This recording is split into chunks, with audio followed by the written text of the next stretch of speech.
Hey everybody, welcome to coverage of the Park Hills Christmas Tournament here from the TJ Foulon Fieldhouse on Froggy 96, 107.1 The Zone, and KDKZ18.com, where you can catch the action as it happens, the Dawkins Broadcast Group.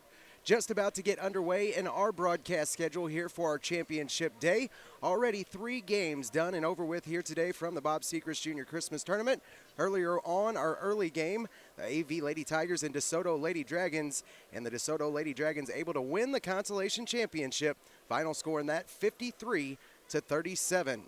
Game right after that would be the consolation championship of the men's side of things. The Potosi Trojans and St. John Dragons. Final score in that game, 64-55. The Potosi Trojans, your number 13 seed, wins the consolation championship. Our last game that just got over with, 2 great teams here. The number 4 seeded Hillsboro Hawks and the number 2 seeded Festus Tigers. Final in that, another upset here in championship day, 67-60. The Hillsboro Hawks going to win over the Festus Tigers.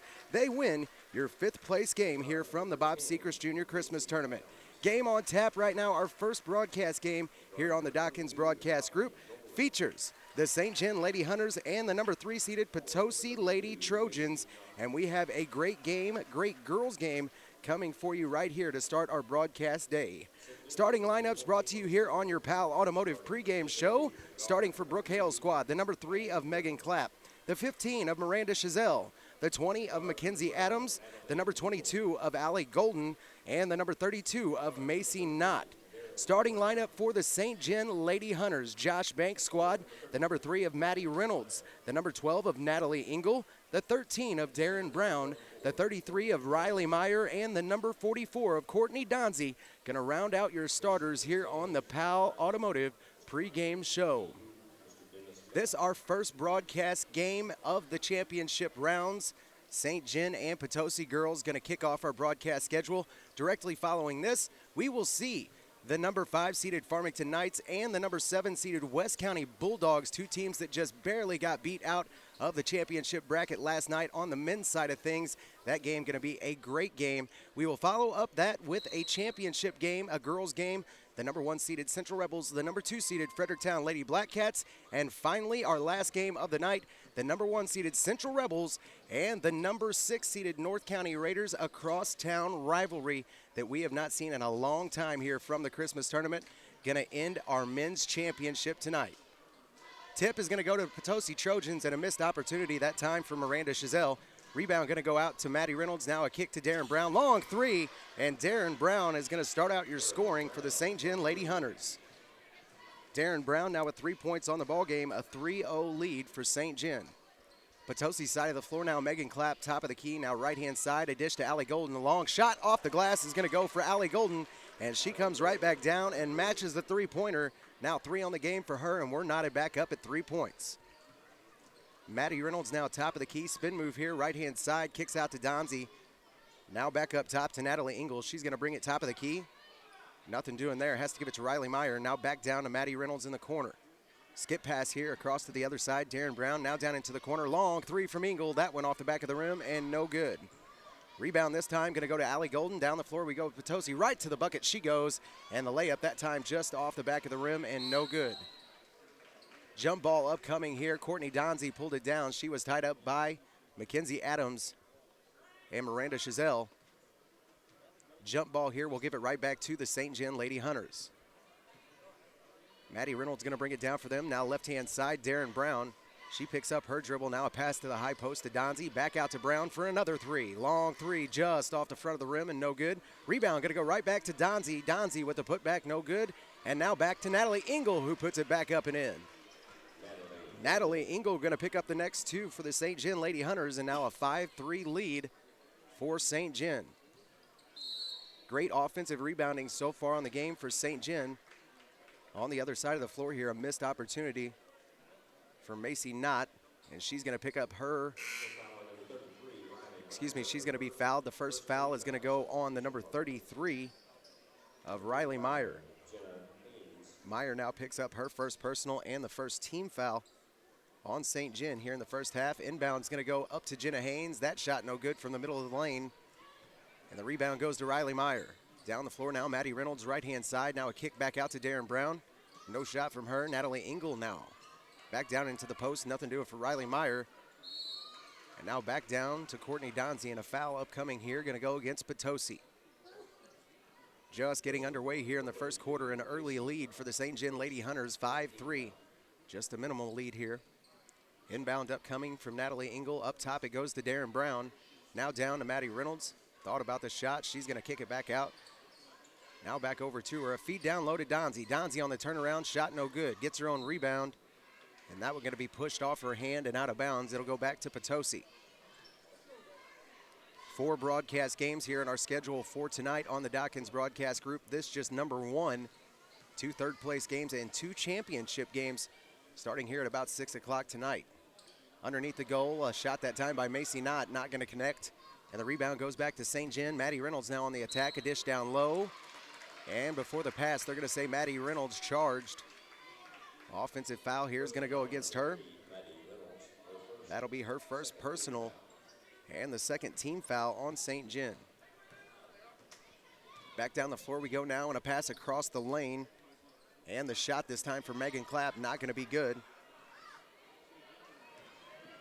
Pass was by Mackenzie Adams that time. Other side of the floor, a quick 2 going to be picked up here by Darren Brown.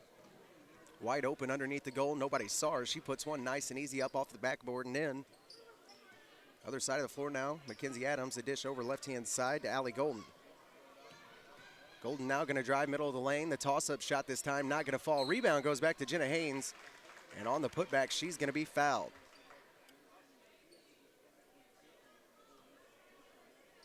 Personal foul number 12, Natalie Engel. Foul this time is going to go against Natalie Engel. And that will be Natalie Engel's first personal, team foul number 3 on St. John.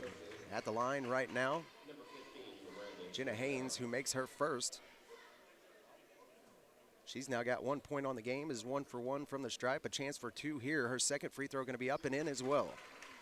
Now 2 of 2 from the line is Jenna Haynes with 2 points. 7-5 our score now, back to just a 2-point ball game for the St. John Lady Hunters. Across midcourt now, right-hand side over to Natalie Engel. She's going to come down, pass down into the corner. Riley Meyer can't find a shot. Now a dish down into the low post for Donzie. On the turnaround this time, a blocking foul upcoming here, more than likely going to be against Jenna Haynes. 4:40 left to play in the first quarter, just a 2-point game. That foul is going to go against Jenna Haynes. Now her first personal and the second team foul here in the first half on Potosi. Missed opportunity from St. John. Now down the floor we go. Potosi shot from the free throw line by Allie Golden, not going to fall. Rebound now goes to Riley Meyer. Quick outlet pass to Maddie Reynolds. She's on the charge. Right-hand side, quick dish over on the other side. And now back out to Engel, who connects. Great ball movement that time from the St. John Lady Hunters. Finally found Natalie Engel. She puts it up and in for 2. Now 4 points on the game for her. Other side of the floor, long 3 for Allie Golden, not going to fall. And on the rebound this time, to the floor goes Miranda Chazelle. On the block out that time, just got underneath of her. And the foul this time going to be on Darren Brown. Foul on Darren will be her first personal and fourth team foul on St. John. 9-5 our score right now, a 4-point lead for St. John after that last possession. Inbound goes up to Clapp. Clapp now for 3, just off the back of the rim and no good. Rebound going to be chased down by Jenna Haynes and saved. Avery Reed, who just checked in for St. John, going to get the inbound. Maddie Reynolds now on the charge, goes off her foot, and the turnover now going to go right back out to Megan Clapp. Wide open layup here for Megan Clapp off the right-hand side, up and in. Megan Clapp has pulled this back to just a 2-point ball game for St. John after that wide open layup. Maddie Reynolds going to bring it down again here for St. John. Now a pass down to the baseline, no shot there. Back around the top of the key we go. Also now into the game for St. John, the 20 of Emma Meyer. Ball going to be stripped away this time by Miranda Chazelle, and the Potosi Lady Trojans back on the attack with a chance to tie this ball game up. Allie Golden going to stop from the free throw line. Now left-hand side goes to Chazelle. Now back to Allie Golden and back down low to Jenna Haynes. Shot underneath the goal this time, not going to count. She is fouled while shooting, and she's going to go to the line to shoot 2. Foul this time is going to go against the newly checked in 4 of Avery Reed. That'll be her first personal And the 5th team foul here on Josh Banks' St. John Lady Hunters. Timeout going to be taken here by Brookhaven and the Potosi Lady Trojans. Timeout comes with 9-7 our score. Just 3:14 left to play in the first quarter. A short break here on the Dawkins Broadcast Group, and we'll be back to continue this third-place game from the TJ Foulon Fieldhouse. Need cash today? Advance America. Need money for anything? Advance America. If you need cash, you need Advance America. They're the better alternative for you when you need cash. Payday loans, money grants, prepaid cards, better and faster service, and Advance America has 2 locations to better serve you. In Farmington at 671 Karsh Boulevard and 832 East High Street in Potosi. Need cash? You need Advanced America in Farmington and Potosi. Attention truckers, if you're an owner-operator and looking for a great company to lease to, All-Star Trucking in Fredericktown is looking for you. They have work scheduled now and operate in all 48 states. All-Star Trucking is family-owned and operated and a dependable company to lease onto. So if you're an owner-operator and want to lease onto a great company, call Becky at All-Star Trucking in Fredericktown at 783-6719, at 783-6719. Hammer and you. And welcome back to coverage of the 60th annual Bob Sechrest Jr. Christmas Tournament. While we were under break, 2 free throws up and in for Jenna Haynes. Excuse me, just 1 of 2, missed her first. Jenna Haynes now 3 of 4 from the line with 3 points, has brought it back to just a 1-point lead here for St. John, and another turnover on the Lady Hunters. Going to give it right back to Potosi, top of the key, long 3-4. Mackenzie Adams just off the back of the rim and no good. Gets her own rebound and now an attack towards the goal. That shot a little strong, but the rebound goes right back to Allie Golden, who puts it up and in, and the lead goes to the Potosi Lady Trojans. Other side of the floor now, Maddie Reynolds, dish underneath, and a quick pickup that time.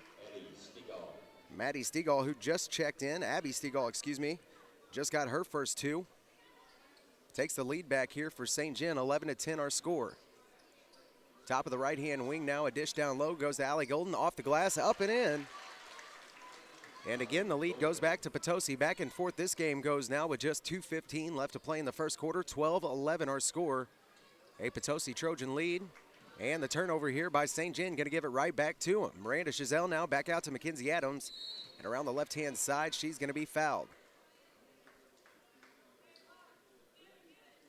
Foul here upcoming is going to go against the number 3 of Maddie Reynolds, who picks up her 2nd personal and the 6th team foul on the St. John Lady Hunters.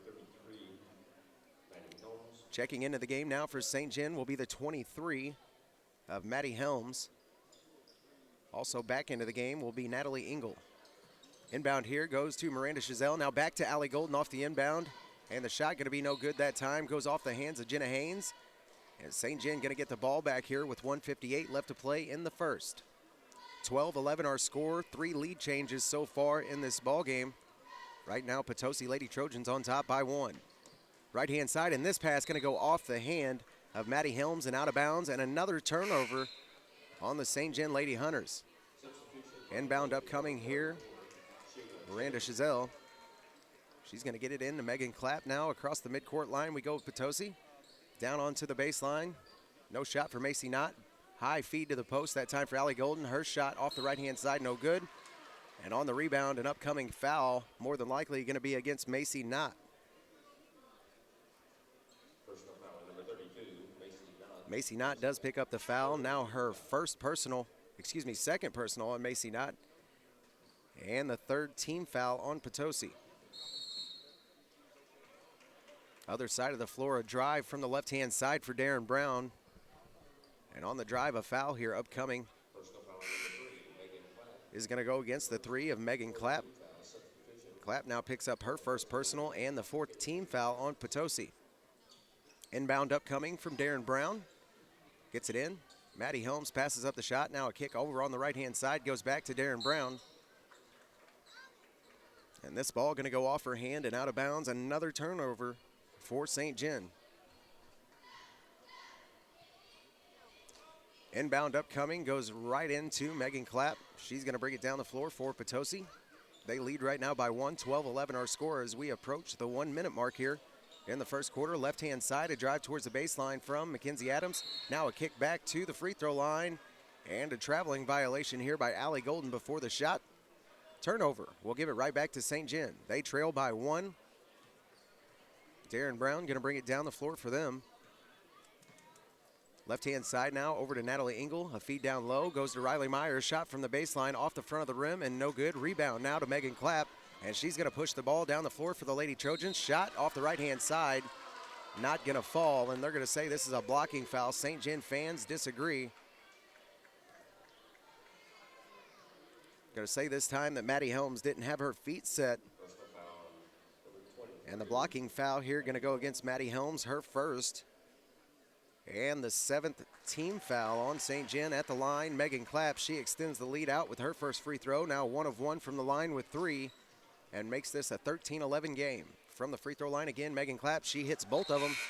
Now 2 of 2 from the line with 4 points. Number 21, Kylie Kennard. Checking into the game now for St. John will be the 21 of Kylie Kennard, as she comes in to replace the 23 of Maddie Helms. Down the floor now, Darren Brown going to bring it down for St. John. Right-hand side, Engel. Now down low to Courtney Donzie and a kick back out. Almost stripped away from Engel. Now back down to Donzie and a travel here before the shot. And another turnover is going to give it back to Potosi. 14-11 our score here.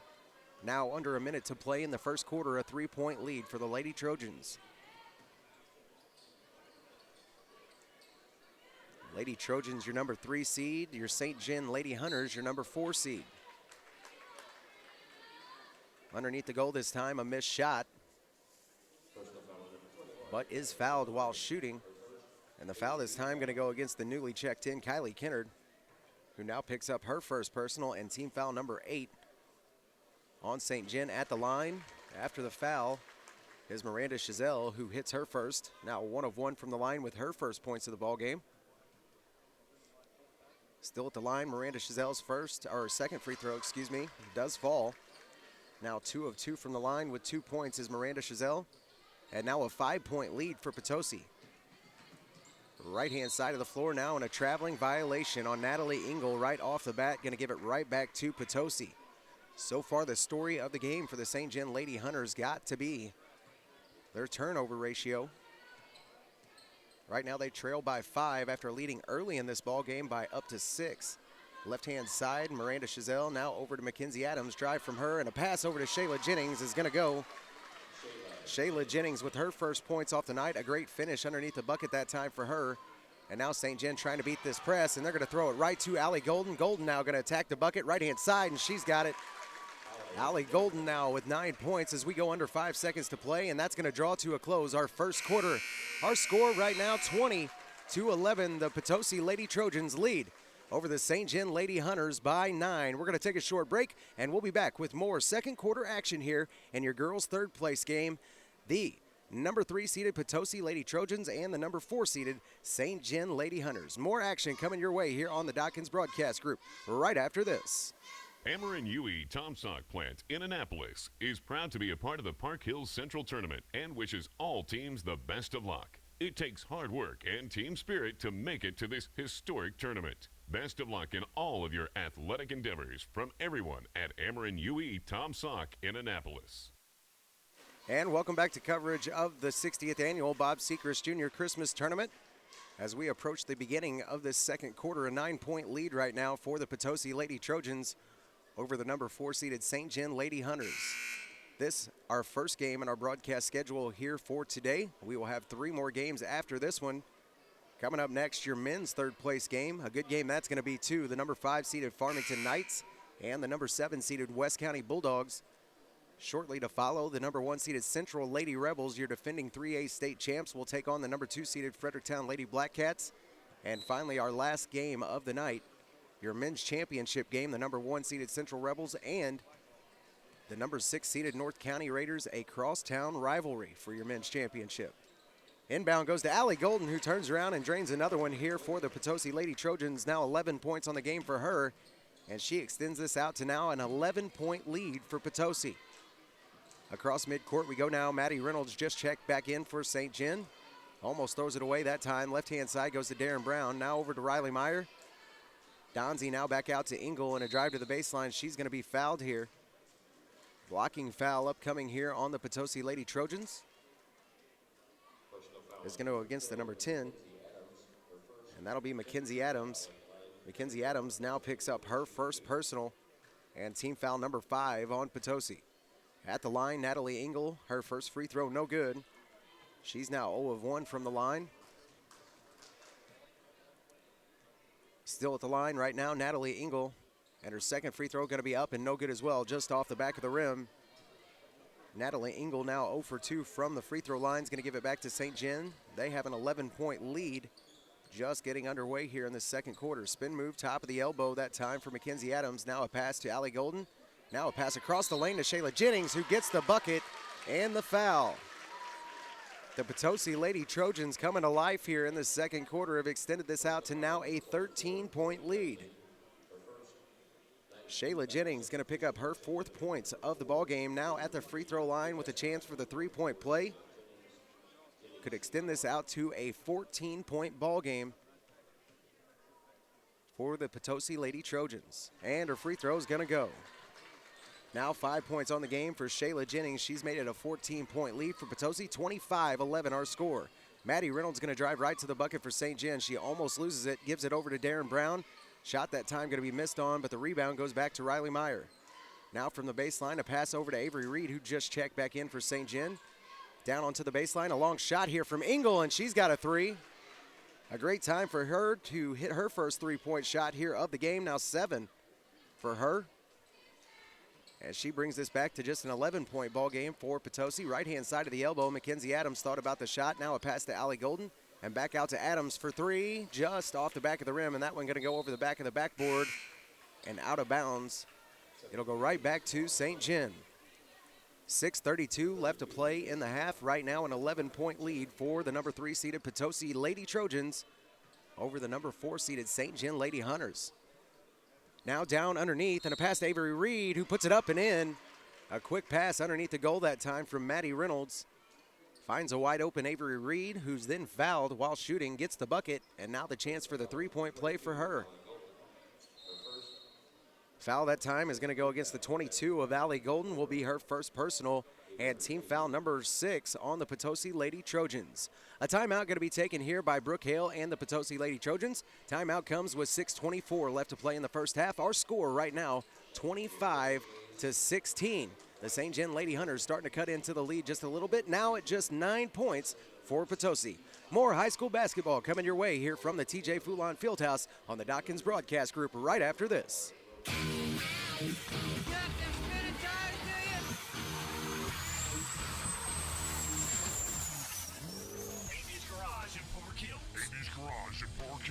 When it comes to customizing your car or truck, in this area, there's only one name to remember. Andy's Garage in Park Hills. Andy's Garage in Park Hills. Lift kits. Custom rims and tires. High performance customization.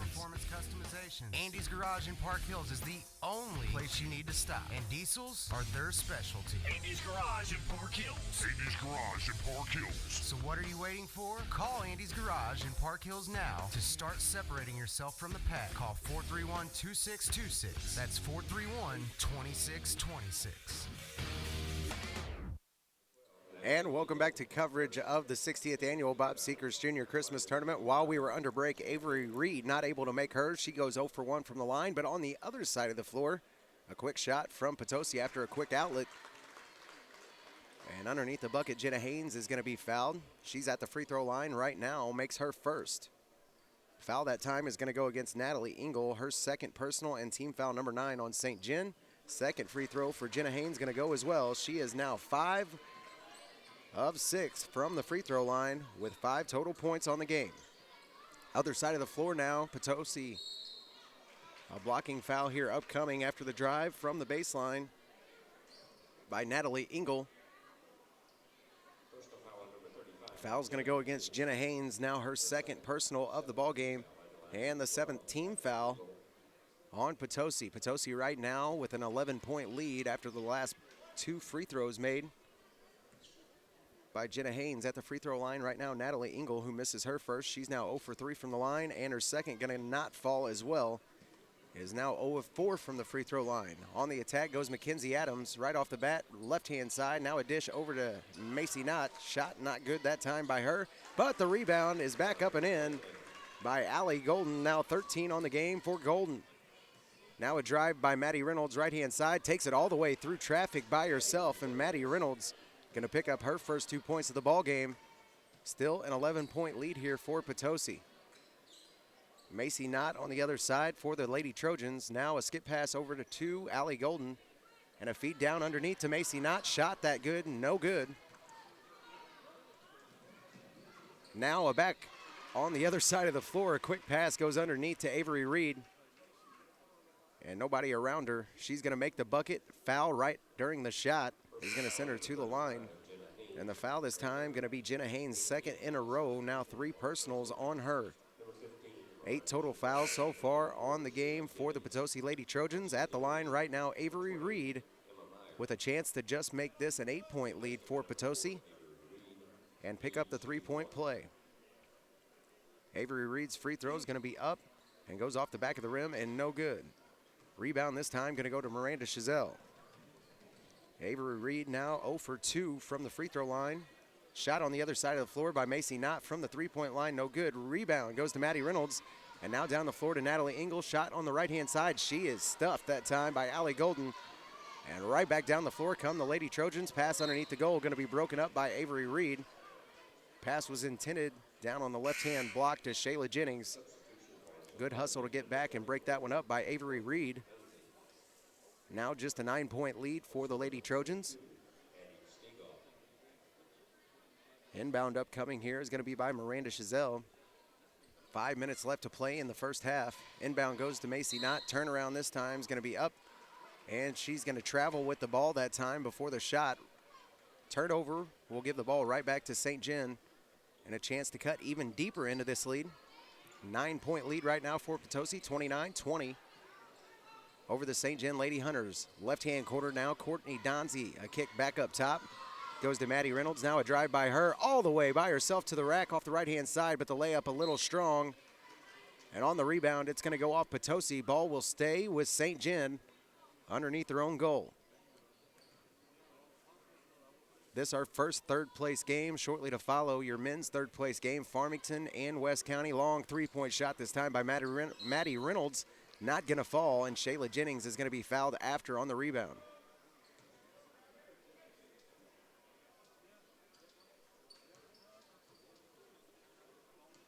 Inbound upcoming here for St. John. Goes up top to Maddie Reynolds. Now a drive to the middle of the lane. Nothing doing, has to kick it back out. Emma Meyer thought about the 3-point shot. Now gives it back to Maddie Reynolds. A drive left-hand side, and she's going to be fouled. Foul here upcoming on the Potosi Lady Trojans will be their 9th team foul of the half. And it's going to go against Miranda Chazelle. Chazelle now picks up her first personal. At the line, Maddie Reynolds, and her first free throw is going to be off the front of the rim and no good. Reynolds now 0 for 1 from the line here tonight.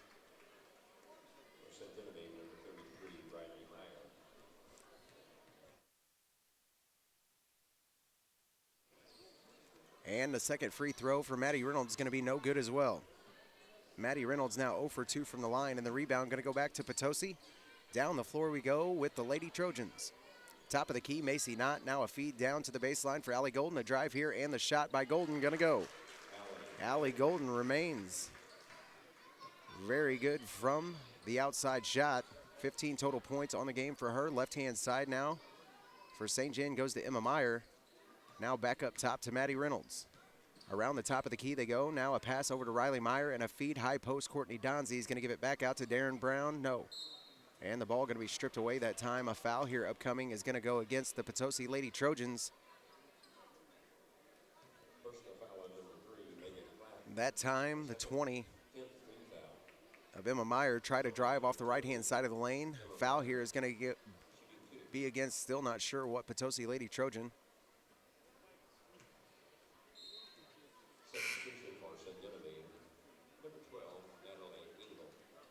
Have to update that later. They're not putting it up on the scoreboard. Second free throw is going to fall for Emma Meyer. She makes 1 out of the 2. Now 1 of 2 from the line with just a point is Emma Meyer. Last foul on Potosi makes it their 10th team foul here in the first half. Pass down to the corner. And Mackenzie Adams passes it up. Now a feed underneath goes to Macy Knott, and she's going to pick up 2 more. Macy Knott now with her first 2 points of the ball game has made this a 12-point lead for Potosi. Left-hand side, long 3 this time, not going to go for Maddie Reynolds. And the rebound going to go right back to Allie Golden. She's going to press the ball down the floor. Now a pass down to the corner for Megan Clapp. Now back into Macy Knott. Turnaround that time off the front of the rim, no good. But the rebound goes to Shayla Jennings, and she puts it back up and in. Now 7 points on the game for Jennings. 35-21, now a 14-point lead for Potosi. Right-hand corner down to Donzie. Now back up top to Natalie Engel. And she's going to work on Mackenzie Adams. Now a pass over to Riley Meyer. Meyer comes top of the key. No shot for her. A pass over to Emma Meyer for 3. Just off the back of the rim and no good. Maddie Reynolds going to come up with the offensive rebound, and the putback for her, no good. And now Macy not going to pull down the rebound. She's stripped. And Natalie Engel going to throw this one away. Allie Golden now on the attack for Potosi. A strip from behind this time by Maddie Reynolds is going to go off her hand and out of bounds. It'll go back to Potosi underneath their own goal. 2:29 left to play in the first half. 35-21 our score. This first half, all the Potosi Lady Trojans so far, a 14-point lead for them. Inbound upcoming here for Potosi. Mackenzie Adams gets it up top to Allie Golden. Golden now, right-hand side to Clapp, and around the horn they go. High post feed that time goes to Allie Golden. The turnaround's not going to fall, but she strips the ball away from Avery Reed on the rebound. Now over to Shayla Jennings, and the shot not going to count, but she is fouled.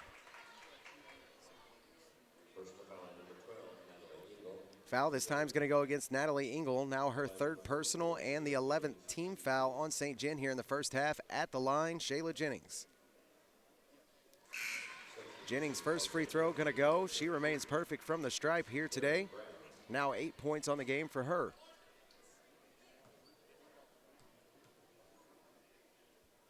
Still at the line, her second free throw going to go off the right-hand side of the rim and no good. Shayla Jennings misses her first free throw of the ball game.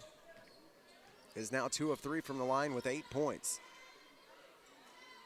Left-hand side now, Darren Brown going to come back up top of the key. A pass over to Riley Meyer, and then down low they tried to find Emma Meyer. And she's going to be bumped from behind that time, and to the ground she goes. Foul here upcoming, I believe, going to be on Shayla Jennings. And it is. Shayla Jennings now picks up her first personal. And the 11th team foul now on Potosi as well. Emma Meyer from the free throw line. Her first free throw, no good. Emma Meyer now just 1 of 3 from the line. A chance here to make at least 1 of the 2. Her second free throw off the back of the rim as well. And she misses both. Now goes 1 for 4, but the rebound going to go back out. And Maddie Reynolds going to take the 3, top of the key, and that one's going to fall in front of the rim. An air ball there for Maddie Reynolds, and the rebound now. A long outlet pass down the floor to Megan Clapp. And she's going to have to pull it back up top. She was guarded. Now a pass to Allie Golden, and the drive down the middle of the lane. She's going to pick up the layup, and now her 17th points on the ball game. Inbound pass now goes to Maddie Reynolds, and St. John with a lot of work to do here before half. They trail by 17. Other side of the floor, Emma Meyer shot fake now takes the 3. That one off the back of the rim and no good. Rebound goes to Riley Meyer, and now back up and off the glass and in for Riley Meyer as she picks up her first 2 points of the ball game. A 15-point lead right now for Potosi. Right-hand side, now a feed underneath to Shayla Jennings, and the turnaround's going to be good. Now 10 points on the game for Jennings as we approach the 1-minute mark here left in the first half. Right-hand side, Riley Meyer. Shot this time from the baseline, not going to go. Avery Reed missed that one. Now the rebound over to Mackenzie Adams. Back down into the left-hand corner for Miranda Chazelle, and that shot going to be an air ball. Rebound goes right to Emma Meyer. And the St. John Lady Hunter is going to get it back here. Substitution back into the game for St. John is the 21 of Kylie Kennard. Inbound here from her finds Maddie Reynolds. Now under a minute to play in the first half, 40-23. A 17-point lead here for Potosi, and another turnover here for St. John. Going to give it back to him. Down the floor goes Allie Golden with a chance to get more points, and she misses the layup. Rebound goes to Megan Clapp. The putback no good. Finally going to find the hands of Darren Brown, and now stripped from her. And this one going to go off of the St. John Lady Hunters and stay with Potosi. A hustle for the ball that time somehow goes off of the St. John Lady Hunters. And Mackenzie Adams now to inbound for Potosi. 22.6 seconds left to play in the first half. Left-hand side. Mackenzie Adams, now a drive for her. She'll kick it back out to Megan Clapp. Now up top to Allie Golden, a drive right-hand side, and a dish underneath the goal to Shayla Jennings. And a traveling violation here going to go against her. 8.7 seconds left to play. And the St. John Lady Hunter is going to look for a last-second shot here to end this first half. Maddie Reynolds now a dish underneath to Courtney Donzie. Turnaround's going to be no good. And the rebound going to go down to the Potosi Trojans. To the floor they go as time expires in the first half. A 40-23 lead right now for the Potosi Lady Trojans. 17-point deficit right now for the number 4 seeded St. John Lady Hunters. Right after your break, we have your Crown Motors halftime show. We'll recap your first half and let you know just why the Potosi Lady Trojans right now have a 17-point lead in this first third-place game of our last broadcast day from the TJ Foulon Fieldhouse, the 60th annual Bob Sechrest Jr. Christmas Tournament. Your Crown Motors halftime show right around the corner. The Arcadia Valley School District has had a great start to this school year. Athletically, academically, the Arcadia Valley School District would like to thank you and say how proud they are for their school and their students this year. Good luck, Arcadia Valley Tigers, in this year's Christmas tournament in Park Hills. It's the perfect time to add quality sound to your ride at Audio Dynamics in Farmington. Buy a set of component speakers and get a second coaxial speaker pair free plus installation. Or buy coaxial speakers and get a free pair of coaxial speakers or take 50% off select speakers. It's also the perfect time to add bass to your ride at Audio Dynamics. Buy select amplifiers, get a free subwoofer. Or buy one subwoofer and get a second subwoofer for one-half price. And it's the perfect time to add power to your mobile sound system. Buy select amplifiers and get free parts and installation up to $200. Or buy select bass amplifiers and get a free amplifier for your mids or highs. And it's a perfect time to add a car remote starter system to your vehicle. Never get into a cold car again. Buy a remote starter and get an upgraded extended range two-way remote for 25% off. It's a perfect time to head to Audio Dynamics, 1125 Maple, Farmington. And welcome back to coverage of the 60th annual Bob Sechrest Jr. Christmas Tournament. Right now, our Crown Motors halftime show. The Potosi Lady Trojans have a 17-point lead over the St. John Lady Hunters in your first third-place game of the night. The number 4 seeded St. John Lady Hunters and the number 3 seeded Potosi Lady Trojans. Scoring here on your Crown Motors halftime show for the St. John Lady Hunters, Josh Banks' squad. The number 3 of Maddie Reynolds ends the first half with 2 total points, is 0 of 2 from the line with 2 personal fouls. The 12 of Natalie Engel ends with 7 total points, is 0 of 4 from the line with 3 personals. The 13 of Darren Brown ends the first half with 5 total points, no free throws, and just 1 personal foul on Brown. The 33 of Riley Meyer ends the first half with 2 points, no free throws, and 1 personal foul. The 20 of Emma Meyer ends with just 1 point, was 1 of 4 from the line with no personal fouls. And rounding out your scoring for the St. John Lady Hunters here in their third place game, the number 22 of Abby Stegall, who ends the first half with 2 total points, no free throws, and 1 personal foul. Scoring here on your Crown Motors halftime show for your leading team at half, they lead by 17. The number 3 seeded Potosi Lady Trojans, coached by Brooke Hale. The number 3 of Megan Clapp ends the first half with 4 total points, is 2 of 2 from the line with just 1 personal. The number 15 of Miranda Chazelle ends the first half with 2 total points, is 2 of 2 from the line with 1 personal. The number 22 of Allie Golden ends with 17 total points, no free throws, and just 1 personal foul. The 32 of Macy Knott ends with 2 total points, no free throws, and 2 personals.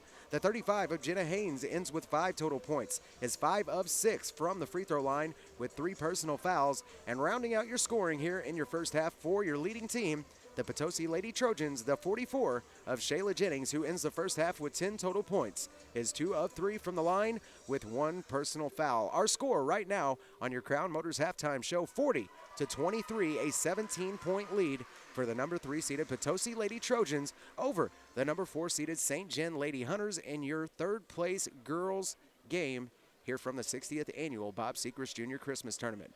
We're going to take a short break here for halftime. Coming back, we will have your second half of this third place game where we find Potosi in the lead right now by 17 over the St. John Lady Hunters. More basketball coming your way on the Dawkins Broadcast Group right after this. The Baptist Home in Ironton is open to anyone needing 24/7 nursing or respite care. You do not have to be a Baptist or turn over all of your assets to enter. Now, with an open admission policy, we are able to offer our services to all. If you or someone you love needs compassionate nursing care in a secure and loving environment, please call 573-546-7429. That's 573-546-7429. The Baptist Home, providing care like family for more than 100 years. Save big bucks at Barefoot Village Fireworks. Buy factory direct. Barefoot Village, the Black Cat store. When quality, safety, and value are important to you, remember Black Cat is the best you can get. At Barefoot Village, discover dirt cheap fireworks. Discover thousands of new and exciting items just arrived. Barefoot Village locations are the giant new superstore at Cherokee Pass with 7,500 square feet of pure pyro pleasure. Highway 34 in Piedmont, the Mother Store, 1/2 mile north of McDonald's in Ironton, at the end of the bridge in Van Buren, and at the junction of 221 and B in Doe Run. Barefoot Village 80% fireworks trailers are at Bonne Terre, St. Genevieve, DeSoto, Hillsboro, Junction City, and Wapapello. Remember, Barefoot Village, the Black Cat store, where quality and dependability are ensured. Barefoot Village would like to take this time to wish good luck to the Fredericktown Black Cats and everyone else participating in the Christmas tournament, and a Merry Christmas. Hi folks, Dennis Barrett, Barrett Jensen Auto. Jeff Jensen and I would like to invite everyone in the area down to look at our tremendous line of inventory. We have got everything from 1997 models right up to 2015 models at Barrett Jensen Auto. We're still at the same location. We want everybody to come in and look at all the great changes that we've made here in the last couple months. And we'd like to see you come in, look at our inventory. We still have great financing, good service. And folks, we still want to welcome you into our dealership. Jeff and I would love for you to come see us. We're at 140 South Main, downtown Fredericktown, or visit our website, barrettjensenauto.com. Why shop for insurance when you can trust a professional to do the work for you? Danny Bates Insurance covers auto including SR22, home, life, health, Medicare supplements, individual and employee supplement insurance. With years of experience, Danny can track down the coverage you need at a price you can afford. Stop paying too much for insurance you don't need and let Danny Bates Insurance in Park Hills get your family or business covered today. Call Danny Bates Insurance at 573-431-2270. Bellevue Valley Nursing has been serving this area for over 2 decades and has been providing the utmost professional and loving care to their residents. Bellevue Valley Nursing provides regular skilled and behavioral skilled care. Therapy, speech, occupational, and physical therapy services are also provided. They're located 5 miles past the Bellevue School. Visit them soon for a tour or call 697-5311 for more information. Bellevue Valley Nursing Home in Bellevue. Are you tired of fast food? Then try the great atmosphere and the wonderful home-cooked food at the Blackbird Cafe on East High Street in Potosi. Pat and her crew will fix up great burgers and fries made to order. They have an expanded menu with fresh homemade desserts daily. And they can make homemade pies and cakes upon your request. You don't know what you're missing, so get on over and see for yourself. The Blackbird Cafe on East High in Potosi. Well worth your visit. Black River Electric Cooperative is proud to be a part of so many homes and businesses here in the area. Black River Electric Cooperative is member-owned, and Black River Electric Cooperative is proud to also be a part of this year's Park Hills Christmas Tournament. Congratulations to each and every team participating in this year's Park Hills Christmas Tournament from Black River Electric Cooperative, your Touchstone Energy partner. Here's a silly question for you. You ever get hungry around lunchtime? Yeah, of course you do. So do a lot of other people who, for one reason or another, may need some help finding that next meal. At Bogo's Sandwich Shop in Farmington, they do something amazing every day. First, they make an awesome sub sandwich from only the finest and freshest ingredients, where you get to choose the size, the bread, the meats, the cheeses, and all the wild and tasty toppings that Doug hand selects for his interactive menus. And then, once your sandwich is prepared and you fill your belly, Bogo's donates another sandwich to an area food bank for someone less fortunate than you. That's the magic of Bogo's. Buy one, give one.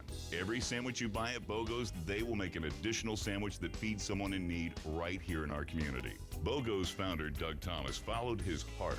You just have to follow your stomach. To BOGO's Sandwich Shop in downtown Farmington, where when you buy one, you give one. Find BOGO's next to the post office in downtown Farmington or on Facebook. And BOGO's now delivers. And welcome back to coverage of the 60th annual Bob Sechrest Jr. Christmas Tournament. This our fourth game of the day. 3 games already done and over with earlier. The AV Tigers and DeSoto Lady Dragons. Final on that 53-37 as the DeSoto Lady Dragons, your number 6 seed in this girls tournament, wins the Consolation Championship. Right now our game for you from the girls side of things, we have the number 4 seed St. John Lady Hunters and the number 3 seeded Potosi Lady Trojans. Just a little while ago, we saw the men's Consolation Championship. Final on that one, 64-55, as the Potosi Trojans beat out the St. John Dragons. They are your Consolation champion, the number 13 seed, the Potosi Trojans. Our last game we just got done with, the Hillsboro Hawks and the Festus Tigers, a number 4 seed against the number 2 seeded Festus Tigers. Hillsboro able to win that one. Your number 4 seed in the men's bracket gets their 5th place here from the 60th annual Bob Sechrest Jr. Christmas Tournament. Right now, the game we are watching are the Potosi Lady Trojans and the St. John Lady Hunters. At half, the score 40-23, a 17-point lead. Just getting underway here for the second half, and the Potosi Lady Trojans back on the attack. Allie Golden now from the free throw line, drive off the right-hand side, and a blocking foul upcoming here, going to go against Natalie Engel. Natalie Engel now going to pick up her 4th personal very early in this second half, and the first team foul on St. John in the second half. At the line, Allie Golden. First free throw for her is going to be no good.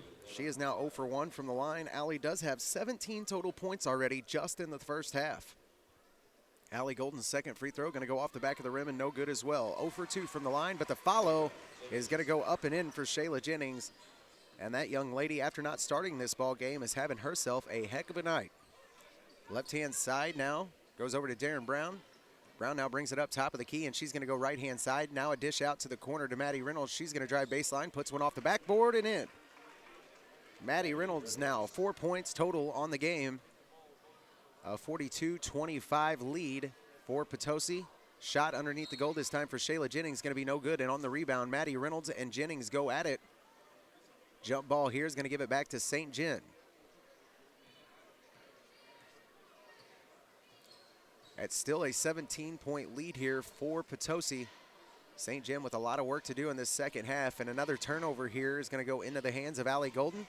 She brings it down the floor for Potosi, and now a pass is going to go off of Darren Brown's leg. Allie Golden really didn't have much more to do with the ball that time other than to just throw it off a St. John Dragon and let it go out of bounds. Inbound here upcoming from Mackenzie Adams, and she's going to get it into Macy Knott.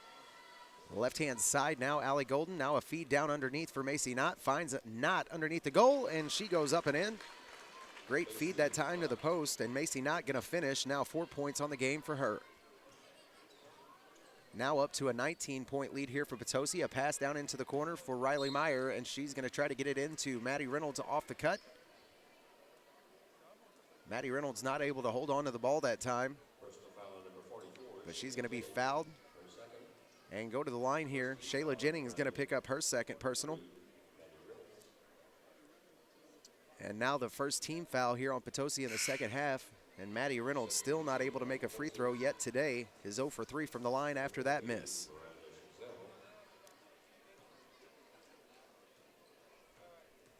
Checking into the game now for the St. John Lady Hunters, the number 4 of Avery Reed, who comes in to replace Emma Meyer. Second free throw for Maddie Reynolds is not going to go as well. She's now 0 of 4 from the line. Right-hand side now, a skip down into the corner. Miranda Chazelle passes up the shot. Now underneath to Macy Knott, and she's going to be rejected by Avery Reed. And the rebound this time going to go to Courtney Donzie. Now out to Maddie Reynolds, and she'll bring it down for St. John. 44-25 our score right now, a 19-point lead for the St. John Lady Hunters over the number 3 seeded Potosi. 44-25 lead for Potosi over St. John. Got that one mixed up, my fault. Out of bounds that time it goes. Off of Potosi, it'll stay with St. John underneath their own goal. 5:37 left to play in the third quarter. Inbound pass goes to Avery Reed. Now a shot off the baseline, going to go off the front of the rim and no good. But the rebound goes to Courtney Donzie, and the putback going to be good for her. Courtney Donzie now with her first 2 points of the ball game, with 5:26 left to play in the third quarter. Now a 17-point lead for Potosi, and a long three here from Megan Clapp, going to go off the front of the rim and no good. Rebound now to Darren Brown, and she's going to push it down the floor for St. John. Now off to Maddie Reynolds, who puts it up and off the backboard, and she picks up 2 more. Now 6 on the ball game for Maddie Reynolds. 44-29 our score right now. St. John still trails to Potosi. Early on in the second half, a shot from the right elbow here for Allie Golden, not going to fall, and the rebound goes back to Avery Reed. St. John back on the attack here. Maddie Reynolds going to press down the middle of the lane. Now a pass down to the post, and the shot not going to fall for Darren Brown, but the rebound goes to Donzie, who throws it away. Megan Clapp now on the attack for Potosi, left-hand side, and the layup not going to count. Rebound this time going to go off of Potosi, and they tried to save it. Referee going to blow his whistle, says it goes out of bounds. And the inbound pass here upcoming for Darren Brown. Timeout going to be taken here by Brooke Hale and the Potosi Lady Trojans. Timeout comes with 4:37 left to play in the third quarter. Our score right now, 44-29. The St. John Lady Hunters trail to the Potosi Lady Trojans in our first third place game of the 60th annual Bob Sechrest Jr. Christmas Tournament. More action coming your way here on the Dawkins Broadcast Group right after this commercial break. Bordeaux Dance Studio is located in DeSoto, Missouri. We offer classes in ballet, tap, jazz, point, hip-hop, and tumbling. This year, we have brought back our Mommy and Me class for ages 2 to 3. We offer recreational class for ages 3 and up. We have a recreational competition team ages 5 to 9 that takes class once a week and competes 2 times a year. Our BDS competition team starts at age 7, and they audition once a year in August. That's Bordeaux Dance Studio in DeSoto, Missouri. And welcome back to coverage of the 60th annual Bob Sechrest Jr. Christmas Tournament with 4:37 left to play in the third quarter. Our first girls third place game, 44-29 right now. Our score, all Potosi Lady Trojans in this one. Inbound pass goes to Maddie Reynolds. Crossover dribble now. She's being pressed. Finally gets across half court. And now over right-hand side to Darren Brown. Brown now down into the corner for Donzie. Donzie back up top to Maddie Reynolds, and a foul going to be called away from the play this time. And I do believe it's going to go against Jenna Haynes. And it is. Jenna Haynes now going to pick up her fourth personal. And checking into the game for her as she takes a seat will be the 44 of Shayla Jennings. Jenna Haynes going to have a seat with still 4:21 left to play in the third quarter after that fourth personal. Feed to the high post here from Maddie Reynolds goes up to the 22 that time of Abby Stiegel, and the shot missed. But on the rebound and putback that time, Avery Reed is going to be fouled.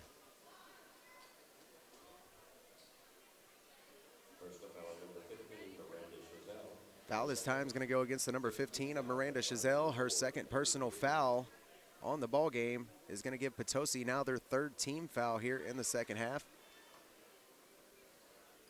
And the first free throw this time not going to fall for Avery Reed. She's still looking for her first free throw as well. Now 0 for 3 from the line, and her second one not going to fall as well.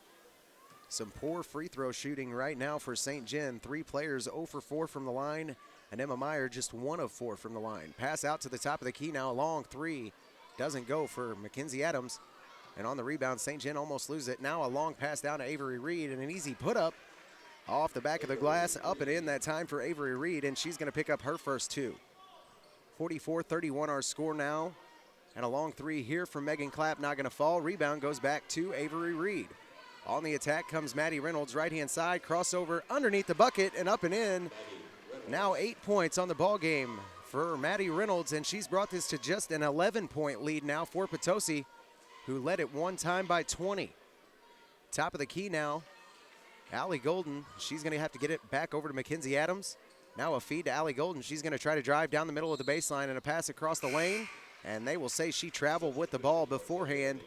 And the turnover going to give it back to St. John. A chance to make this just a single-digit lead after just 3 minutes ago being down by 20 points. Maddie Reynolds going to bring it up the floor for St. John. Now a pass down underneath the goal, finds a wide open Avery Reed. Shot fake and back up off the glass. Avery Reed coming to life here for the St. John Lady Hunters and has made this just a 9-point ball game. Left-hand side, Mackenzie Adams going to try a drive. And a quick foul here upcoming on the left-hand side wing is going to go against an Abby Stegall. Abby that time didn't think that she had fouled her. St. John fans kind of iffy about it as well, but the foul is going to go against Abby Stegall. And she now picks up her first. And team foul number 2 on St. John here in the second half. Across the lane goes to Mackenzie Adams. Now over to Chazelle, now down underneath to Jenna Haynes, and the shot that time going to be no good. But the rebound goes to Riley Meyer, and a foul here upcoming on the rebound. Turnover now will give it back to St. John, and a chance to cut even deeper into this lead. What once was just 3, maybe 4 minutes ago, a 20-point lead is now just 9. And St. John with a chance to cut into it even more on this possession. 44-35 our score right now with just over 2 minutes to play. Right-hand corner, passed up shot that time by Riley Meyer. Now a feed down to the low post. Avery Reed going to kick it back out to Maddie Reynolds. And now a drive middle of the lane, and the foul that time not going to be called. Thought it might have been underneath. Turns out Maddie Reynolds just lost control of it. Turnover is going to go back to Potosi. Right-hand side, Megan Clapp now back up top. Mackenzie Adams. And she's going to take her time with the ball here for the Potosi Lady Trojans. Top of the key, now back over to Mackenzie Adams for 3. Just off the back of the rim and no good. And the rebound going to go to Riley Meyer, and now a feed back out to Maddie Reynolds. Maddie Reynolds now down into the corner, and a drive off the baseline is going to designate a foul. Avery Reed had a line that time on Mackenzie Adams. Adams could do nothing else other than put her hand on her. Now 2 fouls on the game for Adams, and the 4th team foul on Potosi in this second half. 5th team foul, excuse me. Right-hand wing, Maddie Reynolds, now down into the corner. Tries to go baseline. She's going to be held up that time by Mackenzie Adams and Miranda Chazelle. And they're going to say she stepped out of bounds, so the turnover now goes back to Potosi. They cling now to just a 9-point lead after being up by 20 earlier on in this quarter. Score at half was 40-23, now just 44-35. 4 points total scored for Potosi here in the second half so far. Pass this time across the lane, going to be broken up by St. John. And that time Darren Brown tried to save it. She tossed it right back into a Potosi Lady Trojan. Now Clapp from a long 3 on the right-hand side, no good. Rebound goes right back to her, followed her shot. Now 4 of them go to the ground and wrestle for it. A jump ball here upcoming. And the ball going to stay with Potosi underneath their own goal. Timeout going to be taken here by Brooke Hale and the Potosi Lady Trojans. Timeout comes with 1:14 left to play in the third quarter. Right now just a 9-point ball game as Potosi clings to a 9-point lead, 44-35 over the St. John Lady Hunters. More basketball coming your way from the 60th annual Bob Sechrest Junior Christmas Tournament right after this. Service and quality. At Boyer Lumber Company in Potosi, they have the same big names, same big brands, and same low prices as the big boys. That's right, same low prices, all here and without the cost of gas to get to the big boys. So shop your hometown store, Boyer Lumber Company in Potosi, or call them at 438-5461. And welcome back to coverage of the 60th annual Bob Sechrest Junior Christmas Tournament. Right now 44-35 our score. And it has been all St. John Lady Hunters here in the second half. They were down by 20 at one time, now down just 9 points. Top of the key, Megan Clapp. Now back over to Mackenzie Adams. Wide open 3. I'm pretty sure Brooke Hale said, do not shoot a 3-point shot again. And she passes up that shot on the other side of the floor, though, is going to pick up a foul. Maddie Reynolds this time going to go to the free throw line. No. Just the 6th team foul, excuse me, on that one. So the floor foul this time will keep it with St. John underneath their own goal. Inbound here, upcoming from Emma Meyer. And the ball going to be swatted up, and Allie Golden going to get it back for Potosi off the inbound. What an athletic play there from Allie Golden. Drive on the right-hand side, and she's going to toss one up. Shot doesn't count, gets her own rebound. Now the toss back up off the glass, no good. And finally, Riley Meyer going to come down with the ball. And a tricky pass this time. Ball still goes to St. John somehow. Not sure what's going on underneath there. No foul's going to be called there. And finally, at the back end of that play, one going to be called. That'll be the 7th team foul here on Potosi. This one going to go against Miranda Chazelle, and that will be Miranda's fourth personal foul here in the second half. Early on in this fourth quarter. Free throw this time for Darren Brown going to fall. She is now 1 for 1 from the line with 6. And the second free throw for her going to go as well. Now 2 of 2 from the line as Darren Brown with 7 points. Just a little bit of time left here in the third quarter. Nothing left but the fourth quarter after this. And what a deficit St. John's came back from. And now another turnover, and back up off the glass goes Maddie Reynolds with 10 points and has turned this just to a 5-point ball game. What a turn of events here for the St. John Lady Hunters, who have made this now a good ball game to watch. 22.8 left to play, a 5-point lead. Turnover is going to give it back to St. John. Inbound here is going to find Darren Brown, left-hand side. Now back up top of the key for Maddie Reynolds. So step back and take a three. This one an air ball, and the save going to be attempted that time by Courtney Donzie. She's not able to get to it. Ball going to go off St. John and right back to Potosi with 14.7 left to play. Inbound upcoming here from the Potosi Lady Trojans goes into Megan Clapp. St. John now starting that press, and Mackenzie Adams is going to have to take the ball up by herself. Now under 10 seconds to play here in the third. And a pass underneath goes to Shayla Jennings, and a strong power move that time underneath the block for her as she picks up 2 more. And our final 2 points of the third quarter. Shayla Jennings now with 14 total on the ball game and a 46-39 lead, but just a 7-point lead. This half started with a 40-23 lead for Potosi, and it's been drastically cut into here in the second half. Potosi now with just 6 points in the third quarter. We got your fourth quarter coming up here from the TJ Foulon Fieldhouse. Do not go anywhere. This one is getting good. The Potosi Lady Trojans and the St. John Lady Hunters, just a 7-point ball game here in your first third place game of the night. More coming your way on the Dawkins Broadcast Group right after this. Folks, you know right now could be the best time for you if you're considering buying residential property or even hunting, fishing, or recreational property in this area. Now, Dan Buck and his agents over there at Buck Realty in Ironton are just the people that can show you just what you're looking for. So give Buck Realty a call at 546-5546 and see what Dan can do for you, because right now is an exciting time to be buying and selling property. Just call 546-5546 for Buck Realty in Ironton. And welcome back to coverage of the 60th annual Bob Sechrest Jr. Christmas Tournament. Right now with 8 minutes left to play in the ball game, just getting underway here in the fourth quarter. 46-39 our score, a 7-point lead for Potosi. What once was a 20-point lead for the Lady Trojans here early on in the second half. And it's been all St. John here in the second half. What a third quarter Maddie Reynolds had. And now a turnover by St. John will give it to Miranda Chazelle. She's going to press the floor for the Lady Trojans. And the shot this time not going to fall. A foul here upcoming on St. John.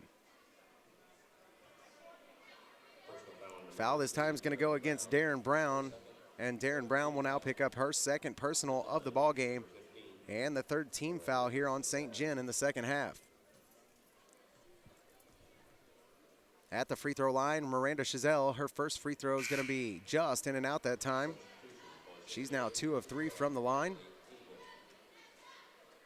7:44 left in the ball game. Miranda Chazelle with a chance to extend this lead for the Lady Trojans, and does. Makes one of the two here. Is now 3 of 4 from the line with 3 points, and makes this an 8-point ball game.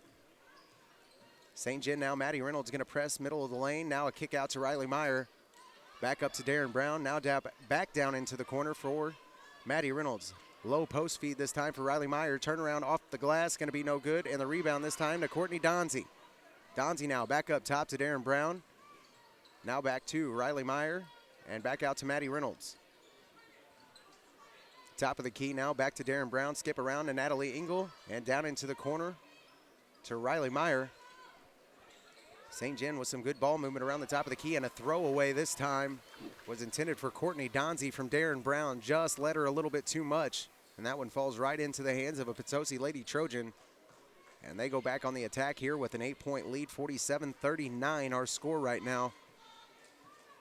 This second half so far has been all St. John, just not able to get back on top of them, though.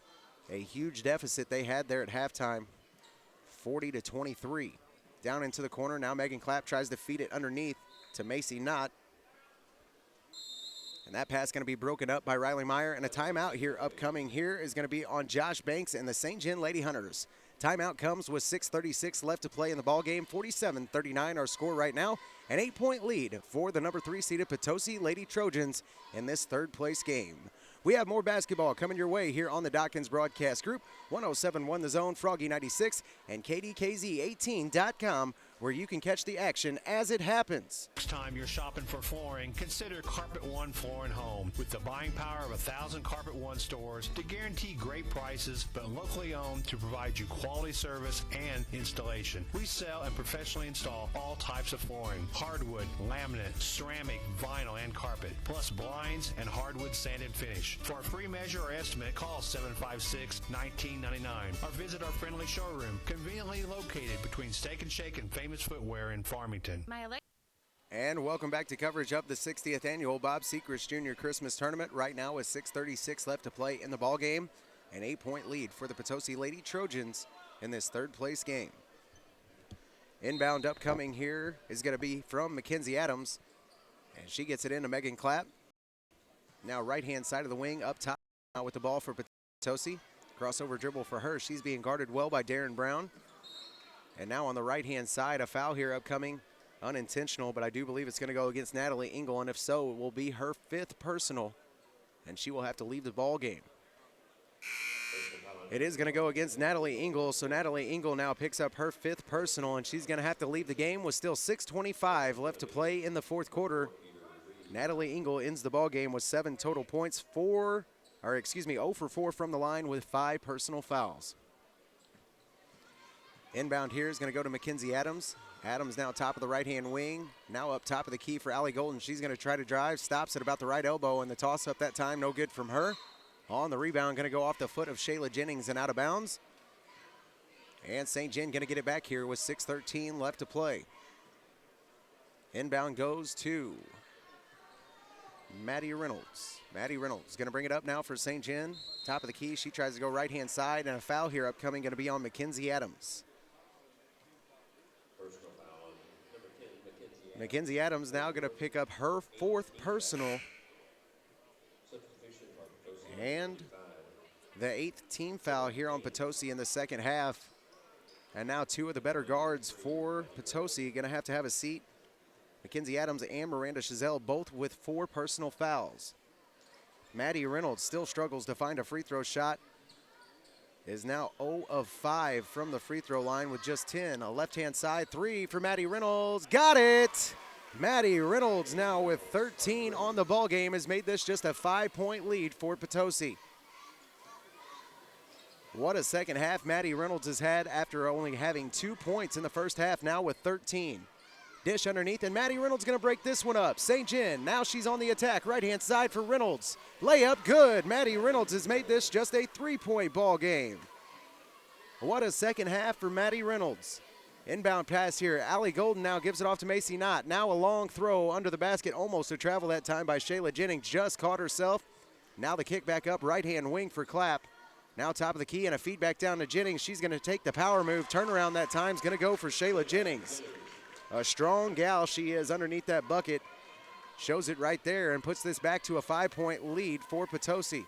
Darren Brown now thought about the 3, now out to Avery Reed. And the rebound going to go back to Riley Meyer, who puts it back up and in.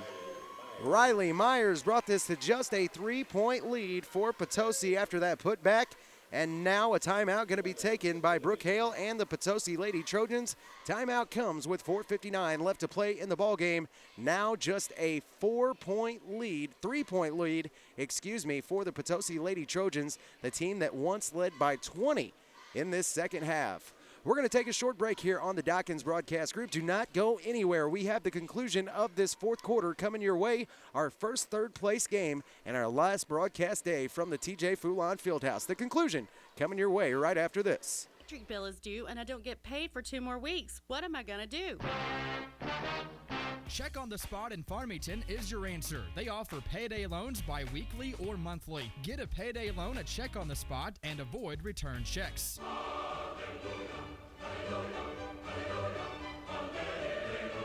Check on the Spot at 760-1770 or visit them at 16 South Jackson Street in Farmington. And welcome back to coverage of the 60th Annual Bob Sechrest Jr. Christmas Tournament. Out of the break goes to Potosi, and a drive there by Allie Golden. Going to be no good.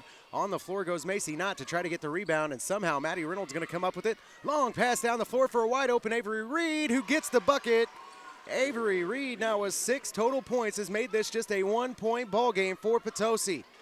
Down the floor now, ball goes to Macy Knott, and this pass going to be picked off by Maddie Reynolds. Finally gets her hands on it, and now she's going to bring it down the floor. St. John with a chance for the lead, her first lead since the first quarter, and that shot by Maddie Reynolds not going to go. Rebound this time to Jenna Haynes. Fans now getting into this one. Pass down the floor goes to Megan Clapp, now to Jenna Haynes. Turnaround for her, and she's going to be fouled. This has turned into one heck of a game here towards the end of this fourth quarter. 4:09 left to play. Now just a 1-point ball game. 49-48 our lead. Potosi clinging to just a 1-point lead after leading by 17 at half and 20 at one time here in the second half. Jenna Haynes at the line, and the free throw for her not going to go. Jenna Haynes now goes 5 of 7 from the free throw line. And checking back into the ball game for St. John is going to be Riley Meyer. Checking out will be Courtney Donzie at the line right now. Jenna Haynes, a chance to make one of the two, and her second free throw not going to go as well. Jenna Haynes now 5 of 8 from the line, and the rebound goes back to St. John. They trail by just one, a chance to take the lead for the first time since 2 minutes into the first quarter. Kick out, and that's going to be broken up by Megan Clapp. Ball goes back to Potosi. Left-hand side now, Mackenzie Adams going to drive. She goes all the way through everybody and puts that one up and in. Mackenzie Adams with an athletic drive to the bucket that time picks up her first 2 points of the ball game, and what a time to get two. A 3-point lead now for Potosi, and a drive by Maddie Reynolds off the left-hand side, not going to go.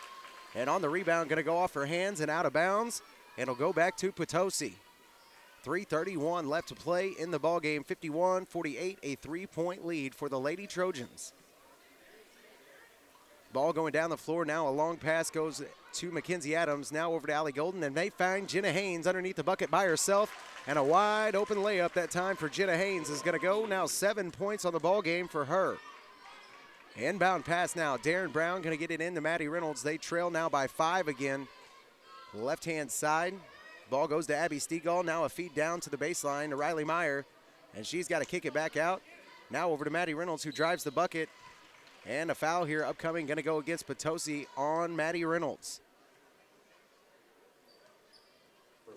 Foul this time is going to be against Jenna Haynes, and bad news for the Potosi Lady Trojans as that lady has to sit down. Jenna Haynes going to have to go and sit down. Her game ends with 2:59 left to play in the fourth quarter. She ends the ball game with 7 total points, was 5 of 8 from the free throw line, and fouls out with 2:59 left to play.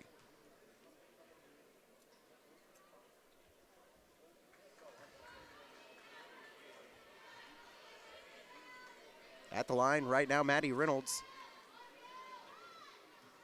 And she fails to make her first. She's still struggling from the free throw line, now 0 of 6, and finally hits her first free throw of the night, is now 1 of 7 from the free throw line with 16 total points. Megan Clapp going to drive down the floor for Potosi, and now the pass going to be broken up from St. John, and to the floor they go. A jump ball going to be called here, and the ball will stay with Potosi on their side of the floor. 2:49 left to play in the ball game. What once was a 20-point lead for Potosi, now just a 4-point lead. And the inbound this time going to go to Macy Knott, then back down to Mackenzie Adams. She's going to bring it back up top for Potosi, and on the attack she goes, left-hand side of the wing. And underneath the bucket that time, she gets contact. And on the rebound now, everybody struggles to find the ball, and a jump ball here going to go back to St. John. This game became very physical here towards the end of this fourth quarter. All these ladies wanting to get out of here with a win. Both these teams only beaten one time so far in this tournament. Inbound this time goes to Maddie Reynolds. Crossover dribble now towards the middle of the lane, and a wide open layup for Maddie Reynolds. 18 total points on the game for Maddie Reynolds, and she's made this a 2-point ball game again for St. John. Mackenzie Adams now going to bring it up for Potosi, left-hand side, and she's going to kick it back out to Allie Golden. Shot here from Golden, going to be no good. Rebound goes to Shayla Jennings, who gets the bucket and the foul. Shayla Jennings now with 18 total points on the ball game, and a chance here for the three-point play could extend this out to a 5-point lead yet again for Potosi. Foul this time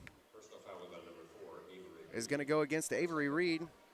That'll be Reed's second personal and the 6th team foul here on St. John in the second half. Free throw's going to go for Shayla Jennings. She's now 3 of 4 from the line with 19. Top of the key, now a drive left-hand side. Now the kick back out to Courtney Donzie, and now down to the baseline for Avery Reed, who picks up 2. Avery Reed now with 8 total points on the ball game. Down the floor we go now with the Potosi Lady Trojans. Allie Golden going to throw this one away. Hey, and Maddie Reynolds now going to get the ball. Drive top of the key for St. John. Now a kick out to Riley Meyer. Back to Maddie Reynolds. Almost throws it away. Just a 3-point lead here for Potosi. Left-hand three for Darren Brown. Just off the front of the rim and no good. And the rebound going to go to Megan Clapp. Off the rebound, they tried to trap her down in the corner. And they're going to say that Avery Reed got her with her hip.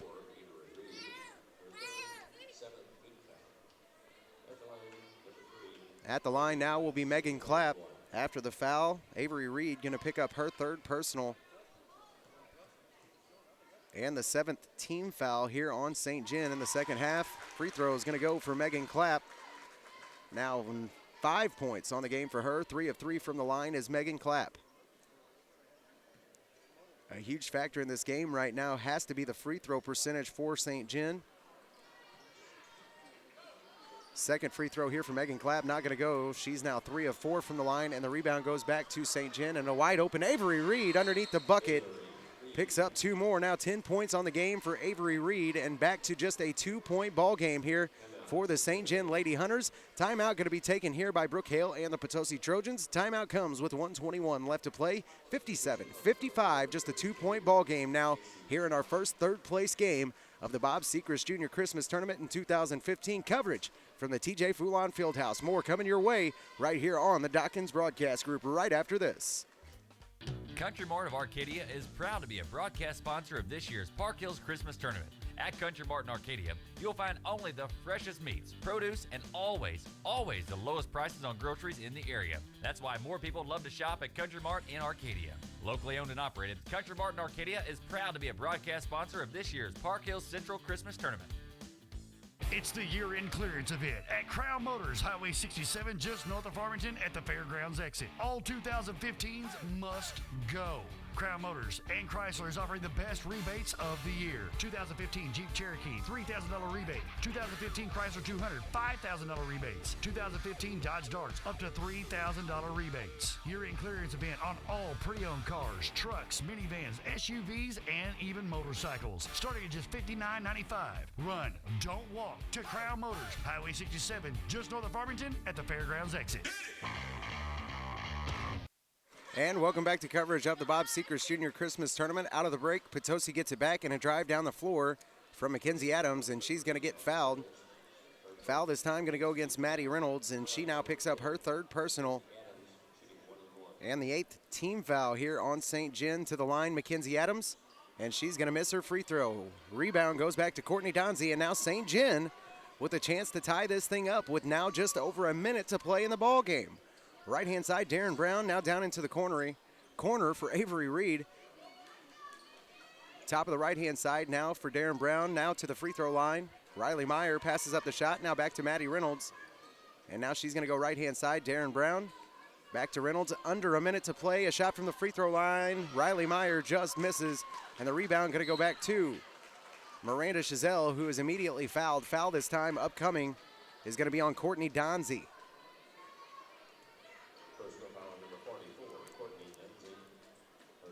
Courtney Donzie now going to pick up her 3rd personal of the ball game. And the 9th team foul on St. John here in the second half. At the line, Miranda Chazelle. Free throw for Miranda is not going to go, and the rebound to Avery Reed. Now to Maddie Reynolds, and on the run, Maddie Reynolds goes. Middle of the bucket, now left-hand side, and she's tied it up. Maddie Reynolds with 20 points has made this a 57-57 game with just 35 seconds left to play. A St. John team that trailed at one time by 20 total points in this second half has now tied it up with 35 seconds left to play. 57 our score right now. The number 3 seeded Potosi Lady Trojans and the number 4 seeded St. John Lady Hunters. Do not go anywhere coming out of the timeout. We got more action coming your way, and this one going to be an awesome finish in our first broadcast game and our last broadcast day here on the Dawkins Broadcast Group. More action coming your way right after this. D&D Towing in Fredericktown has been serving the area for over 15 years. So when you're in need of a tow, call the folks that have been trusted for years. D&D Towing at 783-7739. They service all surrounding counties and are also a member of AAA. Plus, D&D Towing offers a lockout service, jump starts, medium duty towing, and 4x4 recovery. Available 24 hours a day, 7 days a week. That's D&D Towing in Fredericktown, 783-7739. That's 783-7739. D&D Towing in Fredericktown would like to take this time out to thank their customers for their business throughout the years and to wish everyone a safe and happy holidays. Also, don't forget to bring your family and friends to this year's Christmas basketball tournament and support your local team. Happy holidays from D&D Towing in Fredericktown. D&D. And welcome back to coverage of the 60th annual Bob Sechrest Jr. Christmas Tournament. Coming out of the break, Potosi had a chance at it. And underneath the goal, going to be tied up for a jump ball. And inbound upcoming from Potosi finds Allie Golden. Now a drive right-hand side, and Allie Golden's giving them the lead by 2 with now 20 seconds left to play in the ball game. Inbound upcoming from St. John. They got just over 15 seconds to get this thing tied back up. 59-57 a drive here. Maddie Reynolds, middle of the lane. And she goes to the bucket. A foul here upcoming, going to go against Potosi. Right-hand side, Maddie Reynolds tries to press the basket, goes up for the shot, and she's going to be fouled. Foul this time goes against the number 15 of Miranda Chazelle, who picks up her 5th personal foul in this ball game. She's going to have a seat with just 9.4 seconds left to play. A 59-57 game. And right now on the free throw line with just 9 seconds to play, Maddie Reynolds, the player that's been holding them up the whole game, is only 1 of 7 from the line, has a chance to tie it. Maddie Reynolds' first free throw's up and good.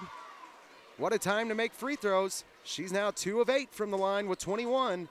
Her second free throw here could tie it with just 9.4 seconds left to play. Can Maddie Reynolds be clutch? Her second free throw's up. And this one not going to go. Shayla Jennings comes down with the rebound, and Maddie Reynolds fouls immediately. Maddie Reynolds just not able to make that second free throw. She now goes 2 of 9 from the line. And I'm guessing talking to Josh Banks after the game is going to be a lot about talking about free throw percentage, as he now has 3 girls that are 0 from the line. Maddie Reynolds just 2 of 8. Emma Meyer just 1 of 4. Everybody else has missed their free throws all game long. The person that hasn't, though, is Allie Golden, who just makes her first free throw, and her second not going to count. Rebound going to go back to St. John, and almost thrown away. Riley Meyer now comes down the floor, and a timeout going to be taken here by Josh Banks and the St. John Lady Hunters. Timeout comes with just 3.4 left to play. St. John trails by 2 points. Our score right now, 60-58. The St. John Lady Hunters have came back from a 20-point deficit early on in this second half and look to take the lead, or at least tie right here with just 3.4 left to play. A good conclusion to this game we have coming your way. Up after this, the end of your fourth quarter and your Hometown Motors post-game show. We'll keep it right here. They're about to come back out after the timeout. Don't want to miss anything here. 60-58 our score right now. St. John Lady Hunters, Potosi Lady Trojans. St. John going to have a chance here to inbound, and with just 3.4 seconds left to play, have got to get a shot off. Darren Brown going to get the inbound. Now a pass down to Maddie Reynolds. Long 3 for Maddie Reynolds, and she's got it! Maddie Reynolds has won the game for the St. John Lady Hunters. A last-second shot for Maddie Reynolds wins the game 61-60. Holy cow, Maddie Reynolds, the hero. 24 points on the night after the three-point shot. Megan Clapp can't believe it. She was guarding her, turned around and watched that thing hit nothing but the bottom of the net.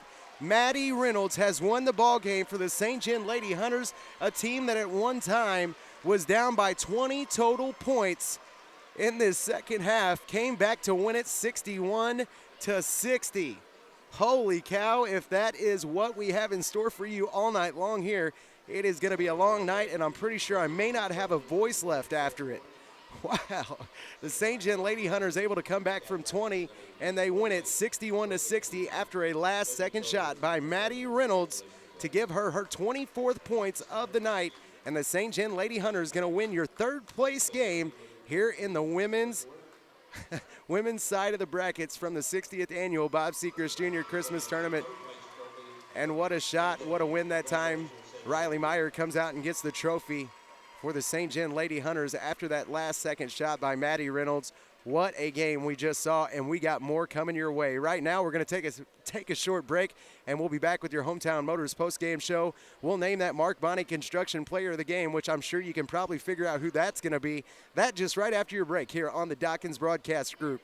Don't go anywhere. That's just our first game of 4 that we have coming your way here tonight.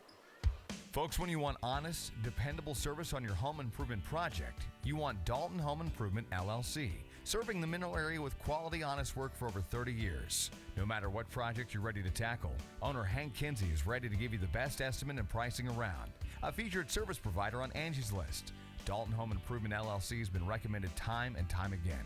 Call Hank Kinsey now at 431-2373, or you can reach Hank at 314-640-2808. Dalton Home Improvement, a member of the Better Business Bureau, and the most recommended in the Mineral area. Call Hank now, 431-2373 or 314-640-2808.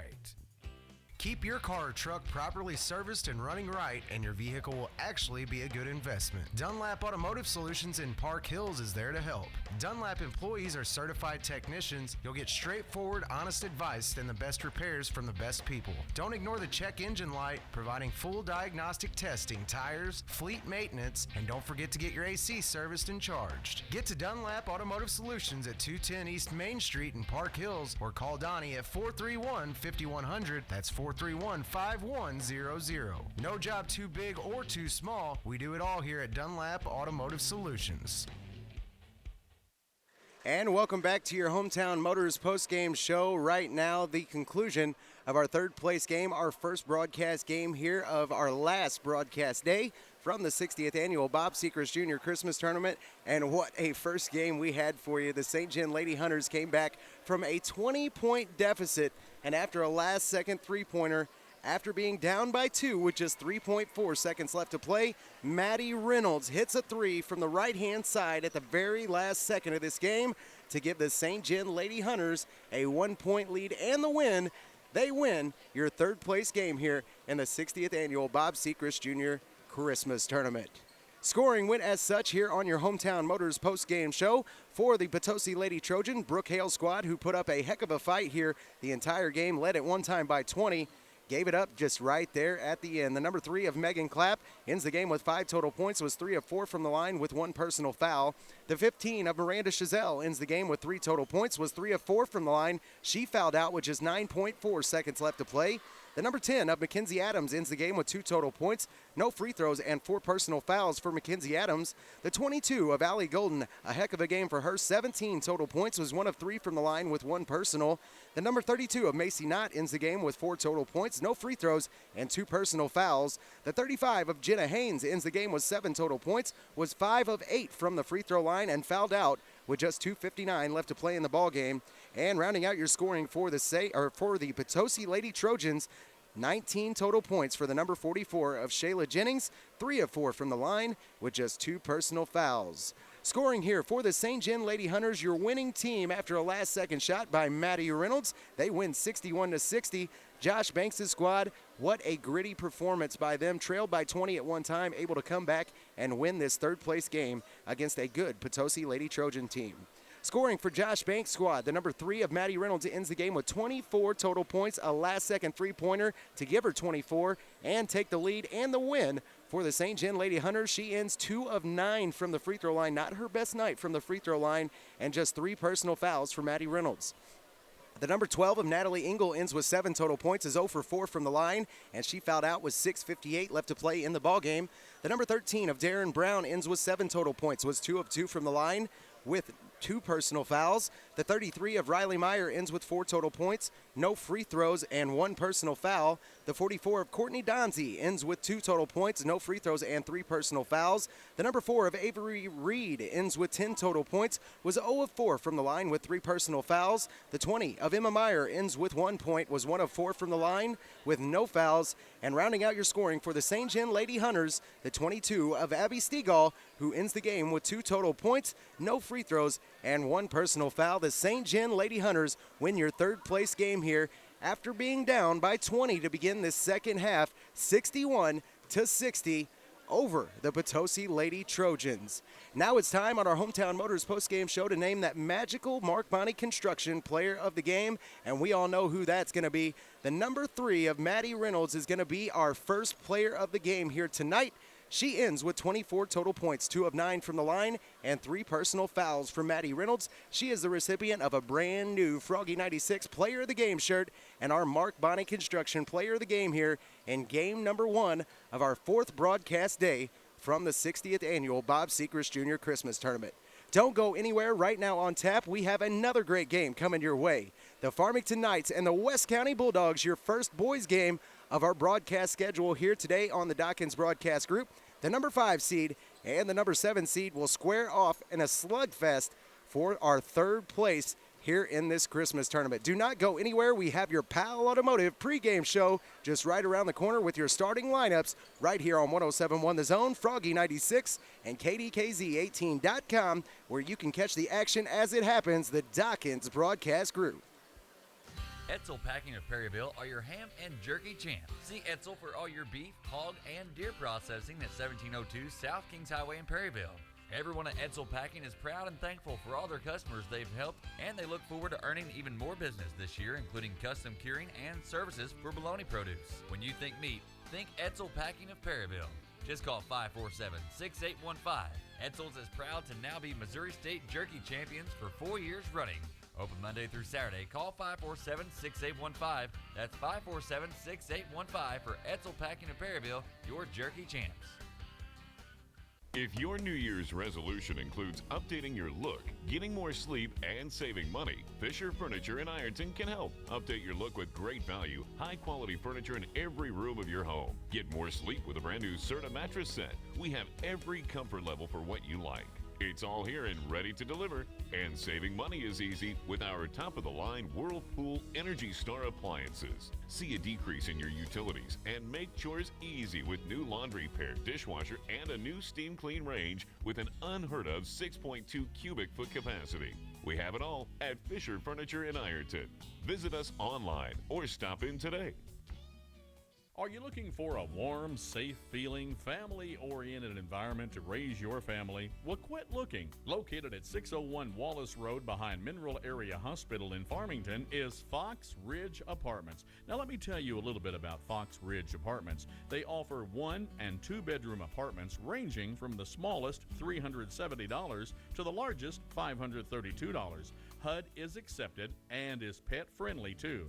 There's a brand new on-site coin-operated laundry rooms, too.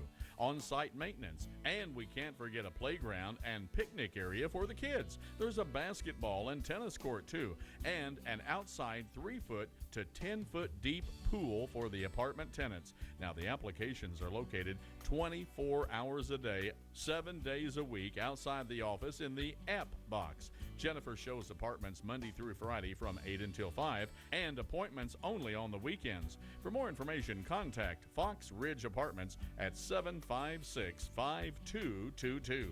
Fox Ridge Apartments in Farmington. Clean, safe, affordable housing.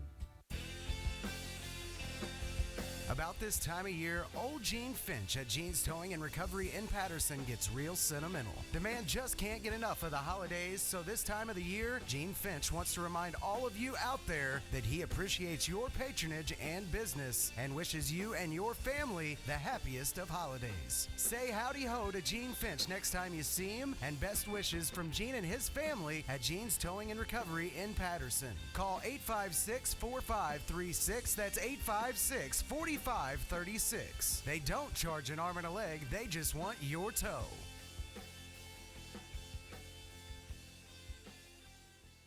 For over 35 years, Bruce Griffin's Trailer Town has offered a no-gimmick, no-hassle RV shopping experience. Bruce, Tim, Judy, and the boys in the back will provide you with award-winning, courteous, quick, and quality service before and after the sale. When you buy a new or used RV, you become a member of the Trailer Town family for life. From electrical and plumbing to brakes and tires, for new or used RVs and the greatest extended family around. Browse in person or online at bgtrailertown.com. Bruce Griffin's Trailer Town, 10 East Woodlawn Drive, Ludington, Missouri. Give them a call, 431-7790. Fifth wheels, and more fifth wheels. Hi, it's Mindy with Hometown Motors and Trailer Sales. If you've been considering a fifth wheel travel trailer, you need to stop by and see us. We have fifth wheels to meet every need, and right now they're drastically reduced at fall season clearance prices. Head out west, go see the coast, or visit the mountains in one of our all seasons units, or take one of our Deer Hunter specials out and hit the woods. At Hometown Motors and Trailer Sales, we go above and beyond to make your buying experience a great one, and we still have the best quality, sales, and service around. Hometown Motors and Trailer Sales, located on Highway 8 between Potosi and Park Hills. Call us today, 573-562-1000, or find us on the web, www.hometownmotorsinc.com. It makes me want to take a back road. This month at Hood's, take advantage of our holiday waypoint specials. New Sun Heat infrared heaters were $129.99, now only $69.99. Rapid Click vinyl planking, only $1.19 a square foot. Glass tiles starting at $1.99 a square foot. And 3 1/4 inch gun stock hardwood at $2.69 a square foot. Struggle to get all those decorations out of the attic? We'll make it easier with our Doorbuster special featuring a new aluminum attic folding ladder for only $205.29. And now on special are 400 and 500, as well as 600 and 700 series sink bases that you get for free. That's right, for free, with a purchase of 12 or more cabinets. That's Hood's Discount Home Center, located in Farmington and Festus. Come by and check out what the Fat Man was able to fit down the chimney, and remember, it's all good at Hood's.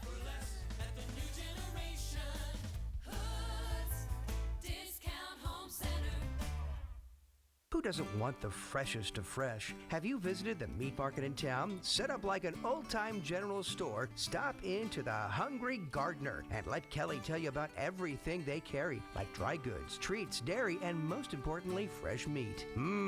Juicy fresh pork, beef, chicken, frozen seafood, fresh smoked meats such as ribs, chicken, and of course their homemade sausages and fresh-made sandwiches. It's displayed in a case for you to pick out your own, then wrapped in freezer paper the way meat is supposed to be bought. Meats are available in bulk packages too. Kelly offers lunch specials that are posted daily on their Facebook page that are sure to fill your belly. On Fridays, you can get a side of smoked ribs or a smoked chicken with 3 pounds of sides for just $25. Need a last-minute gift? Well, the Hungry Gardener offers reloadable gift cards. They accept all forms of payment, including EBT. For more information or questions, call 573-440-5031. Store hours are Monday through Friday, 10 a.m. to 6 p.m., and Saturday from 10 to 4. Located at 203 East College in Fredericktown in the parking lot with Domino's, call Kelly at 440-5031. Wishing everyone safe and happy holidays and a great big thank you from Kelly, Justin, and the kids.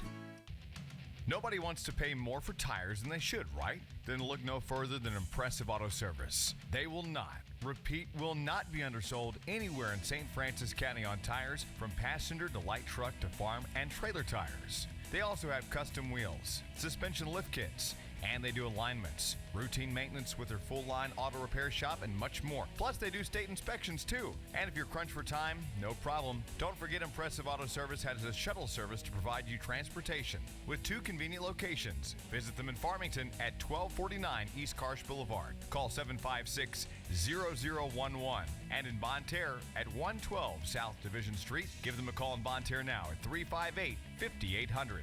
That's Impressive Auto Service.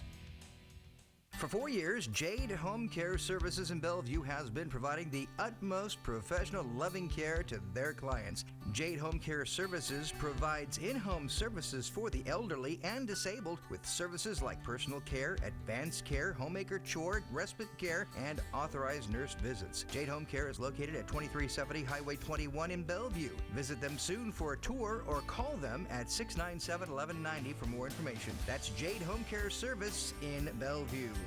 At some point, you're going to need an attorney who handles criminal, traffic, Social Security issues, estate planning, and family law. Call Catherine Hardy, attorney at law in Farmington. Catherine Hardy, attorney at law, will represent your interest and fight for what's right.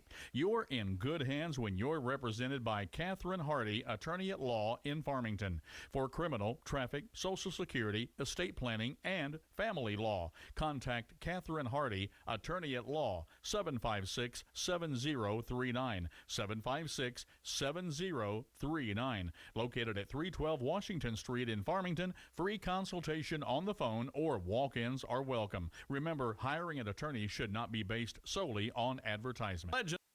And welcome back to coverage of the 60th annual Bob Sechrest Jr. Christmas Tournament. Just saw a great game to start our broadcast schedule here on our last broadcast day from the TJ Foulon Fieldhouse, as we saw the number 4 seeded St. John Lady Hunters beat out the number 3 seeded Potosi Lady Trojans on a last-second three-point shot.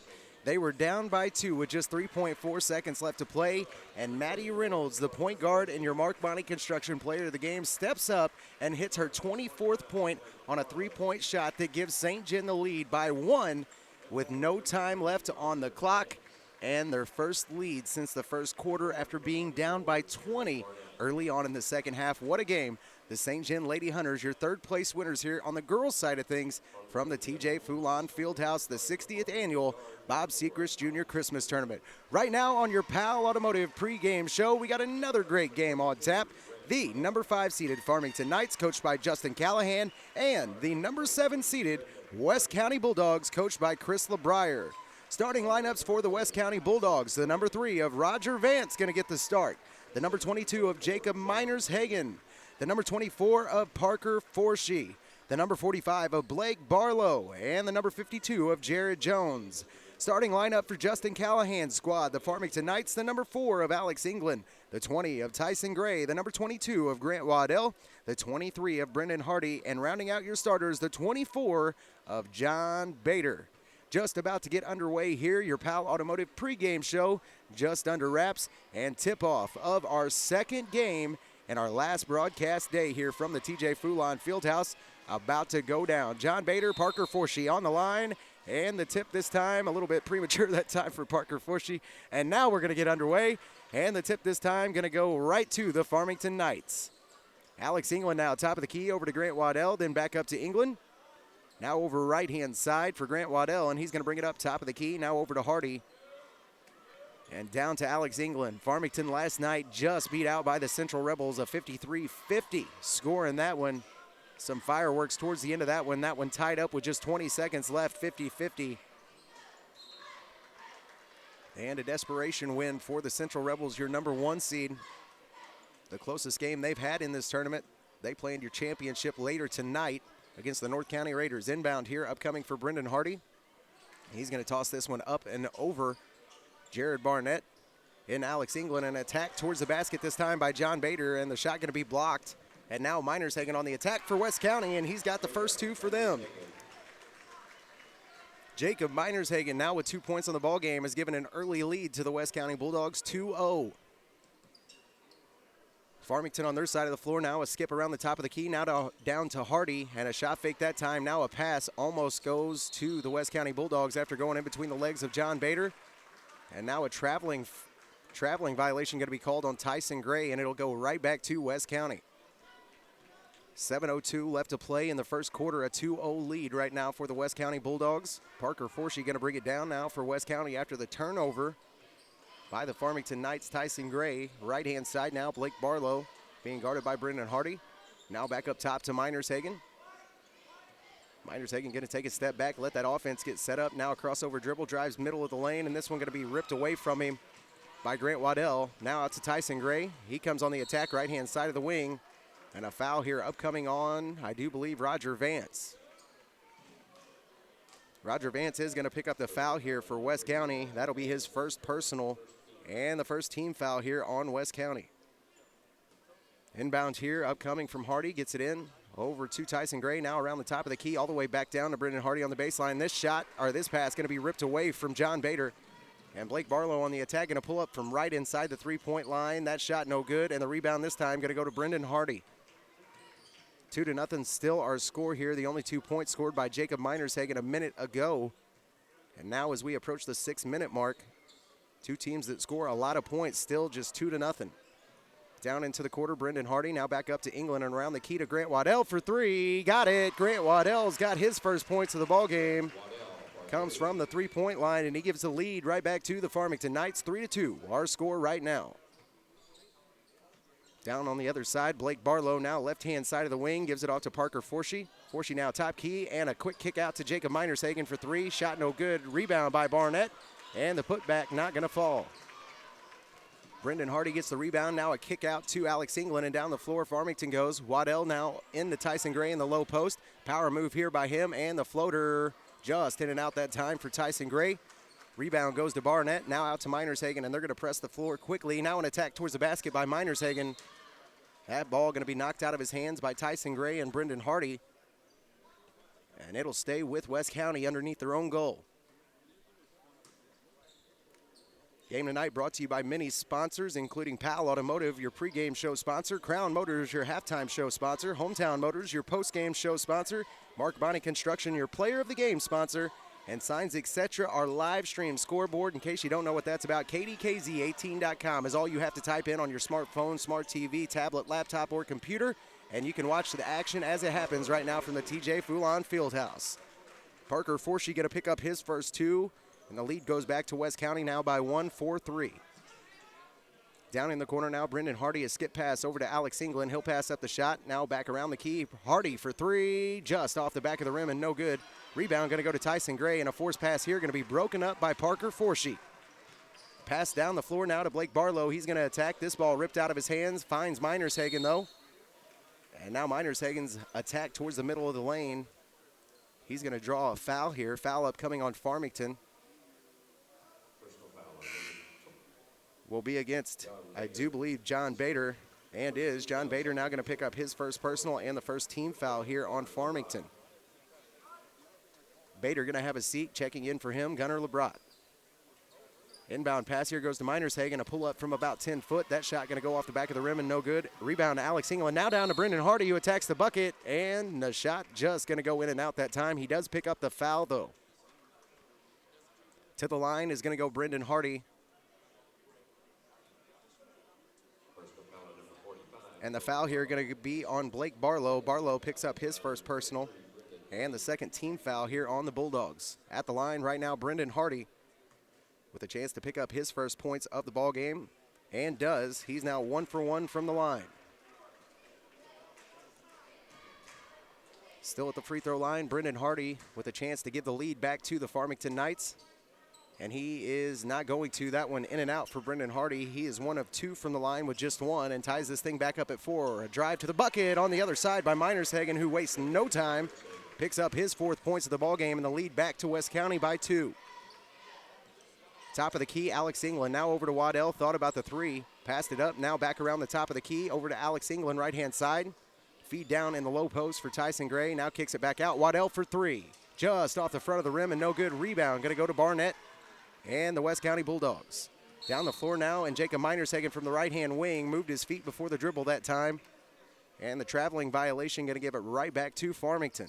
A 2-point lead right now for West County over the number 5 seeded Farmington Knights. 6-4 our score. This our third place game in the men's bracket. Shortly to follow, we will have your championship girls game, the Park Hills Central Lady Rebels, your defending 3A state champs, against the Fredericktown Lady Black Cats, and Grant Waddell going to hit one out on the right-hand wing. Another three for him is now going to give him 6 points on the game, and the lead goes right back to Farmington, now 7-6. Barnett, top of the key. Now over left-hand wing for Parker Forshee. He's going to rotate up, top of the key. Now a handoff pass to Roger Vance. And over to Barlow, and they're not going to let him have much space after the three-point shooting he's been displaying in this Christmas tournament. Now a pass off the cut to Minershagen. He goes towards the bucket, shot no good, followed by Vance. That shot not going to count as well. And the rebound goes into Tyson Gray's hands on the attack, Alex England. Kick out to Hardy for three, just off the front of the rim and no good. Good fundamental basketball. Brendan Hardy followed his shot, got his own rebound, and now still with Farmington. Now Waddell for three, and he's got it. Grant Waddell, the hot-handed three-point shooter in this ball game. Now 9 points out of the 10 for Farmington. 10-6 the lead, and on the other side, Parker Forshee with the reverse layup, going to get the bucket and the foul. Parker Forshee now with 4 total points on the ball game is going to go to the line for the first time and a chance for the three-point play. Foul that time is going to go against the 20 of Tyson Gray. That'll be Tyson Gray's first personal and team foul number 2 on the Farmington Knights. Timeout going to be taken here by Chris LeBrier and the West County Bulldogs. Timeout comes with 2:47 left to play in the first quarter. Our score right now, 10-8. The Farmington Knights lead over the West County Bulldogs in our first boys game on our second game of the night, our 4th broadcast day from the Christmas tournament, the TJ Foulon Fieldhouse. We will be back with more action here on the Dawkins Broadcast Group right after this. Legendary Cuts Barber and Styling Shop down from the courthouse in downtown Potosi is the place to get the latest cuts or styles for the entire family. Legendary Cuts Barber and Styling Shop is a Christian-based owned shop. Brother Don and his daughter Stephanie have been providing quality cuts and styles for years, and now you can even tan in their location as well. Go where the most famous people go. Legendary Cuts Barber and Styling Shop right down from the courthouse in downtown Potosi. And welcome back to coverage of the 60th annual Bob Sechrest Jr. Christmas Tournament. Parker Forshee able to knock down his free throw. Now 5 points on the game for him, 1 for 1 from the line. Makes this just a 1-point ball game. Another 3 from Grant Waddell just off the front of the rim. And the rebound going to be fought for. Blake Barlow comes up with it somehow. And now the pass to him. He'll bring it down the floor for West County. Middle of the lane drive for Barlow, no good. And the rebound goes right back to Jared Jones, who puts it back up and in. Now 2 points on the ball game for Jared Jones. And an 11-10 score. West County just taking the lead back after that 2 by Jared Jones. Other side of the floor now with Farmington. Down into the corner, Grant Waddell. Now our 5th lead change already in this ball game. Dish underneath in the post to Gunnar LeBrat. Turnaround, no good for him. Gets his own rebound. And working back towards the basket this time, a foul upcoming is going to go against West County. Foul will be on the floor. It'll go against Austin Bradley. That'll be Austin Bradley's first personal and the 3rd team foul here on the West County Bulldogs.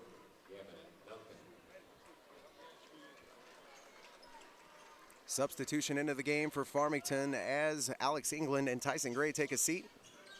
Cameron Friend comes in along with Gavin Duncan. Long 3 from Grant Waddell, right-hand side. Not going to go off the back of the rim and no good. Rebound now goes to Parker Forshee, and back on the attack goes West County with a 1-point lead.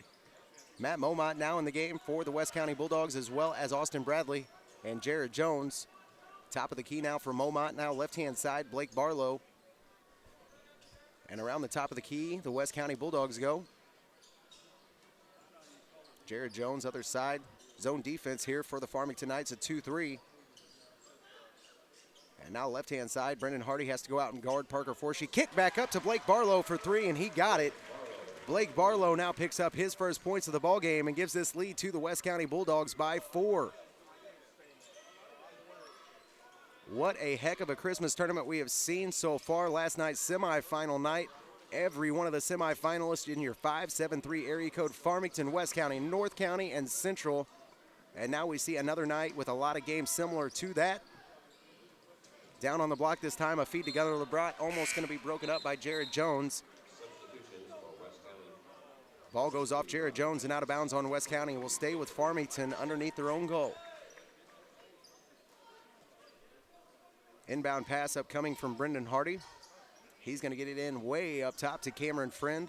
Now a drive towards the basket by Friend. Now the kick back out to Hardy. Thought about the three. Now the pass down low to Gavin Duncan. Turn around and off the glass for Gavin Duncan. Shot no good, but he gets his own rebound.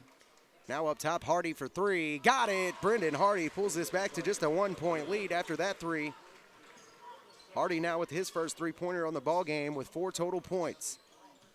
Other side of the floor now, Minershagen with control of the ball for the Bulldogs. Now up top to Parker Forshee.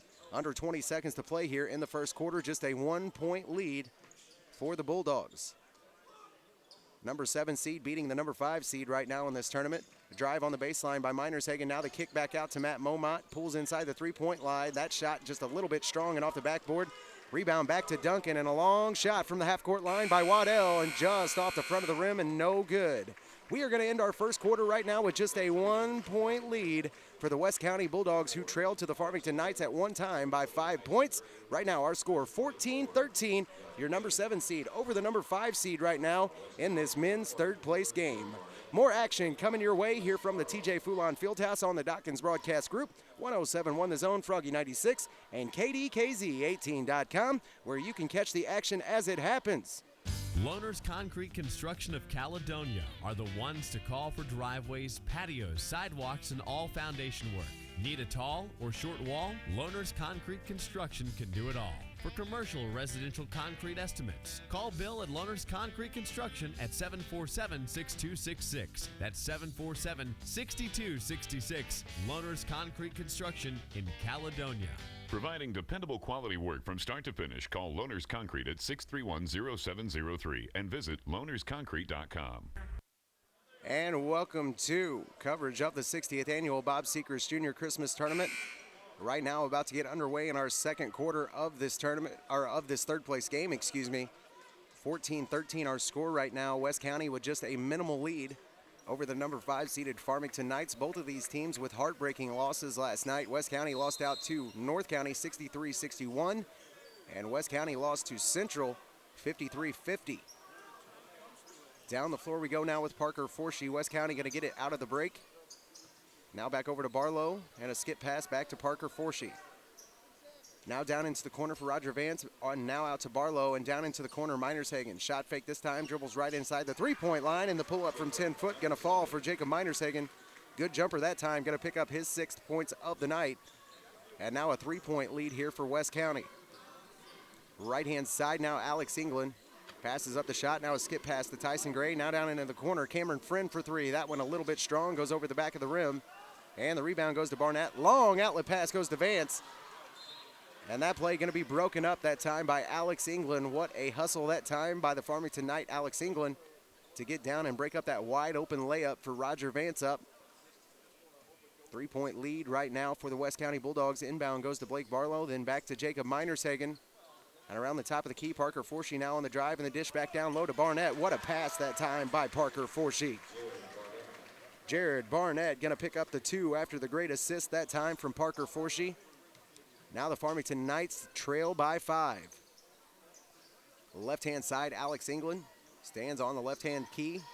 Now down into the corner for Cameron Friend, and back around the top of the key they go. Tyson Gray now from the top, and a dish down low to Gavin Duncan, almost broken up that time by Barnett.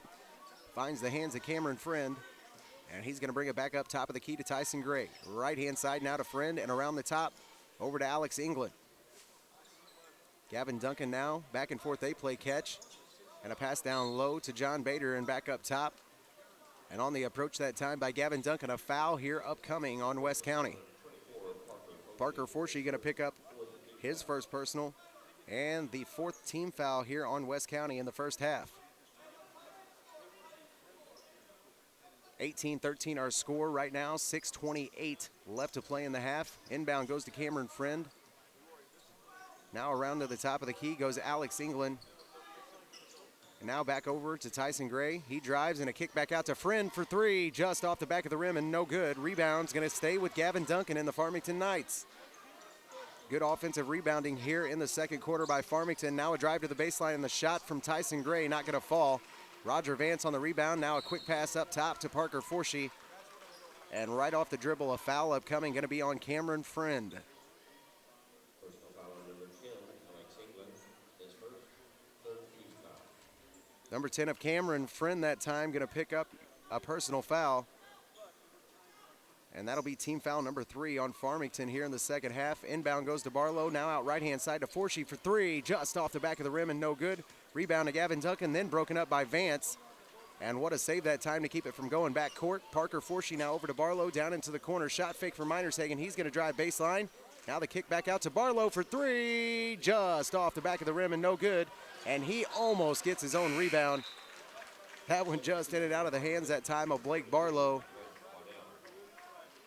And the ball going to go right back to the Farmington Knights. Cameron Friend going to check back out of this ball game. Grant Waddell comes back into the game for the Knights. Alex England now right back over to Waddell. He hit 3 in a row there on 3 trips down the floor for the Farmington Knights. 3 3-pointers, and has went a little bit cold here towards the end of that first quarter. Turnover is going to give it back to West County underneath the goal after the foul by John Bader. John Bader now going to pick up his second personal of the ball game, and team foul number 4 on Farmington. Inbound pass goes to Barlow, now a long one to Minershagen down the floor behind the back, and now a kick out as he thought the referee was on his team that time. Passed it out left-hand wing, nobody there. Ball goes out of bounds, and we'll go right back to the Farmington Knights. Mistake right there by Jacob Minershagen. Those are few and far between for him. Now right-hand side, Brendan Hardy goes down baseline to John Bader. No shot for him. Now the kick all the way down into the corner. Out to Waddell. Now back to England for 3. Just off the front of the rim and no good. Rebound going to go to John Bader, though. Rips it away from the hands of Barnett and puts it back up and in. John Bader now with his first points on the ball game has made this just a 3-point lead for West County. Quick pass down the floor for Forshee. Jumper this time going to be strong. Over the back of the rim that time. And the missed shot going to go right back to Farmington. Hardy on the rebound. Now to Waddell for 3. Got it. Can't leave him alone. Grant Waddell with his 4th 3-point shot of the night gives him 12, and he ties this thing back up at 18. Right now with 4:40 left in the first half, 18-18 our score. The number 7 seeded West County Bulldogs and the number 5 seeded Farmington Knights. More coverage coming your way here on the Dawkins Broadcast Group. The TJ Foulon Fieldhouse, your 60th annual Bob Sechrest Jr. Christmas Tournament. More basketball right after this.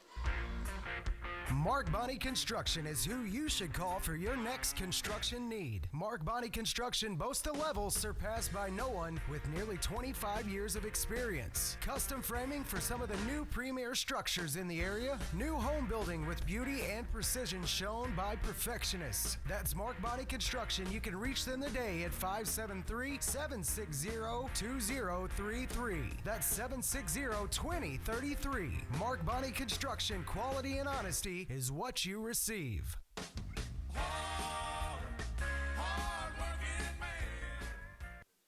And welcome back to coverage of the 60th annual Bob Sechrest Jr. Christmas Tournament. While we were under break, Minershagen picked up 2, but just like that, on the other side of the floor, Tyson Gray answers right back and still knotted up at 20 here in our third place game on the men's bracket. Minershagen goes to the floor that time and somehow gets up with his dribble. And now back up top to Parker Forshee.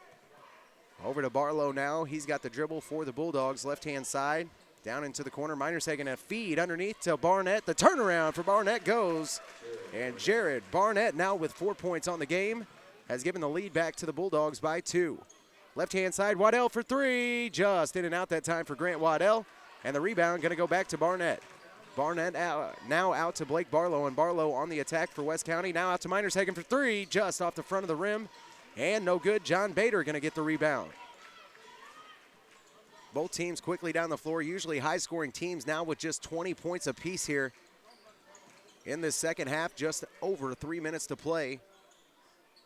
Brendan Hardy now, top of the key, right-hand side, goes over to Grant Waddell. Now back to Hardy for 3. Just in and out that time for Brendan Hardy. Rebound goes to John Bader, and the putback good. John Bader now with his 4th points on the night has tied this thing back up at 22. Minershagen now going to bring it past half court and down the middle of the lane by himself. What a nifty move that time by Jacob Minershagen. Now 10 points on the game for him. We go under 3 minutes to play in the half.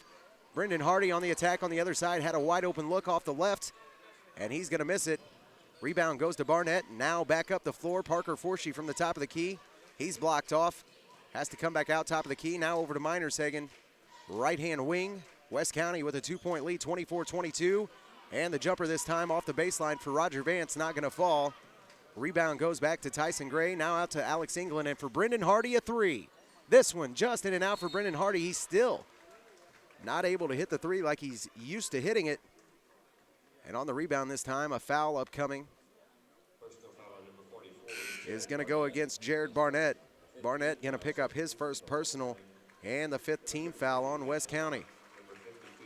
Ball will stay with Farmington underneath their own goal. Jared Barnett picks up his first. Checking out of the ball game, John Bader and Alex England coming in.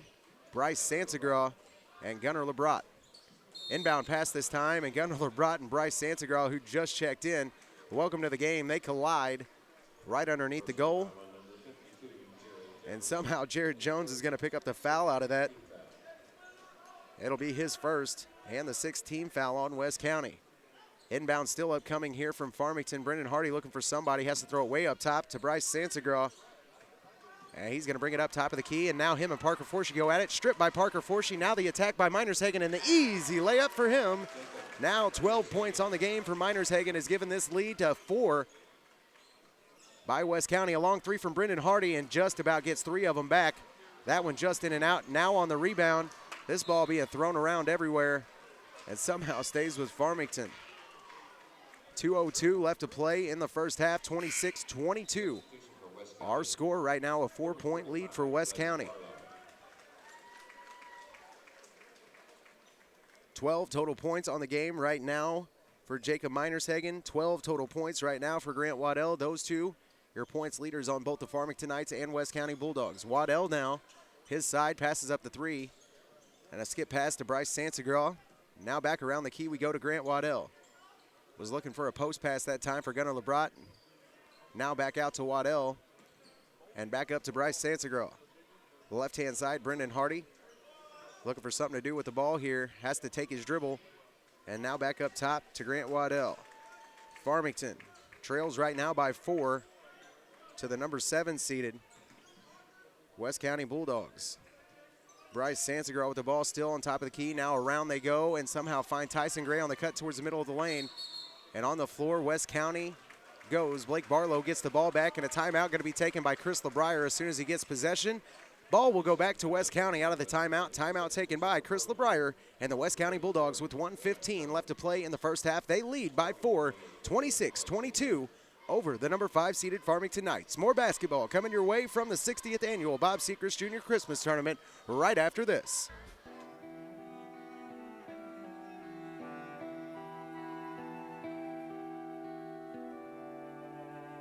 Marlar Music Center, located in downtown Park Hills, has been proudly serving the Parkland since 1951. Open Monday through Saturday, Marlar Music Center is a full-service music store that offers lessons on a wide variety of instruments to players of any skill level. It has a certified repair technician for band instruments and electronics, as well as a PA and installation specialist. Here at Marlar Music Center, we provide timely service you won't get from outside dealers. Marlar Music Center offers a band rental program to our local schools, and when it comes to guitars, amps, and drums, we match online prices. So come on in to Marlar Music Center in downtown Park Hills today and find out why we have been the Parkland's music authority for over 60 years.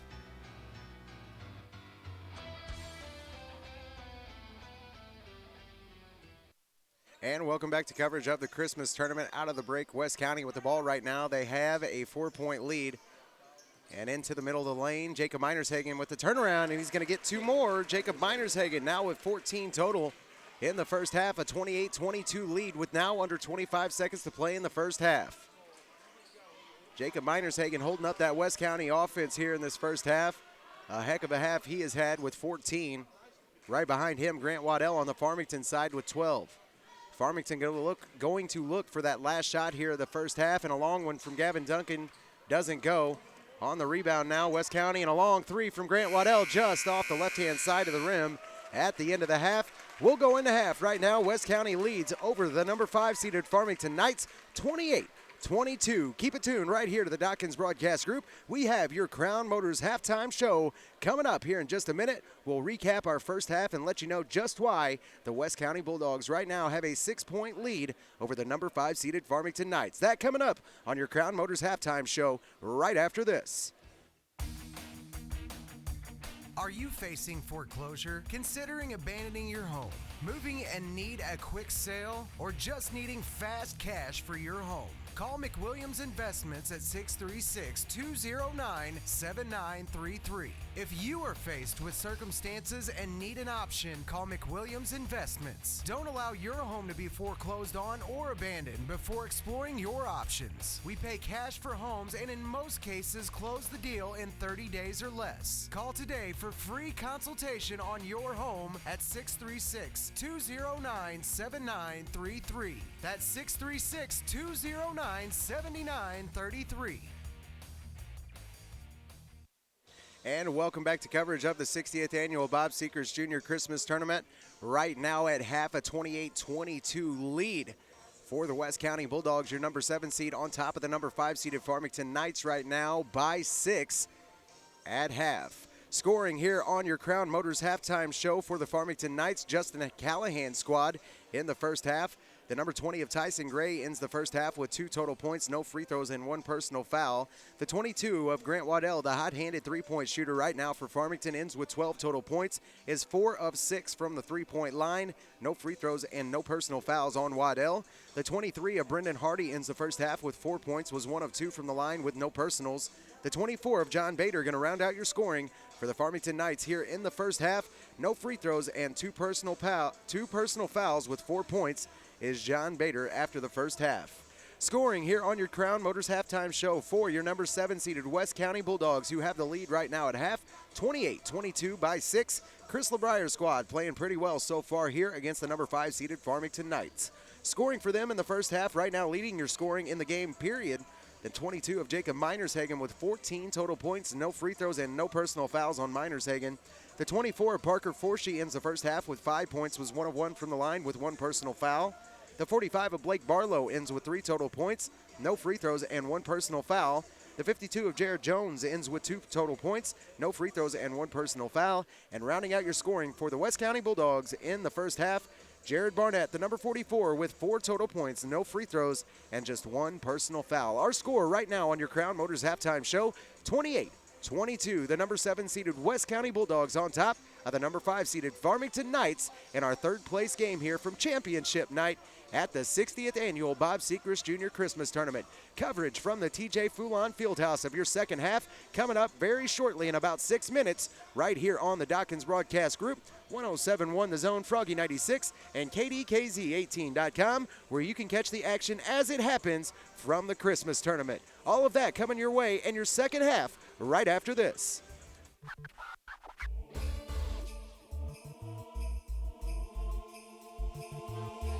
The museum annex is rapidly approaching completion. Please consider the annex as our Christmas gift to the mineral area. It will be loaded with more displays, new artifacts, and challenging interactive exhibits. We promise it will be fun and educational to all. So as we celebrate the holidays, the staff and volunteers at the Space Museum wish you a merry and joyful Christmas and a happy and profitable New Year.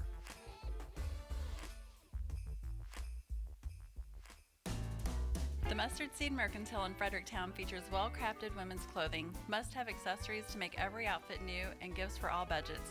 The Mustard Seed carries many locally produced products and is proud to be locally owned and operated. The Mustard Seed Mercantile, the finest boutique in the heart of Fredericktown at 125 East Main Street.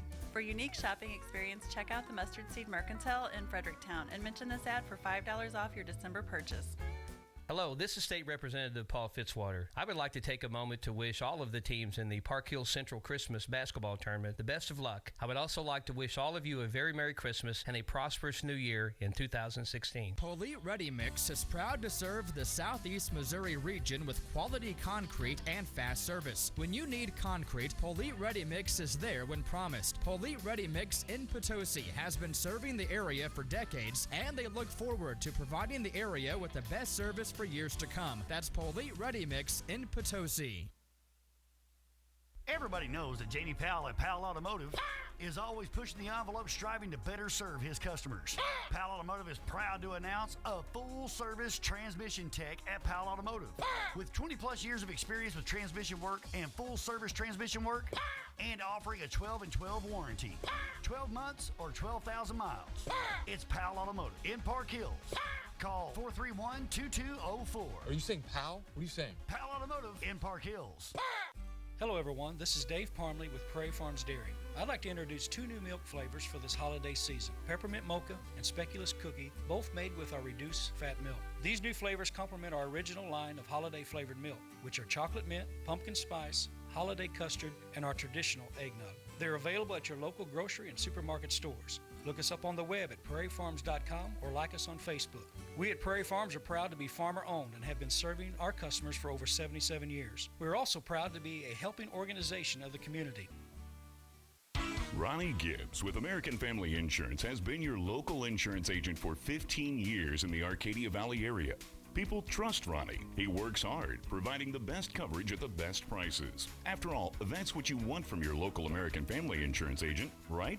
Ronnie Gibbs Insurance has expanded into the Madison County area. That's right, folks. 2 convenient locations. Visit 110 South Mary Street in Pilot Knob or call 546-7101. You can also visit 705 West Main Street in Fredericktown or call 783-5544 for a no-cost, no-obligation checkup. Look them up online at RonnieGibbsAgency.com or like them on Facebook. That's Ronnie Gibbs Insurance, now serving the Iron and Madison County areas. Service Master Restoration by MMCT is available 24/7 to handle any unexpected event, big or small. Their trained technicians and specialized equipment will help restore life back to normal in no time. Service Master provides residential and commercial restoration services. When disaster strikes, you need the right people on your side. They are the team you can count on. Service Master Restoration by MMCT. We're the team for restoring peace of mind. For more information, call 664-1200 or go online to svmbymmct.com.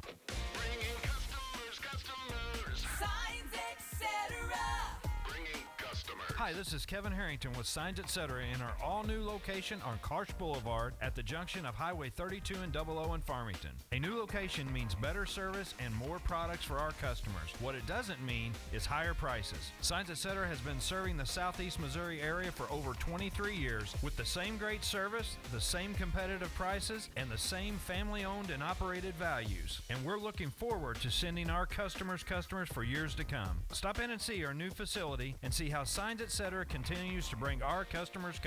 Still the same phone number at 756-9000, the same website at signsetconline.com, but a brand new location at 1101 Karsh Boulevard at the junction of Highway 32 and 00 in Farmington.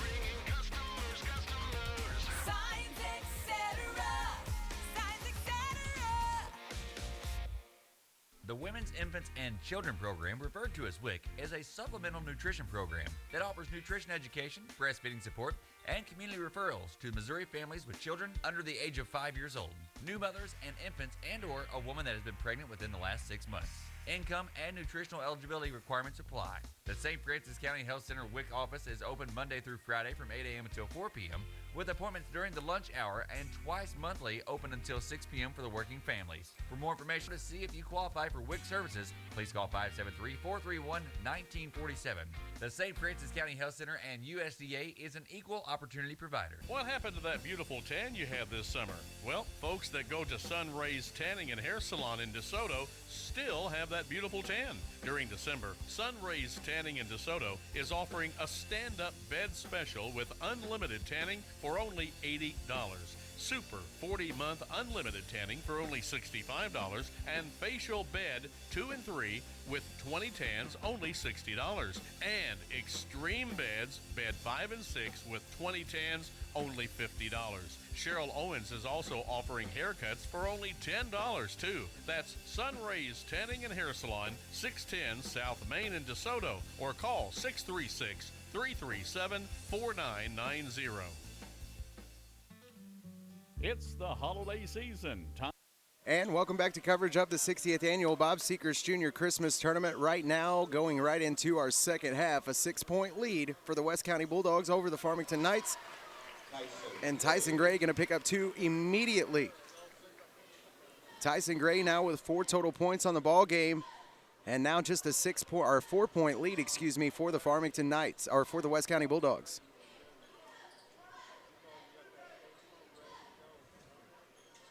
On the other side of the floor now with West County after Tyson Gray's quick 2 out of halftime. West County from the left-hand side, Blake Barlow on the drive. That one going to be over the rim and no good. Rebound goes to Tyson Gray. On the attack, Alex England, a wide open left-hand layup. And he's going to be fouled. This time, Minershagen going to pick up his first and the first team foul here on West County in the second half. To the line, Alex England. Personal foul number 22, Jacob Minershagen. His first team foul coming before Alex England.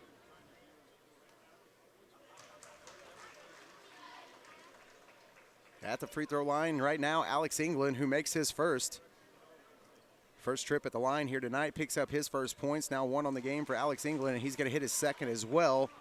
Now 2 points on the game has brought this back to just a 2-point ball game for West County. Down the floor, Parker Forshey going to bring it down for West County. Now left-hand side to Blake Barlow. Barlow now going to try to drive. Now a dish over right-hand side to Barnett. Then over to Parker Forshey. Left-hand side now to Roger Vance. And Vance now a pass down low to Blake Barlow. He's underneath the goal, and he's swatted that time by Tyson Gray, followed by Parker Forshey. Is going to go. Now they're actually going to say Roger Vance got his fingertips on it. Both of them jumped up for that tip back in off the Parker Forshey miss. And Roger Vance going to get the tip back in and the foul, so they go up by 4 right now. Roger Vance on the line with a chance for the 3-point play. Foul that time is going to go against the 23 of Brendan Hardy. That'll be Hardy's first personal and the first team foul on Farmington here in the second half.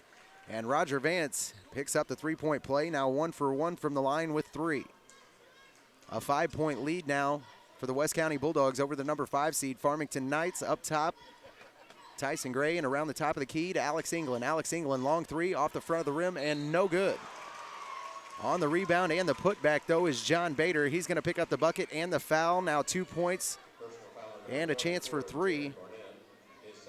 For John Bader, he picks up his 6 points of the evening, and a chance here for his 7th. On the free throw line is John Bader, his first trip to the line tonight.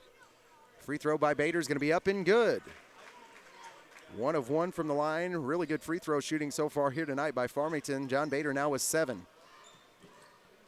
31-29 our score right now. A 2-point lead for the West County Bulldogs, and Parker Forshey is going to be blocked that time by John Bader. Ball goes back into the hands of Alex England, and he's going to be fouled on the out-of-bounds line. Foul upcoming here is going to be on Roger Vance. Vance now picks up his second personal, and team foul number 2 on West County here in the second half. Inbound goes to England. He wastes no time coming down the floor for Farmington. Left-hand side, Hardy, he passes up the 3. Now back around the key to Grant Waddell on the right-hand side. Tyson Gray now to England. And Farmington with some good ball movement here to start the second half. Now into Tyson Gray, drive that time, and he's going to be stripped. On the rebound, a scrum for the ball here. To the floor goes Farmington. And John Bader that time tried to pick up the ball and toss it out to somebody, and it goes out of bounds off the Farmington Knights. And back to West County it goes. West County right now with a 2-point lead over Farmington. 31-29 our score as we approach our 5-minute mark here. Other side of the floor, Roger Vance now skip around to Parker Forshey. And back up to Barlow for 3. Got it! Blake Barlow now with his second 3-pointer on the night. 6 points total. And a 34-29 lead now, back up to 5 points for West County. Right-hand side, Brendan Hardy going to try to get it back, and that went off the front of the rim and no good. Rebound to Barnett. Now the quick outlet to Blake Barlow and over to Parker Forshey. Wide open right-hand layup for Parker Forshey, and he puts it down. Now 7 points for Parker Forshey and a 7-point lead for West County. Left-hand side, Grant Waddell thought about the 3-point shot. Now back around the top of the key they go. Hardy, right-hand wing. Now a dish to the high post for Grant Waddell is going to be broken up by Forshey. Down the floor they go. A quick dish to Forshey, right-hand side. The same play that just got him 2, gets him another 2. And Parker Forshey, another right-hand layup. Now 9 points on the game for him and a 9-point lead for West County. Right-hand side, Brendan Hardy. Now top key for Alex England and over to Grant Waddell. Crossover dribble. Now he comes back top of the key. And around the horn they go. Brendan Hardy. only with 4 points here on the game so far. Now Waddell for three. That one just rolls in, actually. Thought it was going to come out, but Grant Waddell rolls that one in. Now 15 total points on the game for Grant Waddell. And a 38-32 game now, just a 6-point lead for West County. 10-footer here for Parker Forshee off the baseline, going to go. And Parker Forshee now with 11 points on the ball game has given the lead back to West County, this time by 8. And Justin Callahan and the Farmington Knights don't like what they see. They're going to take a timeout to talk about it. Timeout comes with 4:13 left to play. 40-32 our score right now. The West County Bulldogs lead over the Farmington Knights with 4:13 left to play in the third quarter. A short break coming your way here on the Dawkins Broadcast Group. Up after that, more second half action here from your men's third place game. The Farmington Knights and the West County Bulldogs. Right now, a 8-point lead, for the West County Bulldogs. More basketball coming your way right after this. It's the holiday season. Time for community, friends, and family. The professionals at Torres Sanitation LLC in Fredericktown want to thank all of their customers for a great year and look forward to continuing serving their friends, living and working right here in the community. When you need residential, commercial, garbage collection, or roll-off service, call Torres Sanitation of Fredericktown, 783-7809. Enjoy your holiday season with your family and have a happy new year to all of our customers at Torres Sanitation. Unico Bank. And welcome back to coverage of the 60th annual Bob Sechrest Jr. Christmas Tournament. Out of the break, ball going to go back to Farmington. They trail by 8 right now to the number 7 seeded West County Bulldogs. Both of these teams last night with heartbreaking losses. Farmington beat out by Central 53-50, and West County beat out by North County 63-61. Now under 4 minutes to play here in the third quarter. And a second half that has been all West County Bulldogs. They lead by 8. Long three-pointer for Alex England. Alex England going to pick 3 of them back up for the Farmington Knights. Now 5 points on the game for him.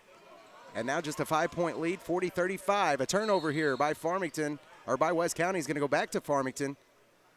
And Grant Waddell tries to force a pass down underneath that time.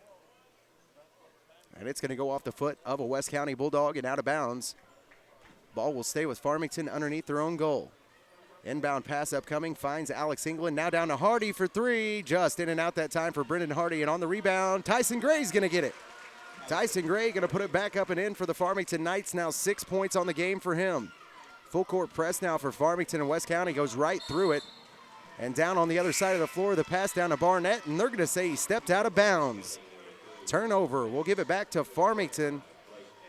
Now trail only by 3 points.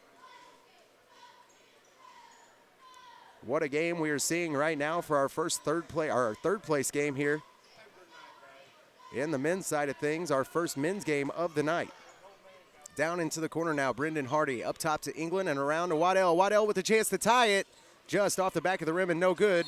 And the rebound this time going to go to Jared Jones, and tied up underneath the bucket is he by Tyson Gray. Jump ball. Going to go back to West County though, so they will get the ball back.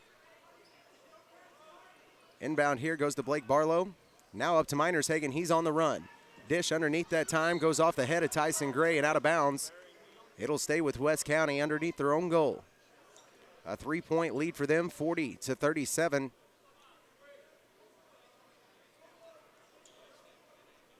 Inbound pass upcoming here from Jacob Minershagen.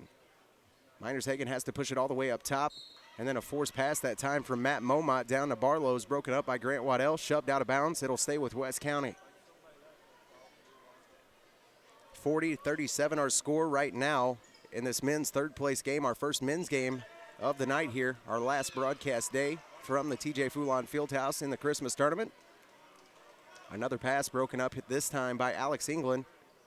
West County keeps the ball, their side of the floor. Inbound pass goes to Matt Momot.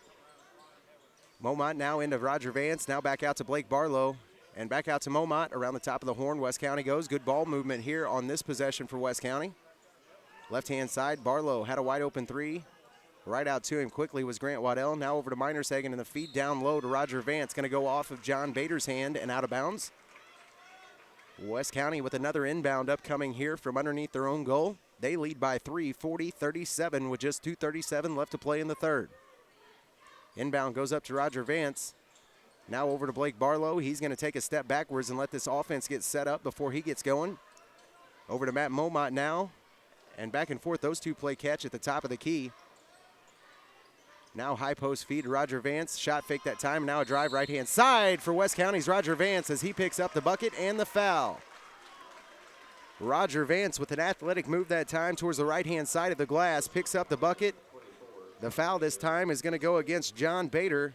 And Bader now picks up his third personal of the ball game and team foul number 2 on the Farmington Knights here in the second half. At the line, Roger Vance. And that shot going to roll in and out for him. Now 1 of 2 from the line is Roger Vance. West County's lead back up to 5. Turnover on the rebuttal that time for Farmington. Going to give it right back to West County. Jared Jones checks back out of the ball game for West County. Back in is Jared Barnett. And back underway we go here. 2:13 left to play in the third quarter. West County leads by 5. A pass underneath the goal to Roger Vance. Up off the glass, no good. Gets his own rebound and the putback good. Roger Vance now coming alive for the West County Bulldogs. 7 points on the game for him.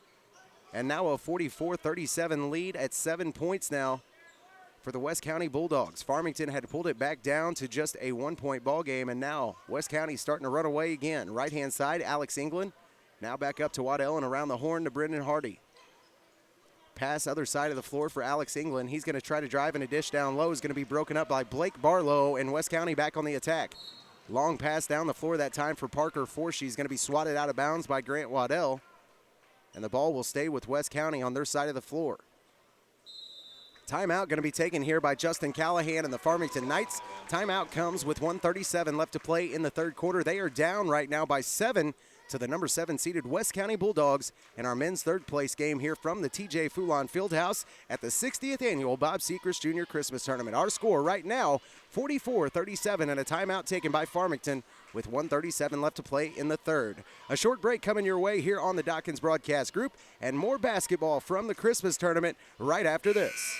Unico Bank, banking with people like you with locations in Irondale, Potosi, and Deloge. Offering Shazam ATM debit cards, internet banking, and loans for automobiles, debt consolidation, personal lines of credit, personal loans, real estate, home improvement, and commercial loans. Since 1901, people have depended on Unico Bank. You should too. See them today in Irondale, Potosi, and Deloge. Unico Bank in the Lead Belt, member FDIC, and equal housing lender. The vibrant. And welcome back to coverage of the 60th annual Bob Sechrest Jr. Christmas Tournament. Underneath the goal, out of the break, Parker Forshee going to be stripped away. And on the attack comes Farmington. Left-hand corner, Grant Waddell picks up a 3. Grant Waddell now with his 6th three-point shot of the night, picks up his 18th points, and brings this back down to just a 4-point ball game for West County. Top of the key now, Parker Forshee works around left-hand side. Blake Barlow now top of the key to Jacob Minershagen. Now the drive to the bucket by him, and the floater going to fall for Minershagen. Now 16 points on the ball game for him. And back up to a 6-point lead here for West County as we go under a minute to play in the third quarter. Right-hand corner, Brendan Hardy now back up top around the key to Alex England. And back up to Brendan Hardy for 3, right-hand side, and he's going to be rejected by Barnett. And Blake Barlow that time tried to get the ball off the block shot by Barnett. It goes off his foot and out of bounds. And we'll go back to Farmington with just 39.9 left to play in the third quarter. Farmington with the ball underneath their own goal. Waddell going to pass it in, and a wide open Gavin Duncan. Nobody even saw him standing there. Gavin Duncan gets a wide open bucket off the inbound. Now 2 points on the game for him. And back on the attack is West County's Minershagen. Right-hand side, and an easy layup for him. He attacked the basket that time. Nobody underneath the basket except for Gunnar LeBrat, and he went right over the top, picked up 2. Now a 6-point lead again for West County. Under 20 seconds to play in the third quarter. Our score 48-42, a 6-point lead for the West County Bulldogs over the number 5 seed Farmington Knights. Hardy now going to drive baseline and a quick dish to Gavin Duncan, get a fall. Gavin Duncan now with his second straight bucket in a row, and then on the inbound, a turnover. Barnett tried to push it over to Blake Barlow. Barlow wasn't looking at it. Goes out of bounds off West County. Farmington going to get it back here as they trail by 4 with just 5 seconds left to play in the third quarter. They'll get it underneath their own goal. Hardy to inbound for Farmington. And he's going to get it into Cameron Friend. Now just under 5 seconds, looking for a last-second shot. Hardy for three. Just in and out that time for Brendan Hardy.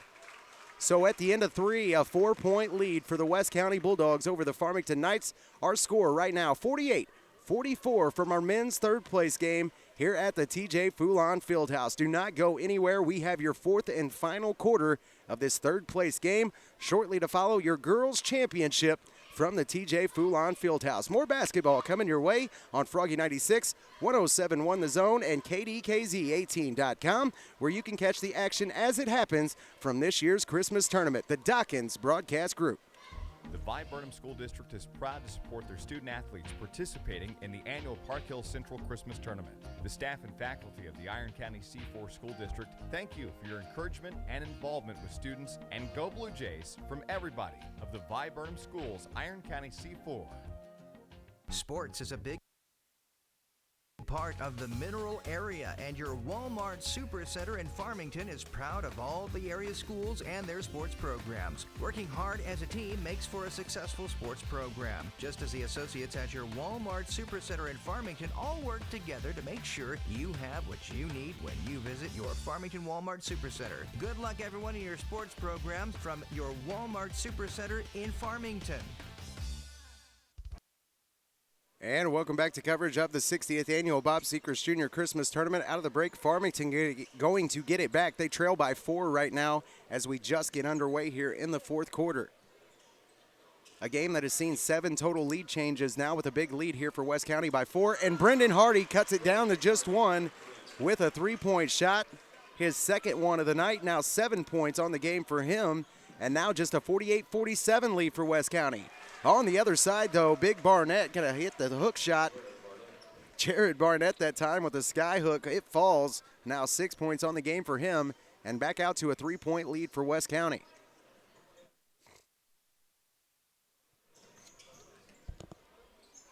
Other side of the floor now, and a long three for Grant Waddell, going to fall. And that young man continues to knock down the 3-point shot. Now 21 total points on the game for Grant Waddell, and he ties this thing back up at 50. Parker Forshee, other side, and he says, I can answer you right back. A drive to the hole. He picks up the bucket and the foul. Parker Forshee now with 13 total points and a chance for the 3-point play again. Forshee right now is 1 of 1 from the line. He gives the lead right back to West County, 52-50. Foul that time is going to go against Gunnar Lebrat, his first personal, and the third team foul here on Farmington in the second half. The free throw for Parker Forshee is going to roll in, and now 14 total points and a 3-point lead for West County after Parker Forshee's free throw. Right-hand quarter, Brendan Hardy now pulls it up to the right-hand wing, and a feed down to the high post, now down into the low post for Gavin Duncan, who goes up with it. He's going to be fouled. Foul here upcoming, I do believe, going to be on Vance. And it is. Roger Vance now picks up his third personal and the fourth team foul on West County here in the second half. At the line right now, Gavin Duncan, his shot's going to be up and good. Gavin Duncan now 1 of 1 from the free throw line with 5. 6:48 left to play in the ball game. And Gavin Duncan looking to make it a 1-point game, and does. Gavin Duncan with 2 straight free throws is now 2 of 2 from the line with 6 points. And makes this just a 1-point lead for West County, 53-52. Down the floor, a pass to Blake Barlow. He's going to press left-hand side. Now goes baseline. He's going to be bottled up. And now the pass ripped away from him. Brendan Hardy's got it. Farmington on the attack, a chance to take the lead, and they do. Cameron Friend off the right-hand layup is going to give the lead to Farmington, their first lead since the first quarter. 54-53 our score. An attack on the basket by Roger Vance, and an offensive charge. Roger Vance now going to pick up his 4th personal foul of the ball game. And that'll give the ball right back to Farmington. Farmington with a 1-point lead. 4th foul, Roger Vance going to have to go take a seat. Checking in for him is going to be the 52 of Jared Jones. Chris LeBrier not happy with that call.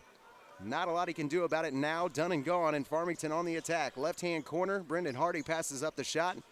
Now back around top of the key, Cameron Friend holds it right-hand side. Still with the dribble is Cameron Friend. And a 3-second violation going to be called here on Gavin Duncan underneath the bucket. That turnover will give it back to West County with 6:01 left to play. They trail by 1. First lead for Farmington since about 2 minutes left in the first quarter. Been all West County since then. A heck of a time to take the lead back, though. Down the floor now with West County. Parker Forshee has to go up in the air to get that pass. Now right-hand side for Minershagen as we go under 6 minutes left to play here in the ballgame. Left-hand side, Parker Forshee now down to Blake Barlow.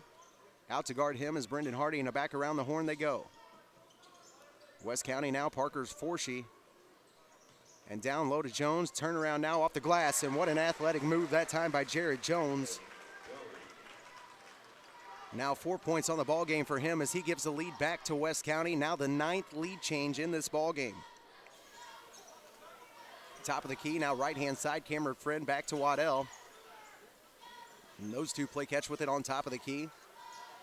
Waddell thought about the three that time. Now back to Cameron Friend, shot fake, and now the floater on the inside doesn't go. Blake Barlow going to get the rebound.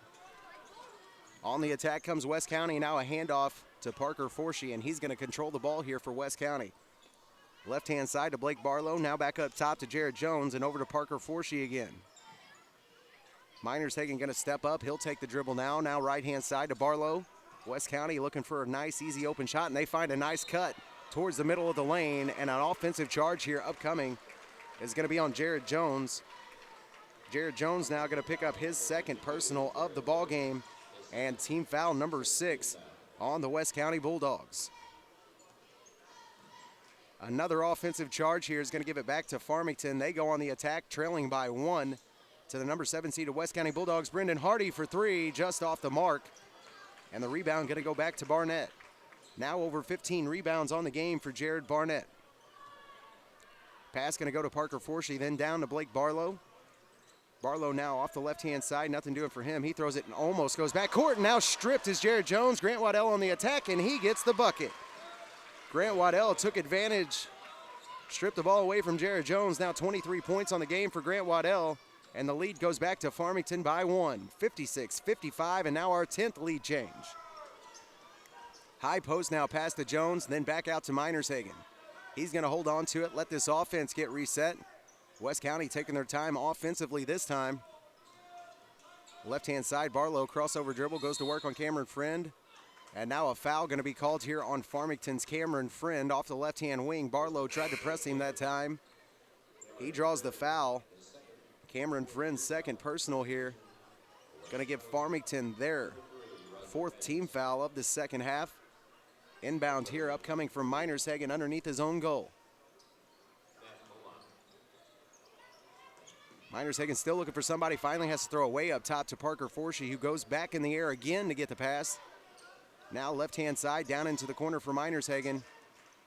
And around the top of the horn they go. Matt Momot into the game now for the West County Bulldogs, a good shooter for them. Now an attack by Parker Forshee, and he's going to be swatted that time by Tyson Gray. The freshman saw Parker Forshee going towards the middle of the lane, and he went up with him. Clean rejection that time by the freshman Tyson Gray. Inbound here, upcoming from Minershagen.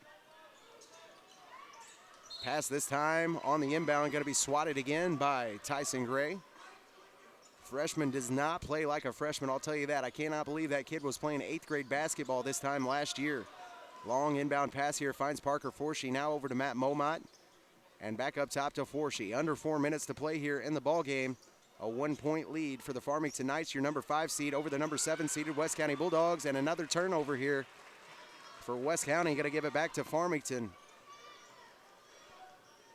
Approaching the 3-minute mark here in the ball game. Farmington with a 1-point lead, other side of the floor, and a timeout going to be taken here by Justin Callahan and the Farmington Knights.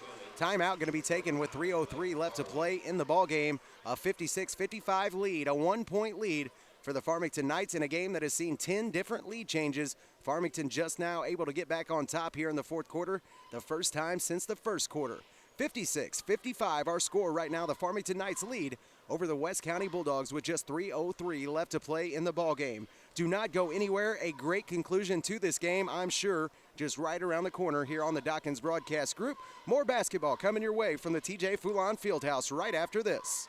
Your Walmart Supercenter in Fredericktown is proud of all of the area high school athletes. Sports is a very important part of any school, and their athletes demonstrate that team spirit is first and foremost.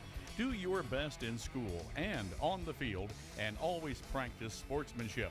This community-minded message was presented by your Walmart Supercenter in Fredericktown. Save money, live better. Walmart Supercenter in Fredericktown. Your Walmart Supercenter of Fredericktown would like to take this time to wish everyone a happy holiday season.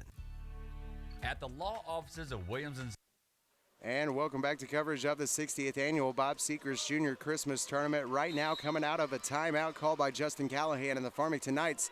They will get the ball back with just a 1-point lead over the number 7 seeded West County Bulldogs. Right-hand side for Brendan Hardy, now down into the corner for Gavin Duncan, and back up top to Grant Waddell. Waddell now down into the corner and a quick pass, low post. This time for Gavin Duncan, the shot going to be missed on. He gets his own rebound, and on the putback, he's going to be fouled. Foul this time going to go against Minershagen.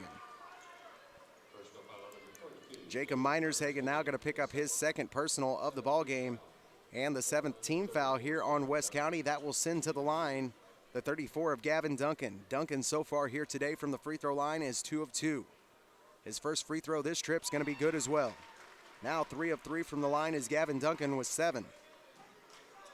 2-point lead now for the Farmington Knights. West County led 3/4 of this ball game. Farmington just able to take the lead again, and the second free throw from Gavin Duncan good as well. He remains perfect from the free throw line with 8 points. Inbound goes to Barnett, now back to Minershagen. They try to cut through this Farmington press and do. Now the pass up to Parker Forshee, and he's going to take his time and bring this thing back up to the top of the key. Right-hand side around the pick, now a dish down into the corner. Minershagen doesn't take the shot, and around the top of the key, now left-hand side. Down into the corner, Parker Forshee passes up the shot. Now left-hand side, Blake Barlow. Around the top of the key they go. And now a feed to the high post and a foul upcoming here on the pass. Foul is going to be on the 22 of Grant Waddell. That'll be his first personal and the 5th team foul here on Farmington in the second half. Inbound upcoming from Barnett. West County has it underneath their own goal. Now left-hand side of the baseline. Nothing doing for Minershagen. He's going to pull it back up top. Approaching the 2-minute mark here in this fourth quarter. West County trailing right now by 3. Skip pass over right-hand side to Parker Forshee. He passes it up. Now back to Barlow and back to Forshee. Now under 2 minutes to play in the ball game. Barlow gets the ball. He's going to be attacked quickly by Gavin Duncan and Cameron Friend. And now a pass to the high post going to be picked off. Tyson Gray on the run with it for Farmington. They have a 3-point lead. Now the dish over to Cameron Friend and a passed up shot by him. He'll bring it back up top. What a heads up play that time from Cameron Friend, realizing that all they have to do is run this clock off already with just a 3-point lead, 58-55 Farmington. The thing is, you cannot let West County hang around that long. I said it so many times during this tournament. Festus, a prime example of that, a last-second shot by Barlow to win it. And now a 3-point lead as we approach 1 minute left to play for Farmington. West County still within striking distance. Top of the key, Grant Waddell calls it out. Now just over a minute to play, and now a quick feed underneath to Gavin Duncan. A wide open layup for Gavin Duncan. He's now got 10 and a 5-point lead for the Farmington Knights over the Bulldogs. Now under a minute to play in this third place game, and West County going to bring it up the floor, left-hand side, now down into the corner. And back up top of the key for Parker Forshee. West County has got to score quickly. Down 5, a skip pass over to Parker Forshee. Passed up 3-pointer, now down into the corner. Barnett going to pass one up. Skip pass over to Barlow, passed up shot.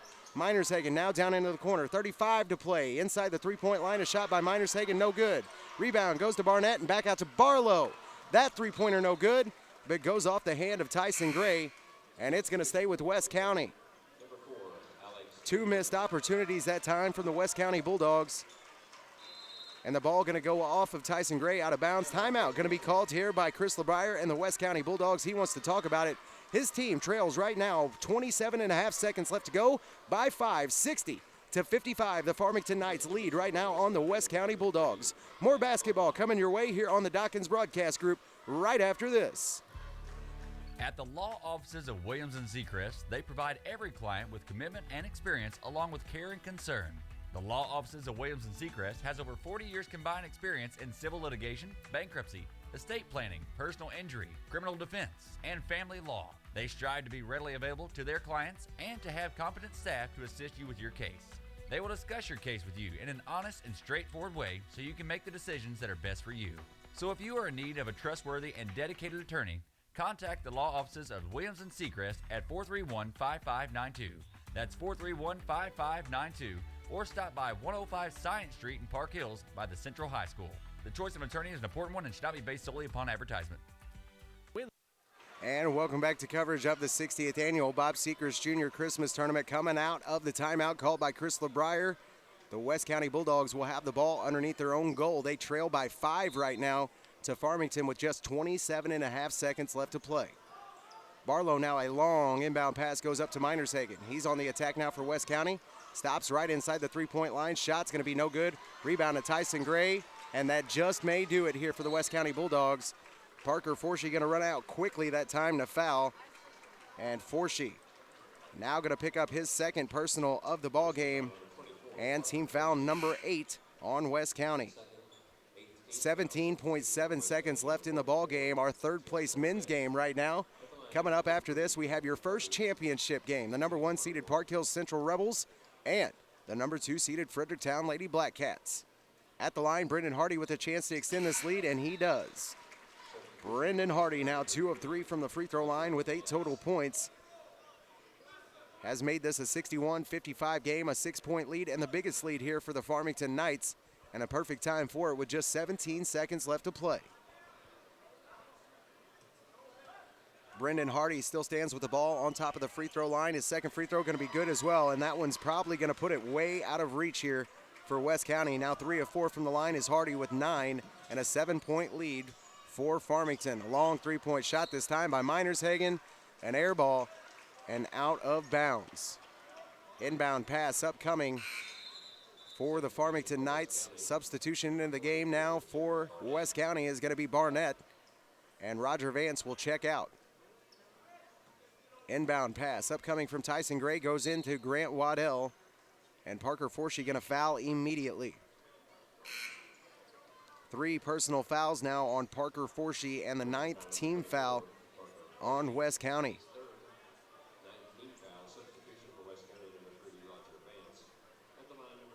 To the free throw line now goes Grant Waddell. Waddell so far 23 total points, no free throws on the night, and just 1 personal foul. That young man making a case for that Mark Bonney Construction Player of the Game. And his first free throw is going to go. He is now 1 of 1 from the line with 24. What a game Grant Waddell has had. His second free throw going to be on the mark as well. The hot-handed shooter continues to produce points here for Farmington. And West County going to come down. Parker Forshee with the long 3. That one in and out. Now the rebound and put back by Roger Vance. And time's going to expire. The Farmington Knights beat out the West County Bulldogs after trailing for 3 quarters of this game. They come back in the 4th quarter to take the lead and the win. They win by 7 points here over the West County Bulldogs, your number 7 seed in this Christmas tournament. 64-57, our final score here as the Farmington Knights win 3rd place in the 60th annual Bob Sechrest Jr. Christmas tournament.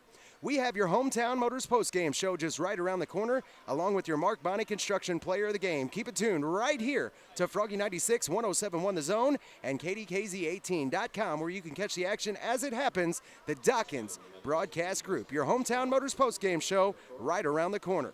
Windsor Foods in Piedmont is a proud part of our community. Windsor Foods in Piedmont is a major employer too, creating jobs and providing a sound economic base to the area. Windsor Foods is also proud to be a supporter of area events in the Clearwater Lake area. Windsor Foods in Piedmont, proud of our community, proud of our employees and management, and proud to be involved with community events. And welcome back to coverage of the 60th annual Bob Sechrest Jr. Christmas Tournament. Right now, your Hometown Motors post-game show.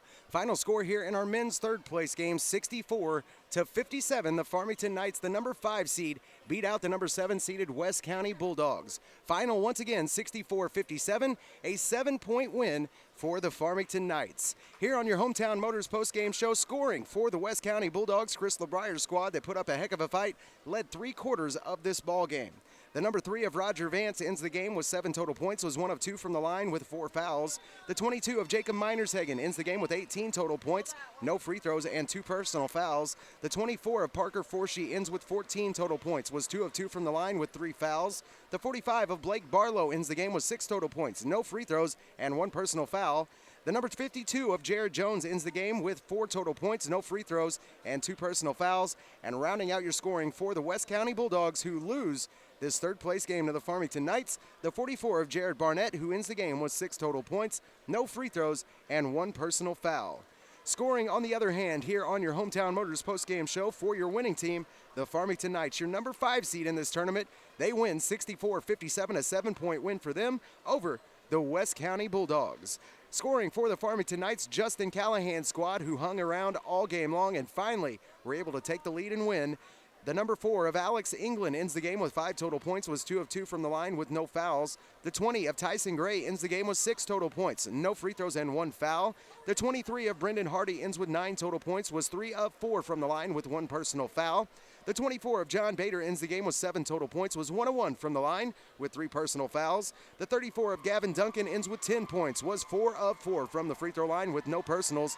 And the number 10 of Cameron Friend ends the game with 2 total points, no free throws, and 2 personal fouls. Now that magical time of the game when we name your Mark Bonney Construction Player of the Game here on your Hometown Motors postgame show. And your Mark Bonney Construction Player of the Game going to go to the number 22 of Grant Waddell. He ends the game with 25 total points, 2 of 2 from the line, and he had 7 3-point shots here in this win over the West County Bulldogs. Grant Waddell, your Mark Bonney Construction Player of the Game in our third-place men's game from the TJ Foulon Fieldhouse. On tap right now, we have another special game coming your way in our first championship game of the Christmas tournament. The number 1 seeded Central Lady Rebels, your 3A state champions from just last year, will take on the number 2 seeded Fredericktown Lady Black Cats. That coming your way in your PAL Automotive pregame show right around the corner, right here on the Dawkins Broadcast Group, right after this.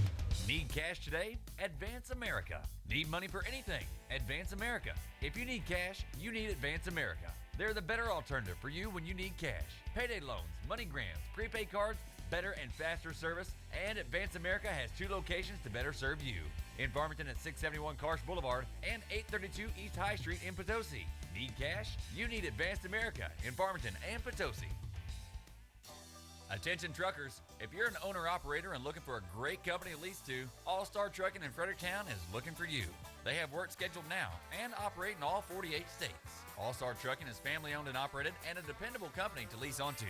So if you're an owner-operator and want to lease onto a great company, call Becky at All-Star Trucking in Fredericktown at 783-6719, at 783-6719. Ameren UE Tomsock plant in Annapolis is proud to be a part of the Park Hills Central Tournament and wishes all teams the best of luck. It takes hard work and team spirit to make it to this historic tournament. Best of luck in all of your athletic endeavors from everyone at Ameren UE Tomsock in Annapolis.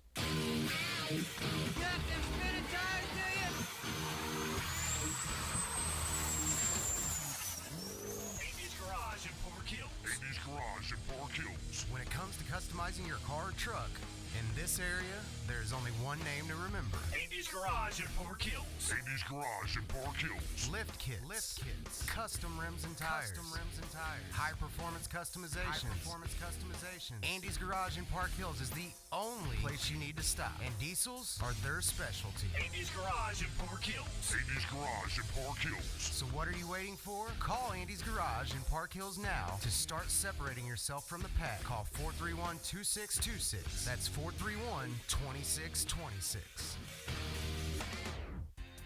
The Arcadia Valley School District has had a great start to this school year. Athletically, academically, the Arcadia Valley School District would like to thank you and say how proud they are for their school and their students this year. Good luck, Arcadia Valley Tigers, in this year's Christmas tournament in Park Hills.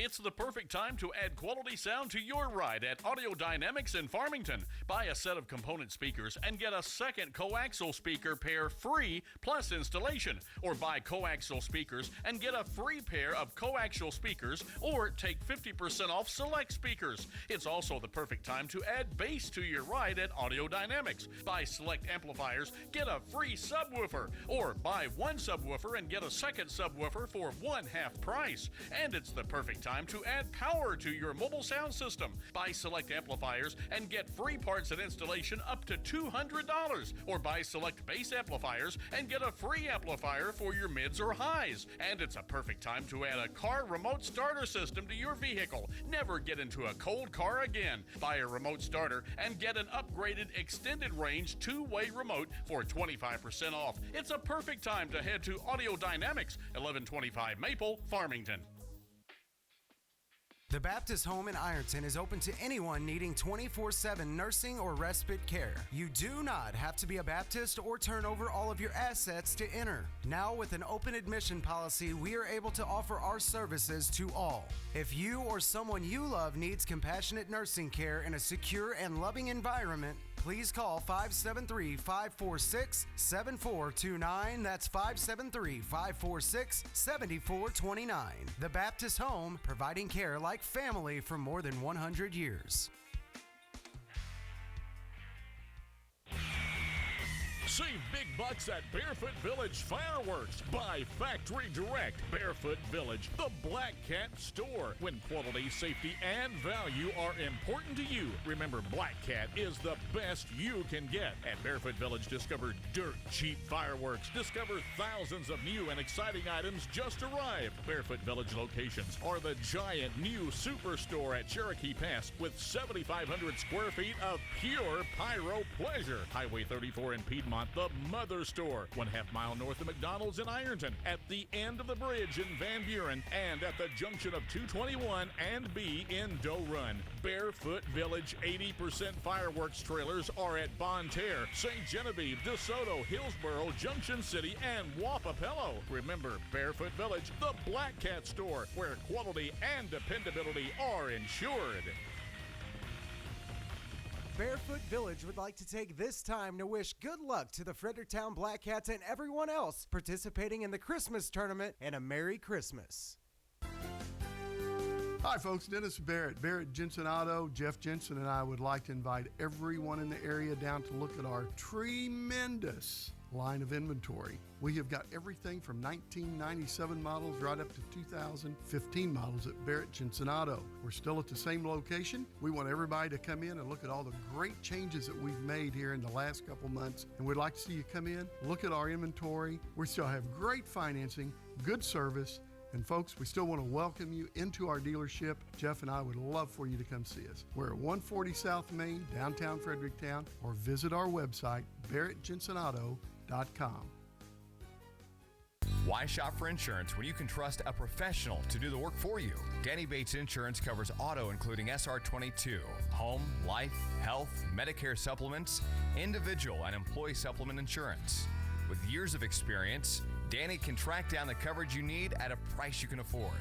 Stop paying too much for insurance you don't need and let Danny Bates Insurance in Park Hills get your family or business covered today. Call Danny Bates Insurance at 573-431-2270. Bellevue Valley Nursing has been serving this area for over 2 decades and has been providing the utmost professional and loving care to their residents. Bellevue Valley Nursing provides regular skilled and behavioral skilled care. Therapy, speech, occupational, and physical therapy services are also provided. They're located 5 miles past the Bellevue School. Visit them soon for a tour or call 697-5311 for more information. Bellevue Valley Nursing Home in Bellevue. Are you tired of fast food? Then try the great atmosphere and the wonderful home-cooked food at the Blackbird Cafe on East High Street in Potosi. Pat and her crew will fix up great burgers and fries made to order. They have an expanded menu with fresh homemade desserts daily. And they can make homemade pies and cakes upon your request. You don't know what you're missing, so get on over and see for yourself. The Blackbird Cafe on East High in Potosi. Well worth your visit. Black River Electric Cooperative is proud to be a part of so many homes and businesses here in the area. Black River Electric Cooperative is member-owned, and Black River Electric Cooperative is proud to also be a part of this year's Park Hills Christmas Tournament. Congratulations to each and every team participating in this year's Park Hills Christmas Tournament from Black River Electric Cooperative, your Touchstone Energy partner. Here's a silly question for you. You ever get hungry around lunchtime? Yeah, of course you do. So do a lot of other people who, for one reason or another, may need some help finding that next meal. At BOGO's Sandwich Shop in Farmington, they do something amazing every day. First, they make an awesome sub sandwich from only the finest and freshest ingredients, where you get to choose the size, the bread, the meats, the cheeses, and all the wild and tasty toppings that Doug hand selects for his interactive menus. And then, once your sandwich is prepared and you fill your belly, BOGO's donates another sandwich to an area food bank for someone less fortunate than you. That's the magic of BOGO's. Buy one, give one. Every sandwich you buy at BOGO's, they will make an additional sandwich that feeds someone in need right here in our community. BOGO's founder, Doug Thomas, followed his heart. You just have to follow your stomach. To BOGO's Sandwich Shop in downtown Farmington, where when you buy one, you give one. Find BOGO's next to the post office in downtown Farmington or on Facebook. And BOGO's now delivers. Bordeaux Dance Studio is located in DeSoto, Missouri. We offer classes in ballet, tap, jazz, point, hip-hop, and tumbling. This year, we have brought back our Mommy and Me class for ages 2 to 3. We offer recreational class for ages 3 and up. We have a recreational competition team ages 5 to 9 that takes class once a week and competes 2 times a year. Our BDS competition team starts at age 7, and they audition once a year in August. That's Bordeaux Dance Studio in DeSoto, Missouri.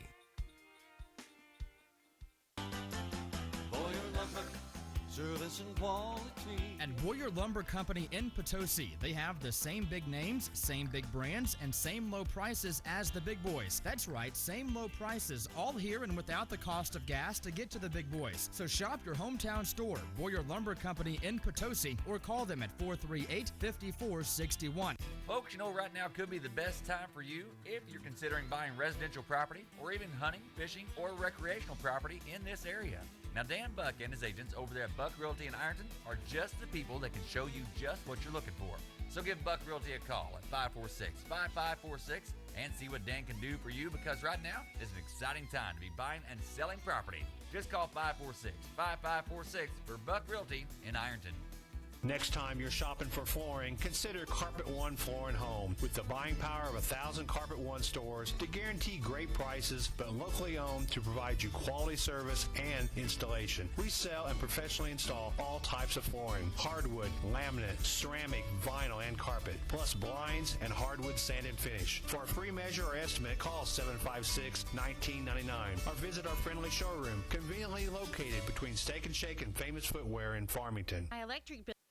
And welcome back to coverage of the 60th Annual Bob Sechrest Jr. Christmas Tournament, and it is championship time right now. On tap, we have the number 1 seeded Central Lady Rebels, your defending 3A state champions, and the number 2 seeded Fredericktown Lady Black Cats here on your PAL Automotive pregame show from the 60th Annual Bob Sechrest Jr. Christmas Tournament. Starting lineups for both teams. Starting for the Fredericktown Lady Black Cats, Coach Scott Davis. The number 3 of Annabeth Phillips, the 5 of Paige Gotze, the number 12 of Raylan Dodd, the 20 of Kirsten Hanner, and the number 42 of Callista Francis. Starting for the defending state champions Central Lady Rebels, Coach Josh Mapes, the number 22 of Megan Skaggs, the 33 of Olivia Casey, the number 13 of Brianna Seaton, the 12 of Jensen Uding, and the point guard, the number 24 of Skylar Amonette. Your starting lineups brought to you right here on the Dawkins Broadcast Group on your PAL Automotive pregame show. We have the tip-off of our first championship round coming your way right here on the Dawkins Broadcast Group. Remember, you can catch coverage on Froggy 96, 107.1 The Zone, and KDKZ18.com, where you can catch the action as it happens from the TJ Foulon Fieldhouse. We have seen all kinds of basketball games here today. Started out the day with an Arcadia Valley Lady Tiger and DeSoto Lady Dragon game. That your consolation championship in the girls bracket. The number 6 seed DeSoto Dragons were able to win that one over the Arcadia Valley Lady Tigers. Our second game was another consolation championship. The Potosi Trojans and the St. John Dragons final in that one 64-55. The Potosi Trojans beat out the St. John Dragons, the number 13 seeded Potosi Trojans, your consolation champion. We then moved on to a 5th place game for the boys' side of things. The number 4 seeded Hillsboro Hawks and the number 2 seeded Festus Tigers final on that one 67-60 as another upset happens here at the Bob Sechrest Jr. Christmas Tournament. The Hillsboro Hawk number 4 seed gets 5th place in this year's Bob Sechrest Jr. Christmas Tournament. Our last game we just got done seeing, we saw the Farmington Knights win out in their 3rd place game. They beat out the West County Bulldogs. The 7-seeded West County Bulldogs fall to the 5-seed Farmington Knights. The Knights, your 3rd place winners here in this year's Christmas tournament. Right before that, a St. John and Potosi girls game where we saw a last-second shot by Maddie Reynolds win it for the St. John Dragons. The number 4 seed beats out the number 3 seed. They are your 3rd place winners for the girls. Right now, starting lineups being announced for both teams, then a national anthem, and we will have your tip-off of our first championship game from the Bob Sechrest Jr. Christmas Tournament right here on the Dawkins Broadcast Group. That coming up just right after your break. I don't get paid for 2 more weeks. What am I going to do? Check on the Spot in Farmington is your answer. They offer payday loans bi-weekly or monthly. Get a payday loan at Check on the Spot and avoid return checks.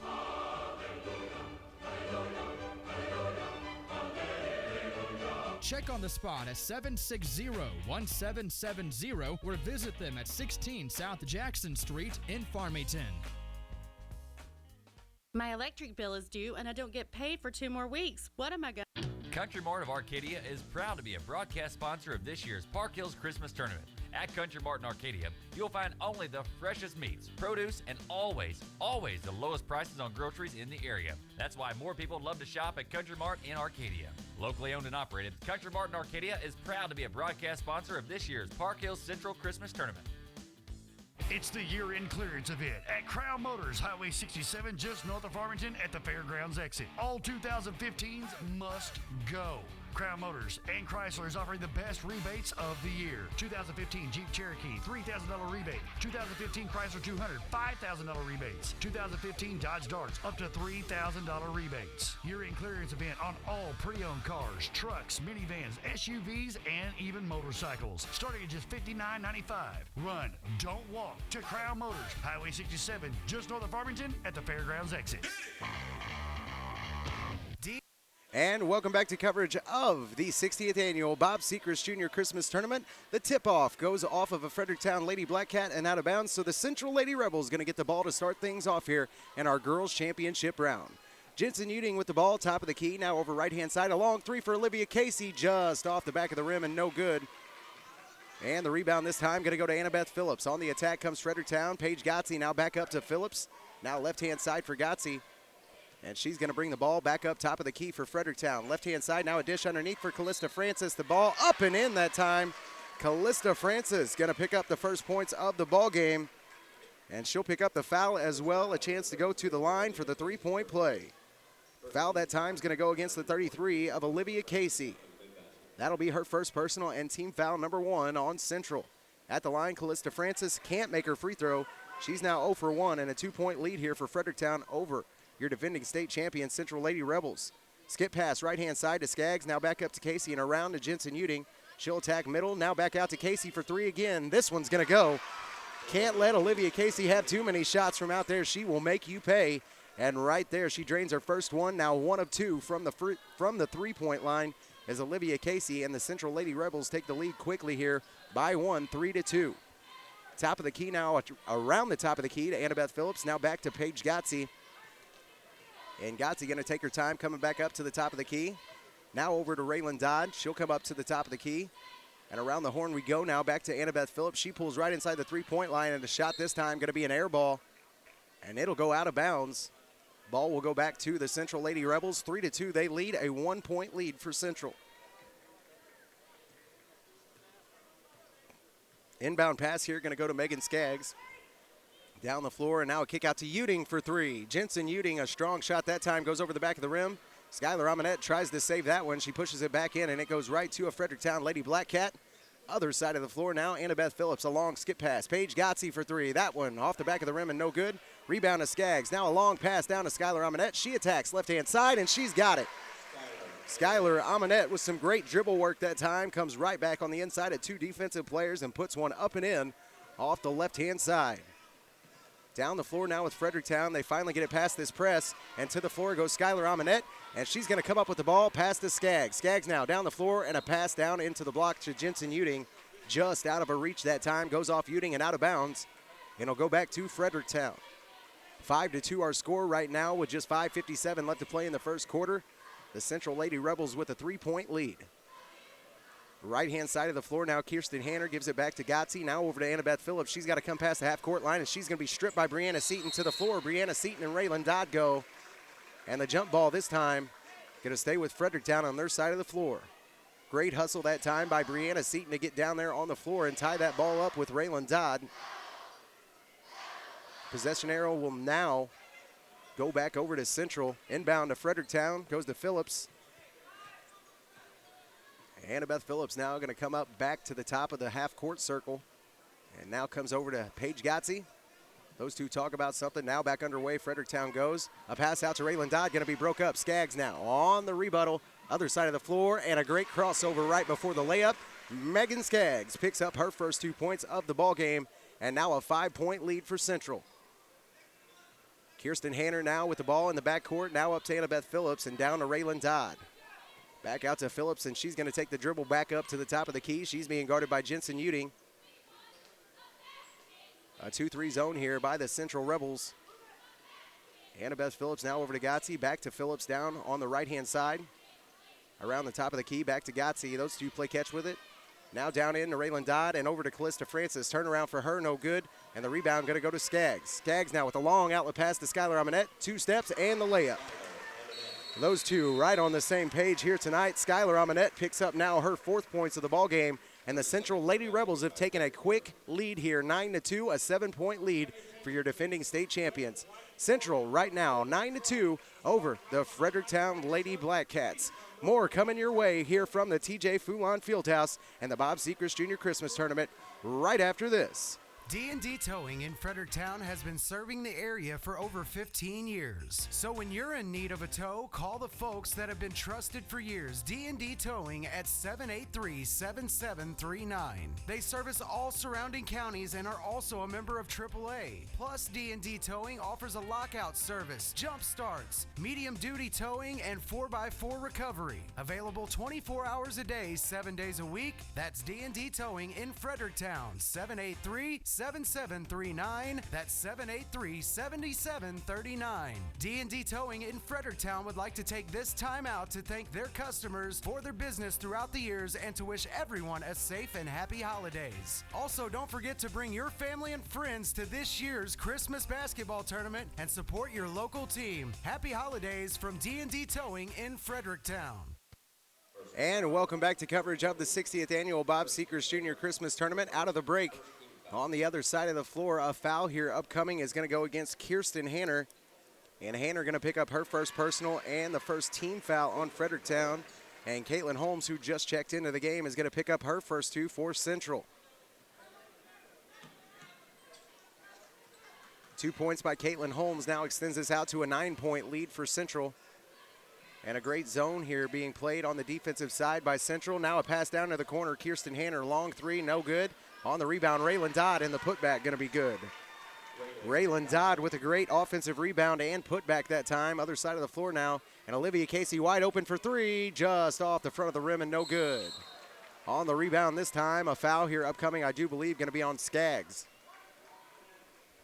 And it is. Megan Skaggs going to pick up her first personal and the second team foul here on the Lady Rebels. 3:46 left to play in the first quarter. A 7-point lead right now for Central.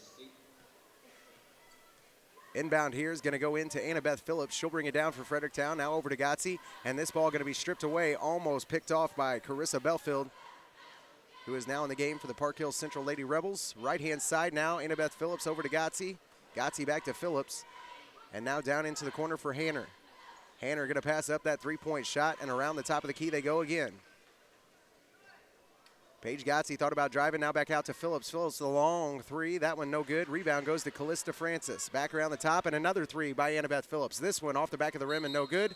And on the rebound, this time the foul, I do believe, going to go against Central. Personal foul on number 13, Brianna Seaton. And it is Brianna Seaton going to pick up her first personal. And the third team foul here on the Lady Rebels in the first half. Inbound upcoming from Paige Gotze. She gets it in to Annabeth Phillips, now top of the right-hand wing. And a forced pass down into the post. Megan Skaggs was right there and got her fingertips on it. That ball goes out of bounds. Raylan Dodd shakes her head that time at Annabeth Phillips saying, you know not to do that when this Megan Skaggs girl is guarding me. That's probably a good bet. She is a great basketball player. An all-state basketball player just last year for Central. Right-hand side, Callista Francis. Now back out to Gotze for three. Just off the back of the rim and no good. Rebound goes to Skaggs. Down the floor we go now with the Central Lady Rebels, and Olivia Casey had a wide-open look again from the three-point line. She passes it up this time. Now a dribble into the paint by Megan Skaggs, and a shot no good. Rebound goes to Belfield. Now out to Casey for three. Just off the back of the rim and no good. Rebound to Paige Gotze, and a long pass going to be picked off by Casey. Now a pass going to be picked off by Gotze. Gotze now on the attack, right-hand side, and a charge. Carissa Belfield with a great job planting her feet underneath the bucket that time. Draws the charge on Paige Gotze. Gotze going to pick up her first personal off the offensive charge, and now team foul number 2 on Fredericktown. Inbound goes to Carissa Belfield. She'll bring it up for Central. Pass to the high post, now down low to Brianna Seaton from the baseline. That shot no good. Rebound going to be struggled for and somehow goes back into the hands of Brianna Seaton. Now out to Olivia Casey for three again, and that shot no good. Rebound to Skaggs, and the putback good. Megan Skaggs now with 4 points on the ball game. A 13-4 lead, now up to 9 points for Central. Gotze going to bring the ball down for Fredericktown. Now an attack off the left-hand wing by Annabeth Phillips. She decides to kick it back out to Gotze. Those two play catch with it for just a second on the top of the key. And a pass down to the low post, almost picked off by Central. Now to Callista Francis. And Olivia Casey is going to get her hands on this one. Back to Megan Skaggs, and a turnover for Fredericktown. Going to give it back to Central. Carissa Belfield now a pass over to Skylar Amonette, right-hand wing. Now back up to Belfield, and then over to Casey. Casey now a high post feed to Megan Skaggs, and she's going to shoot from the left elbow. That shot no good. Rebound goes to Amonette, and the putback going to be good. Skylar Amonette, the scrappy little guard, always gets a good rebound, always with a great putback. And now a steal from Skylar Amonette towards the left-hand side, and she's going to go up, and Gotze gets a whole handful of her. Paige Gotze wasn't going to let her go uncontested that time, and Skylar Amonette going to draw the foul this time on Paige Gotze. It'll be her second personal, and team foul number 3 on Fredericktown. At the line right now, the 24 of Skylar Amonette. 3 Central Lady Rebels waiting to check in. Jensen Uding, along with Caitlin Holmes and Kayla McCain. First free throw for Skylar Amonette is going to be up and no good. She's now 0 for 1 from the line.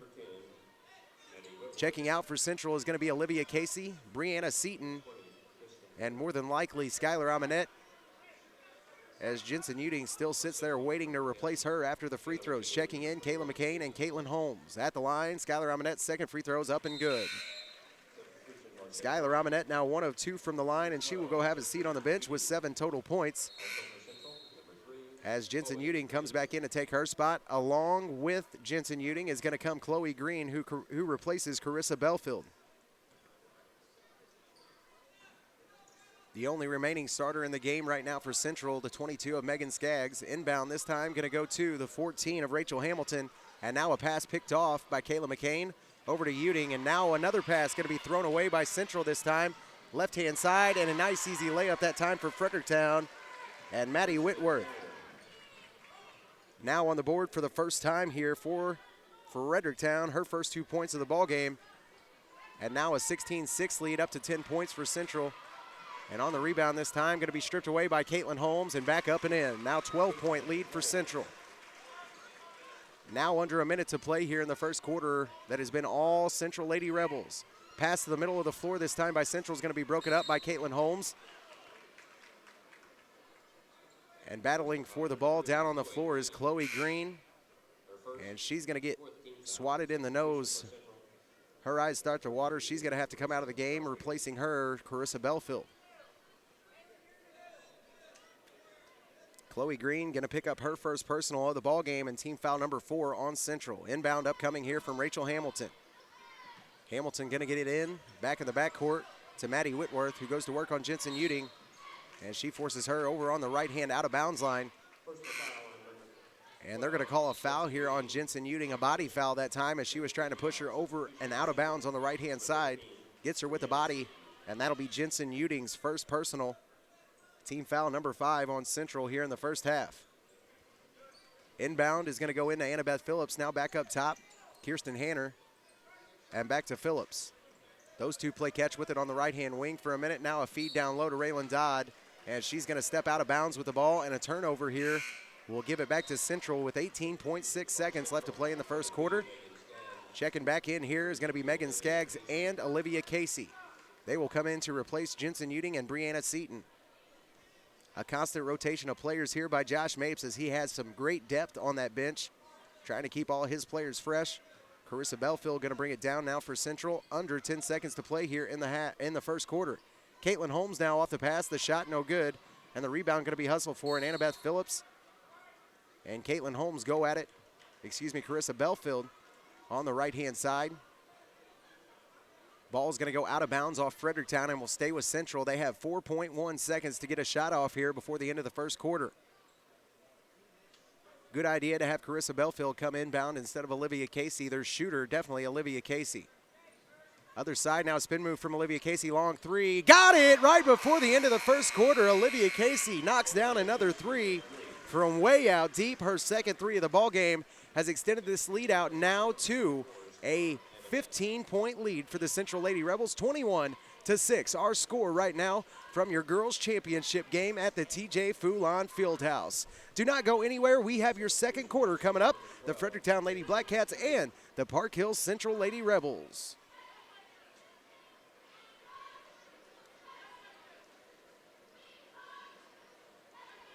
Folks, when you want honest, dependable service on your home improvement project, you want Dalton Home Improvement, LLC. Serving the Mineral area with quality, honest work for over 30 years. No matter what project you're ready to tackle, owner Hank Kinsey is ready to give you the best estimate and pricing around. A featured service provider on Angie's List. Dalton Home Improvement LLC has been recommended time and time again. Call Hank Kinsey now at 431-2373, or you can reach Hank at 314-640-2808. Dalton Home Improvement, a member of the Better Business Bureau, and the most recommended in the Mineral area. Call Hank now, 431-2373 or 314-640-2808. And welcome back to coverage of the 60th annual Bob Sechrest Jr. Christmas Tournament. Out of the break, the Central Rebels going to get it back here to start out this second quarter. They have a 15-point lead right now on the Fredericktown Lady Black Cats. Referee with a quick talk over there on the scorer's table.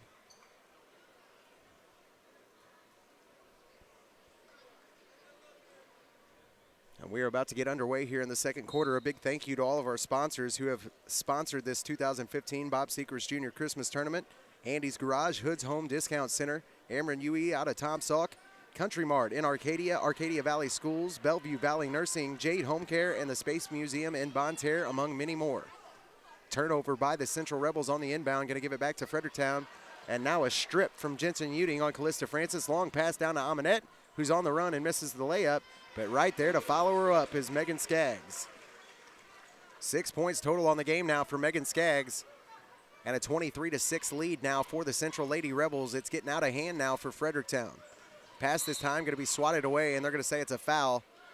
Jensen Uding that time tried to get her hand on the ball, and she gets a piece of the arm as well. Now 2 personal fouls on Jensen Uding. And that'll be now the 6th team foul on the Central Lady Rebels here in the first half. A lot of fouls so far on Central, but that will happen sometimes when you have a very aggressive team like Josh Mapes does. All of those girls wanting to prove that they belong on that defending state champion team. Inbound this time is going to go into Maddie Whitworth. Now back up to Annabeth Phillips and back on the right-hand wing to Whitworth. Those two play catch with it on the right-hand wing. Now a drive off the left-hand side by Phillips, a pass to Dodd, and that one going to be swatted away almost by Aminette. Now a pass underneath. Raylan Dodd took the back cut that time after the fumbled ball, and she's going to pick up 4 off the great pass that time by Maddie Whitworth. Down into the corner now, Skylar Amonette for 3, and that one rolls up and in. Skylar Amonette now going to pick up her first three-pointer of the night, and a 10-point night so far for Skylar Amonette. 26-8 our score, an 18-point lead right now for your defending 3A state champs, Central Lady Rebels. Left-hand side, Annabeth Phillips now. Thought about driving off the left-hand side. She'll turn around and come back out with it. Back and forth, her and Paige Gotzi play catch on top of the key, and now a pass to Paige Gotzi. Long 3 for her, no good. And on the rebound, Raylan Dodd. She's going to be swatted that time by Skaggs, and on the putback from her own shot, Raylan Dodd will be fouled. Foul here upcoming, I do believe, going to be on Skaggs. And they're going to say it's actually on Caitlin Holmes instead of Skaggs.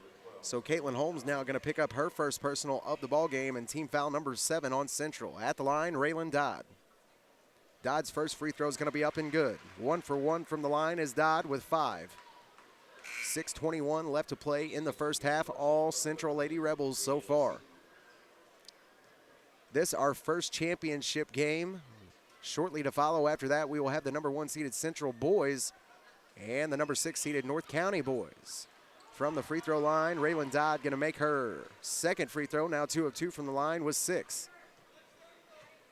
Inbound pass goes to Carissa Belfield, and down to the Central side of the floor we go. Down into the corner, Brianna Seaton. Now a feed into the low post to Megan Skaggs, and she tries to get it back out. And that ball going to be stripped away by Paige Gotzi, but Skylar Amonette gets it off the ball, rolling on the ground. And now a quick pass left-hand side to Brianna Seaton, who presses baseline and has no choice but to throw that one off of Callista Francis's thigh. Goes out of bounds off Fredericktown.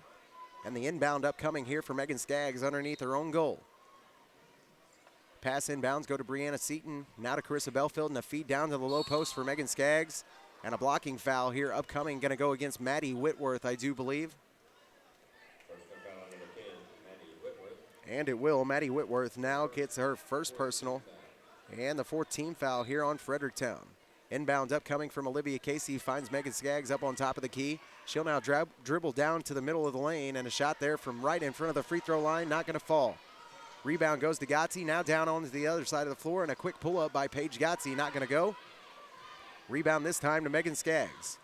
Carissa Belfield now going to get the ball on the other side of the floor, and a quick pass underneath to Brianna Seaton.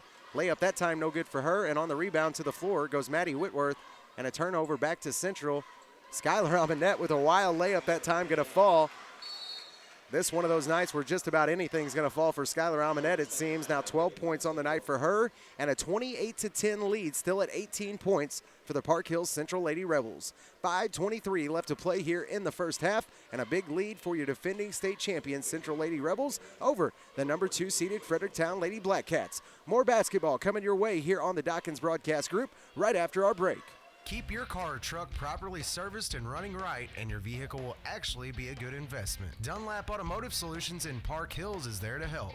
Dunlap employees are certified technicians. You'll get straightforward, honest advice and the best repairs from the best people. Don't ignore the check engine light, providing full diagnostic testing, tires, fleet maintenance, and don't forget to get your AC serviced and charged. Get to Dunlap Automotive Solutions at 210 East Main Street in Park Hills, or call Donnie at 431-5100. That's 431-5100. No job too big or too small. We do it all here at Dunlap Automotive Solutions. And welcome back to coverage of the Christmas tournament. Right now, the Central Lady Rebels and the Fredericktown Lady Black Cats in this championship girls game. Pass down to Callista Francis, going to be broken up that time by Carissa Belfield, and the ball going to go right back into the hands of Skaggs. Central side, now a Skylar Amonette 3. That went off the back of the rim and no good. Rebound this time to Maddie Whitworth. Now under 5 minutes to play in the half, an 18-point lead for Central. Maddie Whitworth now top of the key for Fredericktown. Now right-hand side goes over to Annabeth Phillips. And those two will play catch with it back and forth on top of the key for a minute. Now over to Gotzi, who passes up a three-pointer. Now pulls up from the left-hand elbow, and a quick pass down to Maddie Whitworth, going to be picked off. Carissa Belfield now back on the attack, and a short pull-up that time from her. Shot no good, but the rebound goes back to Skylar Amonette, who puts it back up and in. Skylar Amonette now with 14 total points on the ball game. Other side of the floor now, Fredericktown. They trail by 20 early on in this ball game. Paige Gotzi now a pass down the baseline. Now back up top. Rachel Hamilton for the long three. No good. And Olivia Casey going to pick up the rebound. She'll bring it down the floor now for Central. Gives it off to Carissa Belfield. She'll move over to the left-hand wing. Belfield now back to Olivia Casey. And then back up top to Belfield. Around the top of the key, now back over to Casey. Long three for Olivia Casey. Goes in. Olivia Casey now with 9 points. Is 3 of 5 from the three-point line. Other side of the floor, Annabeth Phillips having some trouble with Caitlin Holmes and Carissa Belfield, and they're going to cause a turnover. Down on the attack goes Caitlin Holmes, right-hand side. The layup doesn't fall. Rebound to Rachel Hamilton. A 23-point lead right now for Central with still 3:23 left to play in the first half. 33-10 our score. Paige Gotzi, a long pass over to Maddie Whitworth. A dangerous pass, too, it was. Somehow found her now up top. Annabeth Phillips thought about the three, now over to Whitworth. Skip pass to Paige Gotzi, back up top to Phillips. Shot fake. Now dribbles in, middle of the key. And a kick back out to Gotzi. Now a pass down low, Rachel Hamilton. She's going to be bottled up. Now Maddie Whitworth off the kick. And the three-point shot not going to fall. Rebound goes right back into Olivia Casey's hands. Top of the key now for Central. Now right-hand side, Skylar Amonette passes up the shot. Back up top to Belfield. And then into the high post for Holmes. Holmes now with a feed down low to Skaggs. And she tries a wild pass that time out to Olivia Casey. That's going to be stripped away by Phillips. And on the attack she goes. An easy layup for Annabeth on the right-hand side for the Fredericktown Lady Cats. And Annabeth Phillips has picked up her first 2 points of the ball game. Other side of the floor now with the Lady Rebels. Olivia Casey, left-hand side. Back up to Carissa Belfield. A dribble in. Now a pass out to Amonette for three, and she's got it. Skylar Amonette with 17 points right now in the first half for Central. Paige Gotzi now going to bring it down the floor for Fredericktown. They trail by 24. Left-hand corner, Phillips tries to come in off the baseline. Now a pass up top to Paige Gotzi and back over to Phillips. Pass into the high post now for Callista Francis and back around the top of the key. And a pass here from Annabeth Phillips, going to find nobody down in the low post. Goes out of bounds off Phillips. And Central going to get it right back here. Timeout going to be taken by Scott Davis and the Fredericktown Lady Black Cats. Timeout comes with 1:51 left to play in the first half. Right now a 24-point lead for the Park Hills Central Lady Rebels. 36-12 our score in our girls championship game. The number 1 seed on top of the number 2 seed right now on the Dawkins Broadcast Group. More coverage from the TJ Foulon Fieldhouse and more basketball action coming your way right after this. Etzel Packing of Perryville are your ham and jerky champs. See Etzel for all your beef, hog, and deer processing at 1702 South Kings Highway in Perryville. Everyone at Etzel Packing is proud and thankful for all their customers they've helped, and they look forward to earning even more business this year, including custom curing and services for bologna produce. When you think meat, think Etzel Packing of Perryville. Just call 547-6815. Etzel's is proud to now be Missouri State Jerky Champions for 4 years running. Open Monday through Saturday. Call 547-6815. That's 547-6815 for Etzel Packing of Perryville, your jerky champs. Etzel Packing of... And welcome back to coverage of the 60th annual Bob Sechrest Jr. Christmas Tournament. Out of the timeout called that time by Scott Davis. Central going to get it back here with just 1:47 left to play in the first half. Jensen Uding going to bring it up for Central. Top of the key now. She'll come around right-hand side. Pass to the high post. Goes to Caitlin McCain. Now back down to Brianna Seaton. No shot for her. Back to McCain. And she's going to be stripped of the ball by Raylan Dodd. And Fredericktown will get it back here. They trail by 24 early on in this game. Turnover here is going to go to Central. Then another turnover from Kayla McCain goes right back into the hands of Paige Gotzi. Left-hand side now, Annabeth Phillips going to bring it up top for the Fredericktown Lady Black Cats. And a pass that time down to the low post going to go right over the head of Raylan Dodd and out of bounds. And back to Central it will go. Annabeth Phillips going to go take a break for just a second. Checking in for her, the 14 of Rachel Hamilton. Jensen Uding going to bring it down now, top of the key, over right-hand side to Megan Skaggs, then back over to Jensen Uding. Now a feed down to the low post, and what a cut that time by Megan Skaggs as she gets it right underneath the goal. Now 8 points on the game for Skaggs. 38-12, a 26-point lead here for Central with just under a minute to play in the first half. Left-hand side, Paige Yahtzee going to kick it down into the post. Now back up top they go, and a feed down into the low post for Raylan Dodd. Turnaround for her is going to go. Great post move that time from Raylan Dodd as she picks up her 8th point of the ball game. Something that Fredericktown should take a lot more advantage of. Raylan Dodd, a big girl down there on that post and very athletic. Just haven't got the ball into her very much here. She's being guarded by Megan Skaggs most of the time. Now under 20 seconds to play here in the first half. A 24-point lead for Central. Jensen Uding with the ball on top of the key. Now over left-hand side to McCain and down into the corner for Brianna Seaton. And the ball goes off of Skaggs' hand and back out to Seaton. Now up top of the left elbow and out to Chloe Green. Last second shot for Chloe, and that one's going to go off the back of the rim and no good. That will draw to a close our first half here from our girls' championship ball game. Right now at half, a 24-point lead for your number 1 seeded Park Hills Central Lady Rebels. You're defending 3A state champions over the number 2 seeded Fredericktown Lady Blackcats. Our score right now at half, 38-14. We have your Crown Motors halftime show coming up right after this break. If your New Year's resolution includes updating your look, getting more sleep, and saving money, Fisher Furniture in Ironton can help. Update your look with great value, high-quality furniture in every room of your home. Get more sleep with a brand-new Serta mattress set. We have every comfort level for what you like. It's all here and ready to deliver. And saving money is easy with our top-of-the-line Whirlpool Energy Star appliances. See a decrease in your utilities and make chores easy with new laundry pair, dishwasher, and a new steam clean range with an unheard-of 6.2 cubic foot capacity. We have it all at Fisher Furniture in Ironton. Visit us online or stop in today. Are you looking for And welcome back to coverage of the 60th annual Bob Sechrest Jr. Christmas Tournament. Right now at half, a big 24-point lead for the defending state champ Park Hills Central Lady Rebels, 38-14. Our score right now as they lead over the number 2 seeded Fredericktown Lady Blackcats. Scoring here on your Crown Motors halftime show for Scott Davis's squad, the Fredericktown Lady Blackcats. The 3 of Annabeth Phillips ends the first half with 2 total points, no free throws, and no fouls. The number 12 of Raylan Dodd ends with 8 total points as 2 of 2 from the line with no personal fouls. The 42 of Callista Francis ends with 2 total points, is 0 for 1 from the line with no personal fouls. And rounding out your scoring for the Fredericktown Lady Blackcats, the number 10 of Maddie Whitworth, who ends the first half with 2 total points, no free throws, and 1 personal foul. Right now at half, your score 38-14 on your Crown Motors halftime show. The Central Lady Rebels been all Lady Rebels here in the first half. 38-14, a 24-point lead for Central. Josh Mapes' squad, the scoring for them in the first half, the 22 of Megan Skaggs ends the first half with 8 total points, no free throws, and 1 personal foul. The 33 of Olivia Casey right now is 3 of 5 from the three-point line with 9 total points, no free throws, and 1 personal foul.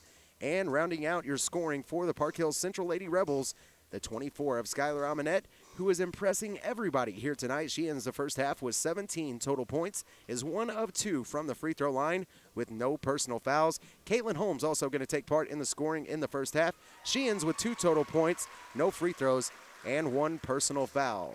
That's going to do it for your Crown Motors halftime show. Right now at half, the Central Lady Rebels, all Central Lady Rebels in this ball game, 38-14. Our score right now at halftime. All Central Lady Rebels as they lead on the number 2 seeded Fredericktown Lady Blackcats. We have more basketball action coming your way in your second half. That's going to do it for your Crown Motors halftime show. Keep it tuned right here. The second half of our girls championship game coming your way on the Dawkins Broadcast Group, 107.1 The Zone, Froggy 96, and KDKZ18.com, where you can catch the action as it happens from the Christmas tournament. Are you looking for a warm, safe-feeling, family-oriented environment to raise your family? Well, quit looking. Located at 601 Wallace Road behind Mineral Area Hospital in Farmington is Fox Ridge Apartments. Now, let me tell you a little bit about Fox Ridge Apartments. They offer 1- and 2-bedroom apartments ranging from the smallest $370 to the largest $532. HUD is accepted and is pet-friendly, too. There's a brand new on-site coin-operated laundry rooms, too.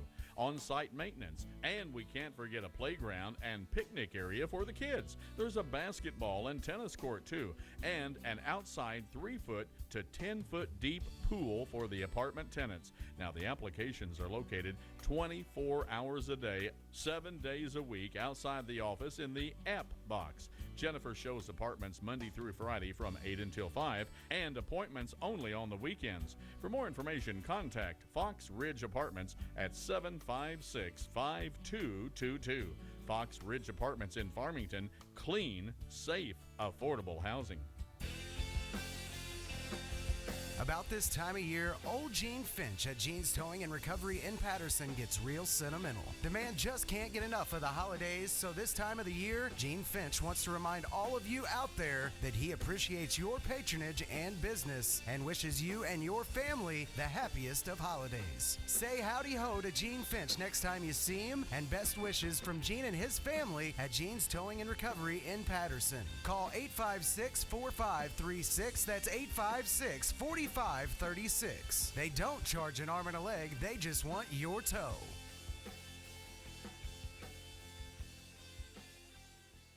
For over 35 years, Bruce Griffin's Trailer Town has offered a no-gimmick, no-hassle RV shopping experience. Bruce, Tim, Judy, and the boys in the back will provide you with award-winning, courteous, quick, and quality service before and after the sale. When you buy a new or used RV, you become a member of the Trailer Town family for life. From electrical and plumbing to brakes and tires, for new or used RVs and the greatest extended family around. Browse in person or online at bgtrailertown.com. Bruce Griffin's Trailer Town, 10 East Woodlawn Drive, Ludington, Missouri. Give them a call, 431-7790. Fifth Wheels, and more Fifth Wheels. Hi, it's Mindy with Hometown Motors and Trailer Sales. If you've been considering a fifth wheel travel trailer, you need to stop by and see us. We have fifth wheels to meet every need, and right now they're drastically reduced at fall season clearance prices. Head out west, go see the coast, or visit the mountains in one of our all seasons units, or take one of our Deer Hunters specials out and hit the woods. At Hometown Motors and Trailer Sales, we go above and beyond to make your buying experience a great one, and we still have the best quality, sales, and service around. Hometown Motors and Trailer Sales, located on Highway 8 between Potosi and Park Hills. Call us today, 573-562-1000, or find us on the web, www.hometownmotorsinc.com. It makes me want to take a back road. This month at Hood's, take advantage of our holiday waypoint specials. New Sun Heat infrared heaters were $129.99, now only $69.99. Rapid Click vinyl planking, only $1.19 a square foot. Glass tiles starting at $1.99 a square foot. And 3 1/4 inch gun stock hardwood at $2.69 a square foot. Struggle to get all those decorations out of the attic? We'll make it easier with our Doorbuster special featuring a new aluminum attic folding ladder for only $205.29. And now on special are 400 and 500, as well as 600 and 700 series sink bases that you get for free. That's right, for free, with a purchase of 12 or more cabinets. That's Hood's Discount Home Center, located in Farmington and Festus. Come by and check out what the Fat Man was able to fit down the chimney. And remember, it's all good at Hood's.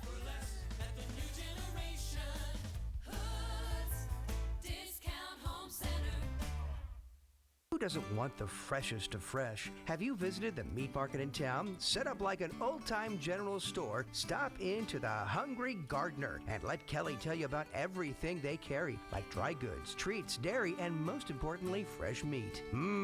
Juicy fresh pork, beef, chicken, frozen seafood, fresh smoked meats such as ribs, chicken, and of course their homemade sausages and fresh-made sandwiches. It's displayed in the case for you to pick out your own, then wrapped in freezer paper the way meat is supposed to be bought. Meats are available in bulk packages too. Kelly offers lunch specials that are posted daily on their Facebook page that are sure to fill your belly. On Fridays, you can get a side of smoked ribs or a smoked chicken with 3 pounds of sides for just $25. Need a last-minute gift? Well, the Hungry Gardener offers reloadable gift cards. They accept all forms of payment, including EBT. For more information or questions, call 573-440-5031. Store hours are Monday through Friday, 10 a.m. to 6 p.m., and Saturday from 10 to 4. Located at 203 East College in Fredericktown in the parking lot with Domino's, call Kelly at 440-5031. Wishing everyone safe and happy holidays and a great big thank you from Kelly, Justin, and the kids.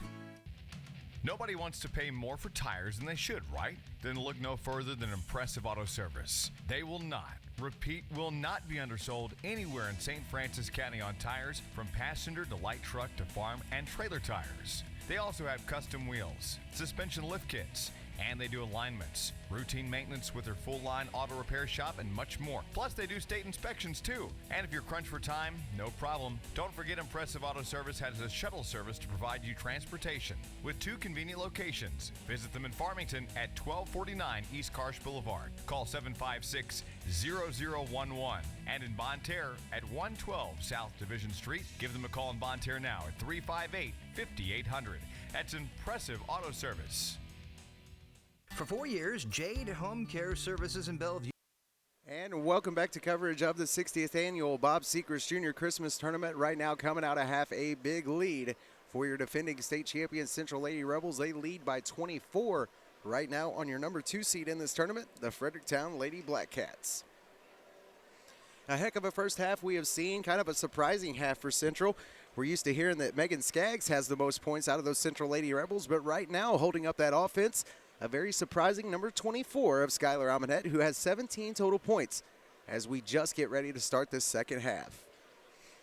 The Central Lady Rebels last year lost 2 really good players on that starting lineup. Everybody was kind of wondering how good they were going to be this year after losing both Jones and the other Skaggs girl. But I'm going to tell you right now, these girls are just as tough, if not tougher. A lot more speed out there this year, and it looks like they are going to be pretty tough to beat throughout the year once again.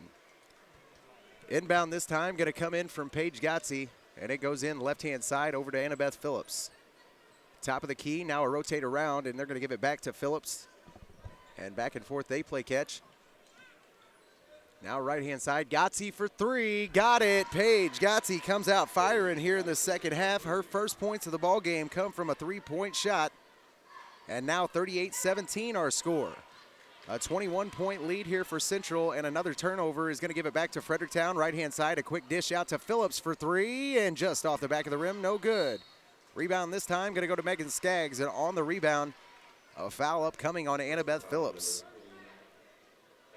Phillips going to pick up her first personal, and team foul number 1 on Fredericktown here in the second half.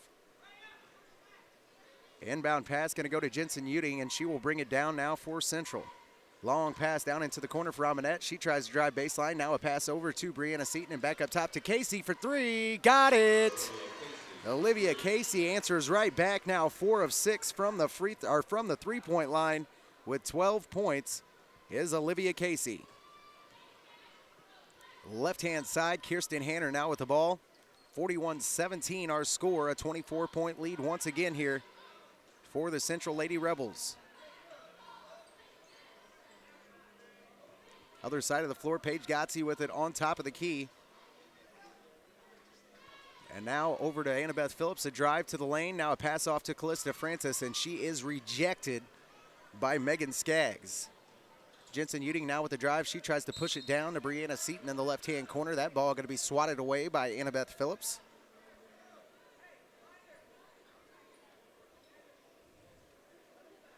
Inbound pass up coming from Skylar Amonette, finds Megan Skaggs up on top of the key. Now down into the right-hand corner. Amonette thought about the 3-point shot. She passes it up. Now top of the key and a feed down into the low post for Skaggs. And a foul upcoming here, going to go against Fredericktown. Foul this time going to go against Raylan Dodd, and she will pick up now her first personal of the ball game. Second team foul here on Fredericktown in the second half. Pass out to Jensen Uding off the inbound. Long 3 from her, not going to go. Rebound goes to Francis. Now a missed opportunity there as she throws it away. Megan Skaggs right in front of it. Skylar Amonette took the shot. Now the rebound goes to Jensen Uding and a drive down the middle of the lane. Layup doesn't fall. Outlet pass now to Annabeth Phillips. She's going to attack quickly. And a quick pass out to Paige Gotze. Now out to Hanner. Hanner for 3. That one just off the front of the rim and no good. And the rebound goes to Skylar Amonette. Amonette going to bring it down for Central. Left-hand side, now over to Uding. Now over to Casey for 3 again. That one just off the front of the rim and no good. And the rebound going to go back to Fredericktown. Annabeth Phillips now for 3. Quickly on the other side. And the rebound back to Skaggs. Skaggs now loses her dribble. She's got to give it off to Brianna Seaton. Seton will bring it down now for the Central Lady Rebels. Top of the key and a handoff pass here to Casey. Now back up to Jensen Uding, and they're going to get their offense reset. Top of the key, now back over to Casey. Casey spotted up, acted like she was going to shoot. Now a pass to the high post for Skaggs, and they go to the floor wrestling for it. Somehow Skaggs gets it over to Uding. Now over to Casey for three. Just off the back of the rim and no good. Rebound goes to Raylan Dodd. Raylan Dodd now needing some help. Has to give it over to Annabeth Phillips, and Fredericktown back on the attack. Left-hand side, Gotze for three. Got it. Paige Gotze picks up her second three, on the game. Now 6 points on the night for her. 41-20, our score now, a 21-point lead for Central. Left-hand three for Jensen Uding, and she answers right back. Jensen Uding now, her first 3 points on the ball game, and a timeout going to be called by Scott Davis and the Fredericktown Lady Black Cats, and the timeout comes with 4:41 left to play.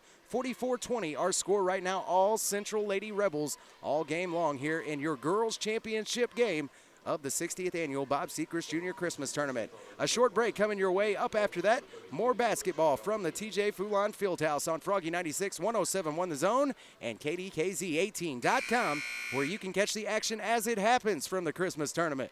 For 4 years, Jade Home Care Services in Bellevue has been providing the utmost professional, loving care to their clients. Jade Home Care Services provides in-home services for the elderly and disabled with services like personal care, advanced care, homemaker chore, respite care, and authorized nurse visits. Jade Home Care is located at 2370 Highway 21 in Bellevue. Visit them soon for a tour or call them at 697-1190 for more information. That's Jade Home Care Service in Bellevue. And welcome back to coverage of the Christmas tournament. Out of the break, a quick shot there from Fredericktown, going to be no good, and the rebound goes back to Skaggs. Skaggs now pulls up from the top of the key, three-point shot, no good, just off the front of the rim, and the rebound going to go back to Rachel Hamilton.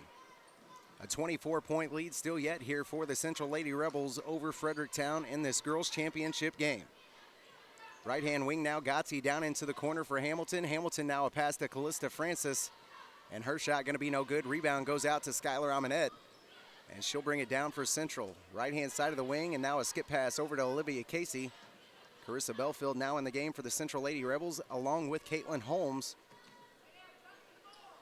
who came in to replace Brianna Seton, along with Jensen Uding, and the shot this time off the right-hand side, not going to fall, and Skaggs gets it and puts it right back up and in. Megan Skaggs, another rebound and putback for her, now 10 points on the game for Megan Skaggs.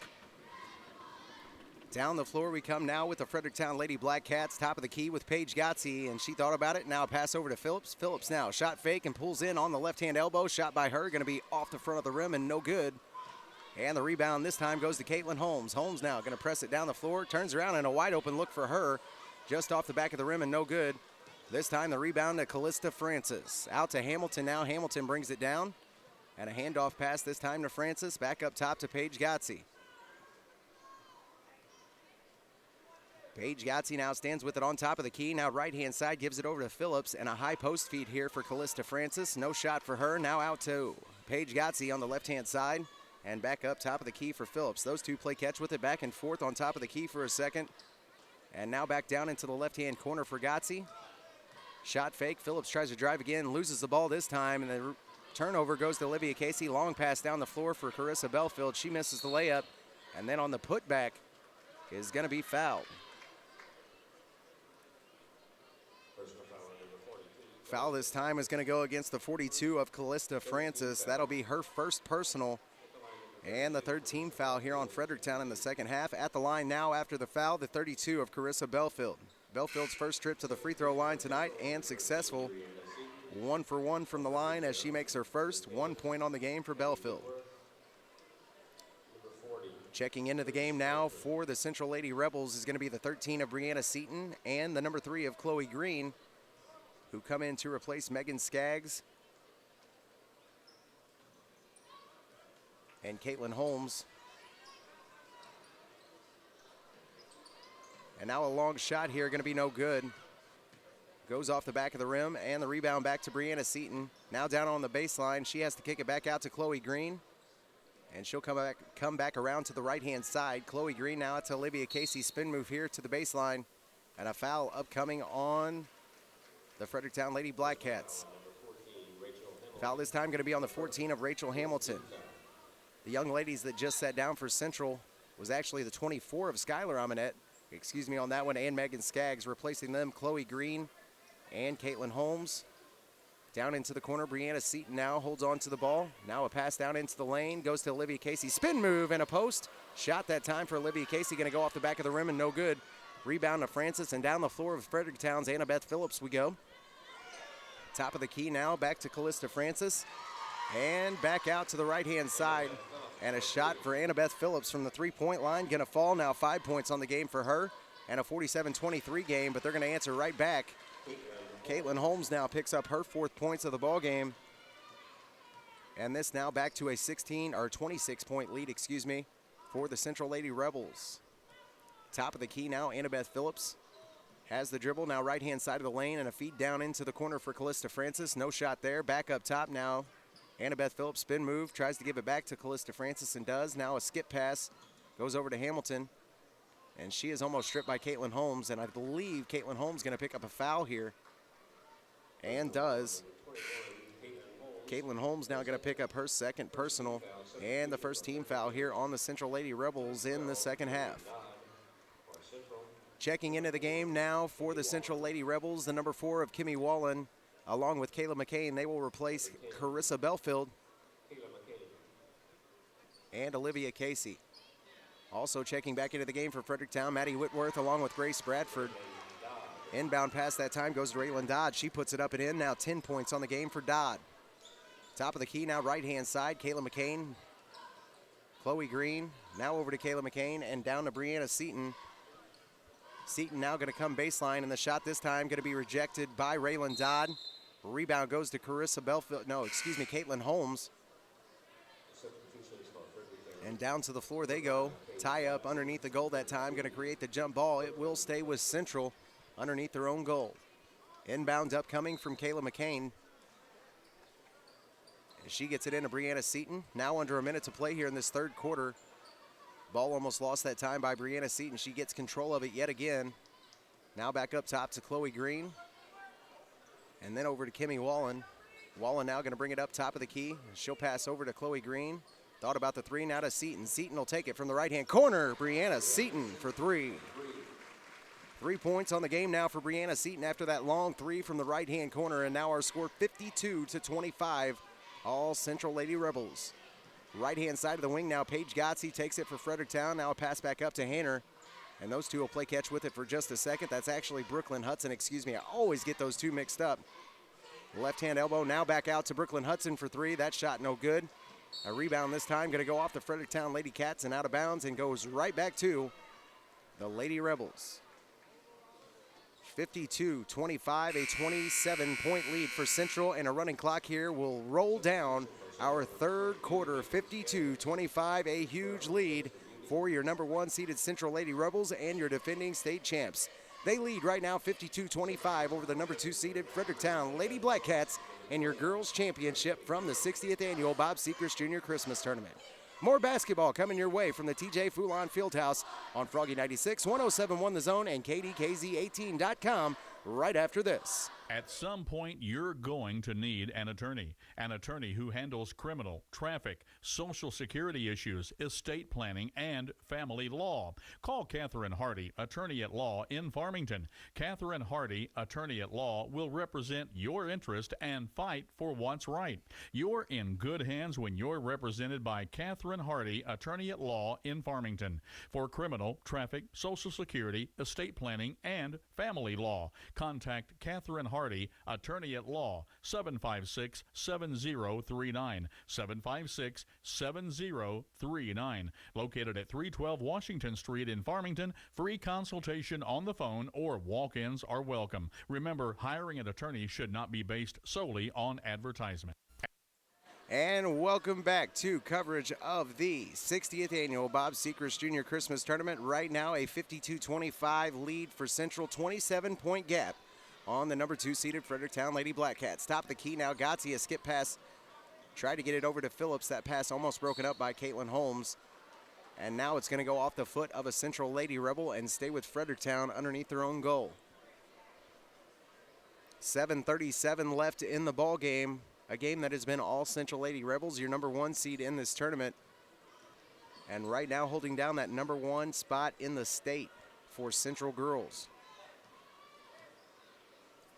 Right-hand side, Brooklyn Hudson passed up the shot. Now a skip pass over to Gotze for 3, and Paige Gotze hits another one. Paige Gotze now with 9 points total on the ball game, 52-28 our score. Right-hand corner, Jensen Uding going to pass up the shot. Now a feed down to Skaggs is going to go off the hand of Raylan Dodd. Ball will stay with the Central Lady Rebels underneath their own goal. Inbound upcoming from Megan Skaggs. Inbound goes to Caitlin Holmes. She takes the 10-footer, no good, but the rebound goes back to Skaggs. Her putback, no good. And finally, the rebound going to go to Raylan Dodd. On the attack now comes Paige Gotze. She's going to stop about the top of the key. Now a pass over right-hand side for Hudson. Now into the middle of the lane. Annabeth Phillips going to try the shot. She is swatted that time by Megan Skaggs. And Skaggs going to get it back. A pass down the floor this time. Not a good one for Megan Skaggs. And it'll be stripped away by Paige Gotze. And Fredericktown going to keep the ball on their side of the floor. They trail right now by 26. Paige Gotze stands with the ball up on top of the key for Fredericktown. Now right-hand side and down into the corner. Long 3 here. Not going to fall for Kirsten Hanner. And the rebound this time going to go to Central. Pass up this time goes to Megan Skaggs. Caitlin Holmes has to get off the ground and come back and help out this Central squad. Right-hand side, Jensen Uding now. They finally get their 5th person back as Caitlin Holmes tries a cut to the right-hand block. And the pass into her going to be broken up. Paige Gotze stands with it on top of the key. Now right-hand side over to Brooklyn Hudson. She's being guarded by Kimmy Wallen. Now back up top to Annabeth Phillips, and a skip around the horn that time goes to Raylan Dodd. Now back up to Gotze, top of the key. She takes the dribble, the fake, then comes back out. Right-hand side now, the spin around by Annabeth Phillips. And now into the free throw line and back out to Gotze. Great ball movement here for Fredericktown in the second half. Goes all the way out to Annabeth Phillips for 3. Annabeth now with 8 total points on the ball game and her second 3-pointer here tonight. Now Jensen Uding going to take one on the other side, right hand.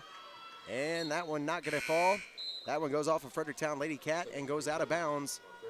And we'll go back to Central. Substitutions into the game for Central now. Brianna Seaton checks back in along with Carissa Belfield and Olivia Casey.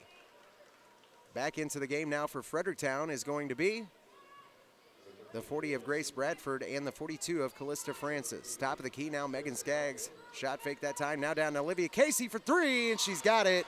Cannot leave that girl alone. She will make you pay from out there. Now 15 total points on the ball game for Olivia Casey as she knocks down her 5th 3. Is now 5 of 9 from the 3-point line. Top of the key now over right-hand side for Callista Francis. Now back up to Raylan Dodd. And then over to Annabeth Phillips. She brings it up top of the key and a dish over to Paige Gotze. And then back to Phillips. Those two play catch with it on top of the key. Now a feed down to Grace Bradford, who's going to be stripped by Megan Skaggs. Ball going to fall into the hands of Jensen Uding. And she'll bring it back down the floor for Central. Top of the key, now a feed into the middle of the lane for Megan Skaggs. Now a drive right-hand side for her. Shot going to be a little strong that time. Goes off the front of the rim and no good. And the rebound this time going to go to Grace Bradford. Coming back down the floor now, the 5 of Paige Gotze going to control the ball for Fredericktown. Left-hand side goes over to Annabeth Phillips. Now back up to Gotze. Just over 4 minutes to play in this championship game. 55-31 our score. And a pass out left-hand side goes to Raylan Dodd. She'll bring it up top of the key for Fredericktown. Now right-hand side, skip pass over to Annabeth Phillips. Thought about the 3, the shot fake, now the drive, and a pass over to Raylan Dodd. Dodd not able to finish underneath the goal. And the rebound going to go back to Megan Skaggs. Ball's going to go off of Fredericktown Lady Black Cat this time and go to the Central Rebels. Coming back into the game for Central, the 24 of Skylar Amonette. She will come in to replace Jensen Uding. And Carissa Belfield going to bring the ball up the floor now for Central. Right-hand side, pass over to Amonette. She then passes it back up top of the key for Belfield. Now back out to Amonette. Now the shot just inside the 3-point line. Get a 5 fall for Skylar Amonette. Skylar Amonette now with 19 total points in this ball game. That young lady making a case for that Mark Bonney Construction Player of the Game here in this championship game against the number 2 seeded Fredericktown Lady Black Cats. They lead 57 to 31, a 26-point lead for them. Left-hand side, Annabeth Phillips passes up the 3. Now back over to Paige Gotze. Shot fake now off the left-hand side. Back over to Annabeth Phillips. And a feed down into the post now for Bradford. Bradford with the turnaround, and Grace is going to pick up her first 2 points of the ball game. 57-33 our score now. Carissa Belfield going to bring it back up the floor for the Central Lady Rebels. Right-hand side, Skylar Amonette. And she tries to bring it back up to the top of the key. Substitutions coming into the ball game now for Central, as we see these starters sit down with just over 2 minutes to play in the ball game. The 14 of Jessica Shockley checks in, along with the 34 of Peyton Bradley, the 3 of Chloe Green, the number 4 of Kimmy Wallen, and the number 15 of Alexis Groom, your 5 new players for Central. Into the game also for Fredericktown, Rachel Hamilton and Maddie Whitworth going to check back in. Floor violation this time, going to give it back to Fredericktown. Turnover that time by Central. 57-33 our score right now, a 24-point lead for your defending state champion Central Rebels. Right-hand side, now a feed down to Grace Bradford, and another finish for Grace Bradford. That young lady starting to come to life here in this fourth quarter. Now 4 points for Grace Bradford, and 57-35, just a 22-point lead now for the Central Lady Rebels. Top of the key now, gives it back up top to Shockley, then over to Chloe Green. Pass fake now, a dribble to the middle of the lane, and a foul upcoming here, going to be against Fredericktown. Foul this time is going to go against the number 10 of Maddie Whitworth. Maddie going to pick up her second personal of the ball game, and team foul number 5 on the Fredericktown Lady Cats here in the second half. Inbound upcoming here goes to Alexis Groom. She's going to throw it away, goes right into the hands of Paige Gotze. Gotze now going to bring it down the floor for the Fredericktown Lady Black Cats. Top of the key, now left-hand side to Maddie Whitworth. And now a skip pass over to Gotze again. Back and forth, they play catch. And now over to Kirsten Hanner. Finally, somebody else touches the ball. Long pass from Hanner over to Gotze. And back out to Whitworth for 3. Just off the back of the rim and no good. Rebound going to go to Kimmy Wallen. Wallen now going to come down the floor for the Central Lady Rebels. Right-hand side of the wing, going to feed it over to Chloe Green. Then back up top to Wallen. And over to Shockley. Shockley back up top, Wallen. And a skip around the top of the horn. Good ball movement by the 3 guards here. And finally going to be turned over. Paige Gotze able to break up a pass. Now 1:20 left to play in this ball game that has been all Central Lady Rebels since the jump start. Right-hand side, Paige Gotze. Now into Grace Bradford, turn around in the middle of the lane, and that's going to be ripped away by Chloe Green. Back to the Central Lady Rebels it goes. 57-35, a 22-point lead for Central as we now go under a minute to play in this championship game. Pass the time to the middle of the lane, going to be broken up. And 4 of those young ladies go to the floor wrestling for it. Jump ball going to be called here, and it'll go back to Fredericktown. Checking into the game now for Fredericktown is going to be Brooklyn Hudson as Paige Gotze has a seat. And now the young players on the floor for both teams here as we see the starters have a seat.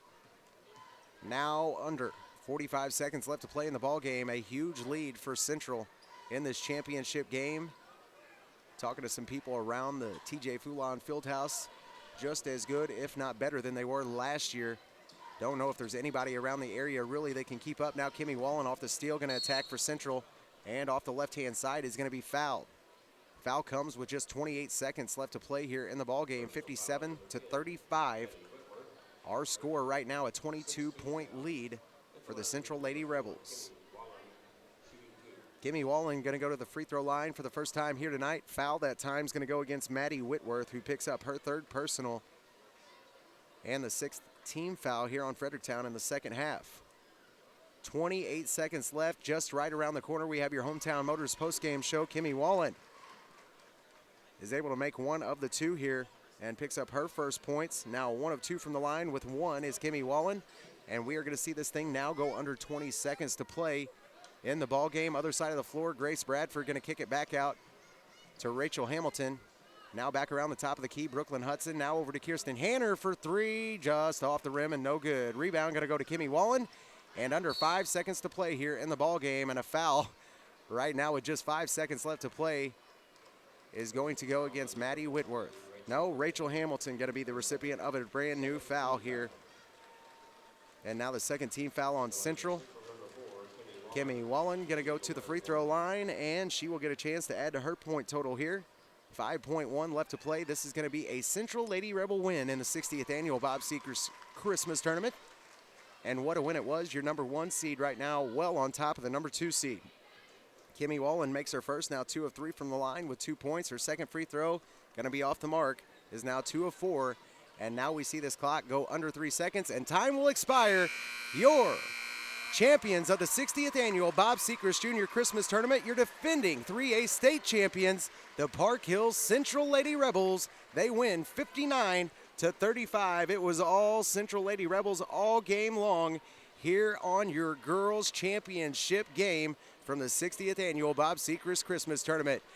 The TJ Foulon Fieldhouse, great coverage here, great place to be, and we see our first championship awards about to be given out to the Central Lady Rebels. Congratulations to the Fredericktown Lady Blackcats as well for a great 60th annual Bob Sechrest Christmas Tournament. They will pull down a second place here in a tournament that had all kinds of talent on the girls' side of things. We're going to take a short break. Coming back after your break, we have your Hometown Motors post-game show, along with your Mark Bonney Construction Player of the Game. That coming up right after our break. Legendary Cuts Barber and Styling Shop down from the courthouse in downtown Potosi is the place to get the latest cuts or styles for the entire family. Legendary Cuts Barber and Styling Shop is a Christian-based owned shop. Brother Don and his daughter Stephanie have been providing quality cuts and styles for years, and now you can even tan in their location as well. Go where the most famous people go. Legendary Cuts Barber and Styling Shop, right down from the courthouse in downtown Potosi. And welcome back to coverage of the 60th annual Bob Sechrest Junior Christmas Tournament. Right now at half court, your seniors on the Park Hills Central Lady Rebel squad, Megan Skaggs, Olivia Casey, Jensen Uding, all receiving their championship trophy here from the 60th annual Bob Sechrest Junior Christmas Tournament.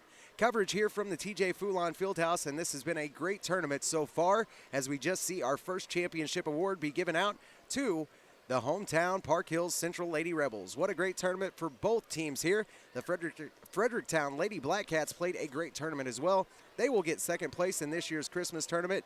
Coming up next, we have another great game, the Central Rebels and the North County Raiders. Right now on your Hometown Motors post-game show, scoring for your teams here in this girls championship round on your Hometown Motors post-game show. Scoring for Fredericktown, Scott Davis's squad. The number 3 of Annabeth Phillips ends the game with 8 total points, no free throws and just 1 personal foul. The 5 of Paige Gotzi ends with 9 total points, no free throws and 2 personal fouls. The 12 of Raylan Dodd ends with 10 total points, 2 of 2 from the line with 1 personal foul.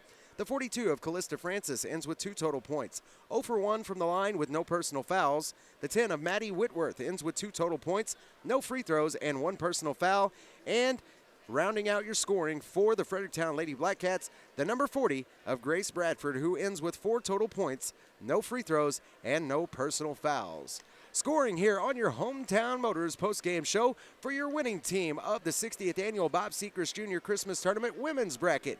The Park Hills Central Lady Rebels, coached by Coach Josh Mapes, win this one in big fashion, 59-35. Scoring for them went as such. The 22 of Megan Skaggs ends with 10 total points, no free throws, and 1 foul. The 33 of Olivia Casey ends with 15 total points, no free throws, and 1 personal foul. The 13 of Brianna Seaton ends with 3 total points, no free throws, and 1 personal foul. The 12 of Jensen Uding ends with 3 total points, no free throws, and 2 personal fouls. The 24 of Skylar Amonette ends with 19 total points, 1 of 2 from the line with no personal fouls. The 4 of Kimmy Wallen ends with 2 total points, 2 of 4 from the line, no fouls on her. And rounding out your scoring for the Park Hills Central Lady Rebels, the 21 of Caitlin Holmes, who ends with 4 total points, no free throws, and 2 personal fouls. It is that magical time right now in our Hometown Motors postgame show where we award your Mark Bonney Construction Player of the Game. And for this one, it's going to go to the Park Hills Central Lady Rebel point guard, Skylar Amonette, who impressed absolutely everybody here tonight. She ends the game with 19 total points, was 1 of 2 with no personal fouls in this championship win for your defending state champion Park Hills Central Lady Rebels. They win over the Fredericktown Lady Blackcats 59-35, our final score here in your girls championship. That is going to do it for our Hometown Motors postgame show. A great game we have seen here for the girls championship round, but guess what? Right now on tap, we have another good one coming your way. We have a crosstown rivalry like you haven't seen in a long time from this tournament. We have your number 6 seed North County Raiders and the number 1 seed Park Hills Central Rebels. That coming your way right after our break, along with your PAL Automotive pregame show right here on the Dawkins Broadcast Group. Do not go anywhere. We got boys championship action coming your way right after the break. Loaner's Concrete Construction of Caledonia are the ones to call for driveways, patios, sidewalks, and all foundation work. Need a tall or short wall? Loaner's Concrete Construction can do it all. For commercial or residential concrete estimates, call Bill at Loaner's Concrete Construction at 747-6266. That's 747-6266. Loaner's Concrete Construction in Caledonia.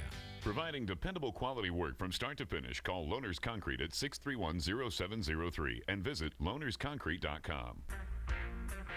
Mark Bonney Construction is who you should call for your next construction need. Mark Bonney Construction boasts a level surpassed by no one with nearly 25 years of experience. Custom framing for some of the new premier structures in the area. New home building with beauty and precision shown by perfectionists. That's Mark Bonney Construction. You can reach them today at 573-760-2033. That's 760-2033. Mark Bonney Construction, quality and honesty is what you receive.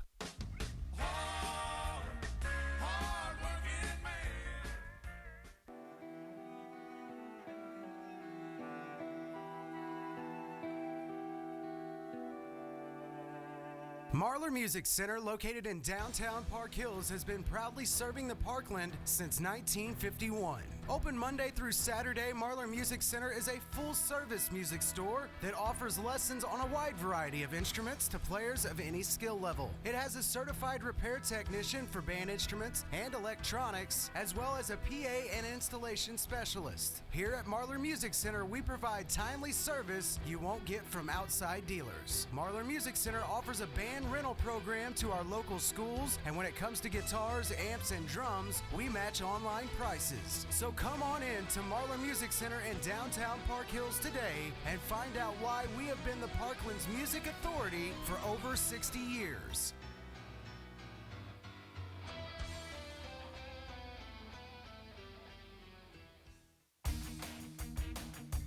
Are you facing foreclosure, considering abandoning your home, moving and need a quick sale, or just needing fast cash for your home? Call McWilliams Investments at 636-209-7933. If you are faced with circumstances and need an option, call McWilliams Investments. Don't allow your home to be foreclosed on or abandoned before exploring your options. We pay cash for homes and in most cases close the deal in 30 days or less. Call today for free consultation on your home at 636-209-7933. That's 636-209-7933.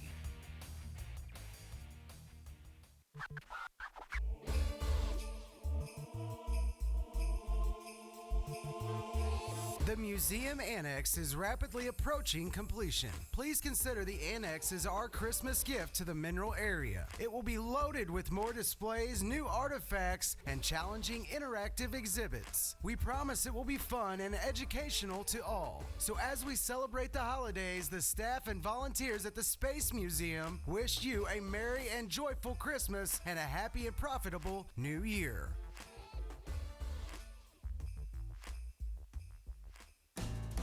The Mustard Seed Mercantile in Fredericktown features well-crafted women's clothing, must-have accessories to make every outfit new, and gifts for all budgets. The Mustard Seed carries many locally produced products and is proud to be locally owned and operated. The Mustard Seed Mercantile, the finest boutique in the heart of Fredericktown at 125 East Main Street. For unique shopping experience, check out the Mustard Seed Mercantile in Fredericktown and mention this ad for $5 off your December purchase.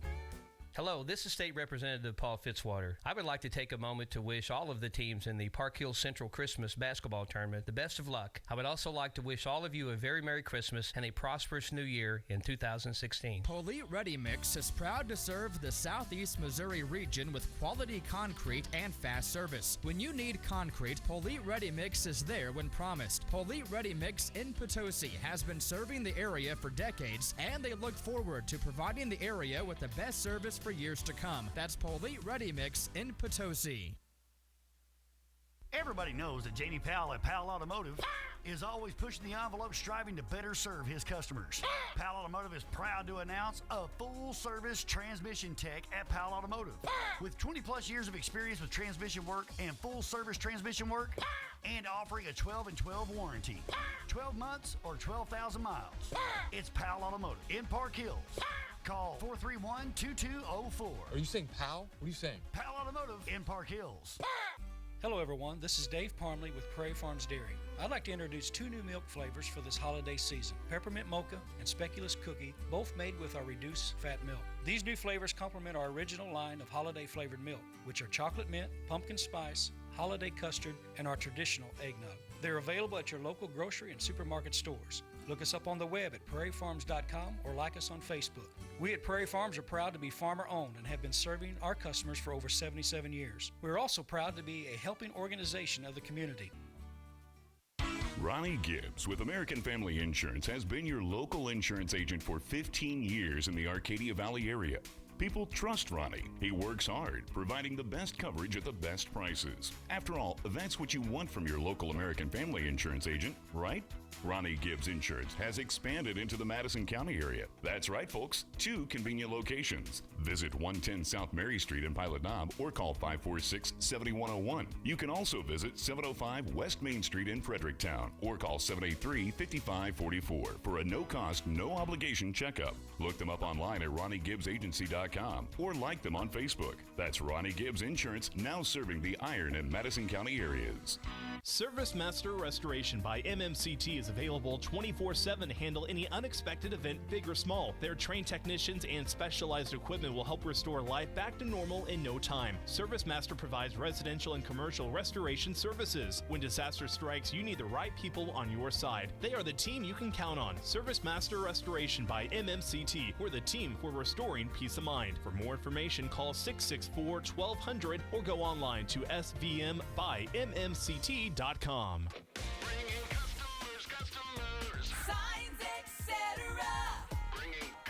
Hi, this is Kevin Harrington with Signs Etc. in our all-new location on Karsh Boulevard at the junction of Highway 32 and 00 in Farmington. A new location means better service and more products for our customers. What it doesn't mean is higher prices. Signs Etc. has been serving the Southeast Missouri area for over 23 years with the same great service, the same competitive prices, and the same family-owned and operated values. And we're looking forward to sending our customers for years to come. Stop in and see our new facility and see how Signs Etc. continues to bring our customers. Still the same phone number at 756-9000, the same website at signsetconline.com, but a brand new location at 1101 Karsh Boulevard at the junction of Highway 32 and 00 in Farmington.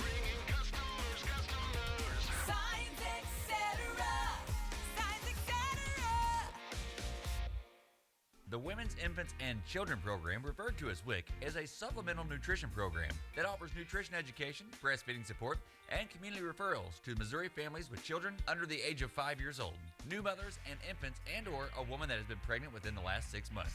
Income and nutritional eligibility requirements apply. The St. Francis County Health Center WIC office is open Monday through Friday from 8 a.m. until 4 p.m., with appointments during the lunch hour and twice monthly open until 6 p.m. for the working families. For more information to see if you qualify for WIC quick services, please call 573-431-1947. The St. Francis County Health Center and USDA is an equal opportunity provider. What happened to that beautiful tan you had this summer? Well, folks that go to Sunrays Tanning and Hair Salon in DeSoto still have that beautiful tan. During December, Sunrays Tanning in DeSoto is offering a stand-up bed special with unlimited tanning for only $80. Super 40-month unlimited tanning for only $65, and facial bed 2 and 3 with 20 tans only $60. And extreme beds, bed 5 and 6 with 20 tans only $50. Cheryl Owens is also offering haircuts for only $10 too. That's Sunrays Tanning and Hair Salon, 610 South Main in DeSoto, or call 636-337-4990. It's the holiday season, time for community, friends, and family. The professionals at Torres Sanitation LLC in Fredericktown want to thank all of their customers for a great year and look forward to continuing serving their friends, living and working right here in the community. When you need residential, commercial, garbage collection, or roll-off service, call Torres Sanitation of Fredericktown, 783-7809. Enjoy your holiday season with your family and have a happy new year to all of our customers at Torres Sanitation. Unico Bank, banking with people like you at locations in Irondale, Potosi, and Deloge, offering Shazam ATM debit cards, internet banking, and loans for automobiles, debt consolidation, personal lines of credit, personal loans, real estate, home improvement, and commercial loans. Since 1901, people have depended on Unico Bank. You should too. See them today in Irondale, Potosi, and Deloge. Unico Bank in the Lead Belt, member FDIC, and equal housing lender. The Vi Burnham School District is proud to support their student athletes participating in the annual Park Hill Central Christmas Tournament. The staff and faculty of the Iron County C4 School District thank you for your encouragement and involvement with students, and go Blue Jays from everybody of the Vi Burnham Schools Iron County C4. Sports is a big part of the Mineral area, and your Walmart Supercenter in Farmington is proud of all the area schools and their sports programs. Working hard as a team makes for a successful sports program, just as the associates at your Walmart Supercenter in Farmington all work together to make sure you have what you need when you visit your Farmington Walmart Supercenter. Good luck, everyone, in your sports programs from your Walmart Supercenter in Farmington.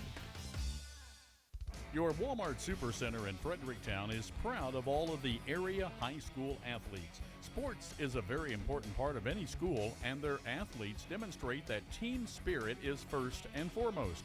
Do your best in school and on the field, and always practice sportsmanship. This community-minded message was presented by your Walmart Supercenter in Fredericktown. Save money, live better. Walmart Supercenter in Fredericktown. Your Walmart Supercenter of Fredericktown would like to take this time to wish everyone a happy holiday season.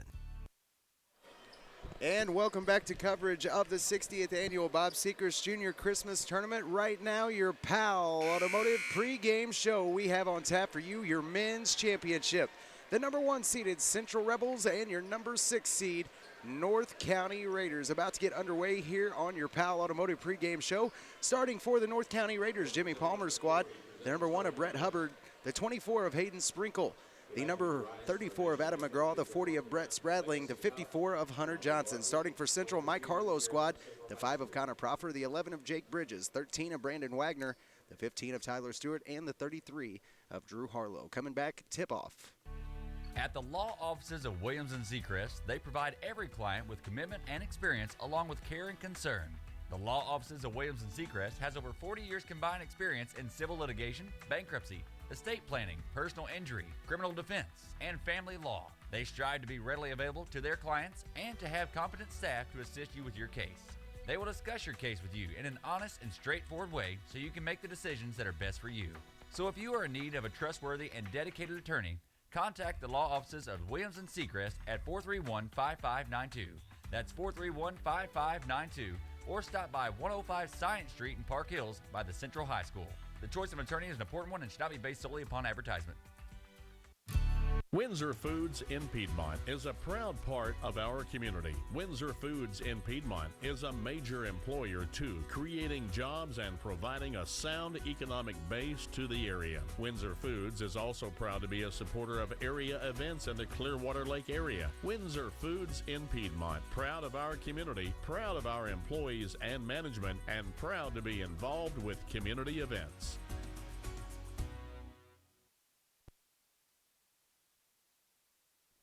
Need cash today? Advance America. Need money for anything? Advance America. If you need cash, you need Advance America. They're the better alternative for you when you need cash. Payday loans, money grants, prepaid cards, better and faster service, and Advance America has 2 locations to better serve you.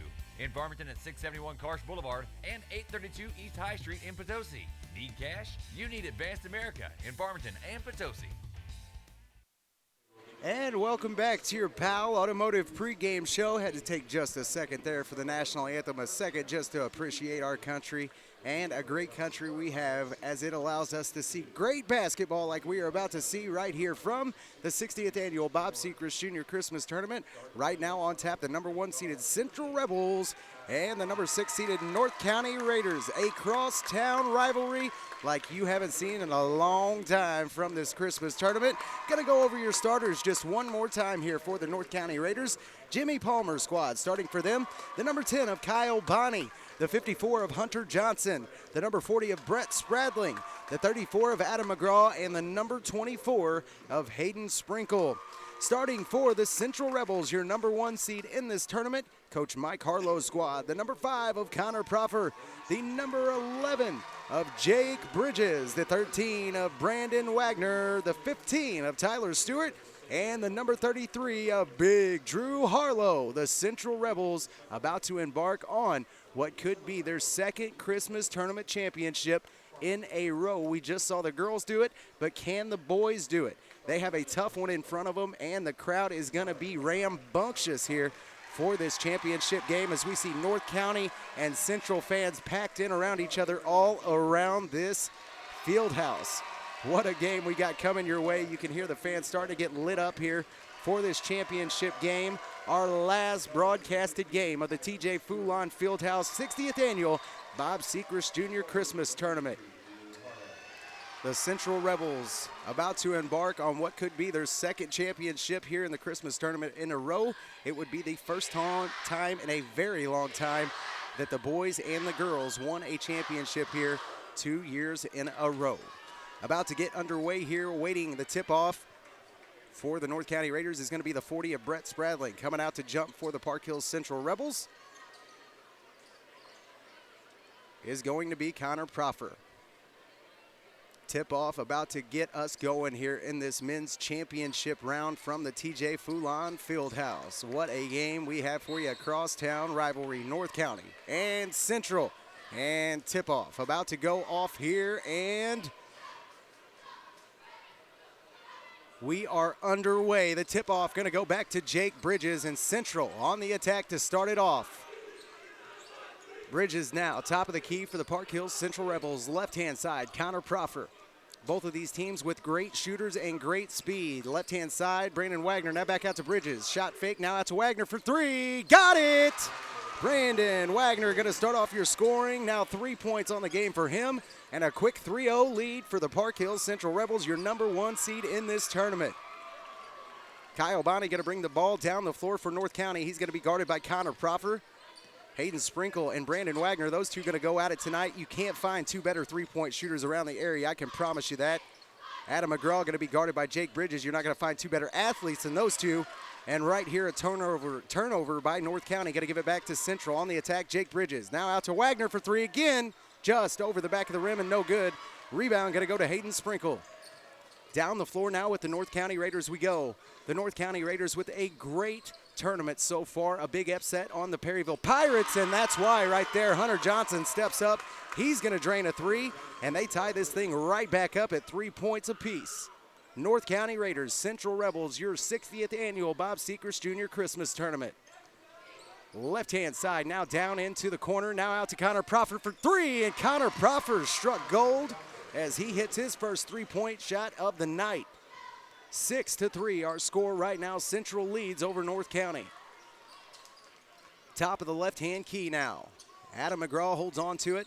Now up to Kyle Bonney, and around the horn we go to Hunter Johnson. Hunter Johnson's going to match up with Drew Harlow. That'll be a great matchup as well. And Tyler Stewart down on Brett Spradling. A drive to the hole that time, going to go for Hayden Sprinkle. Hayden Sprinkle takes it to the bucket. He's going to get the 2 and a chance here for the three-point play. He can tie this thing right back up. The foul that time is going to go against Brandon Wagner. Wagner picks up his first personal and team foul number 1 on Central here in this championship game. At the line right now, Hayden Sprinkle with a chance for the three-point play, and he's got it. Hayden Sprinkle now 1 for 1 from the line, picks up his third point and ties this thing back up at 6. Other side of the floor now, Central. Left-hand side, another 3 from Connor Proffer, just in and out that time. Rebound this time goes to Spradling, and down the floor with North County. A chance here to take the lead for the first time in this ball game. Left-hand side, Kyle Bonney going to bring it up, top of the key now. Right-hand side to Hayden Sprinkle, and he's guarded now by Connor Proffer.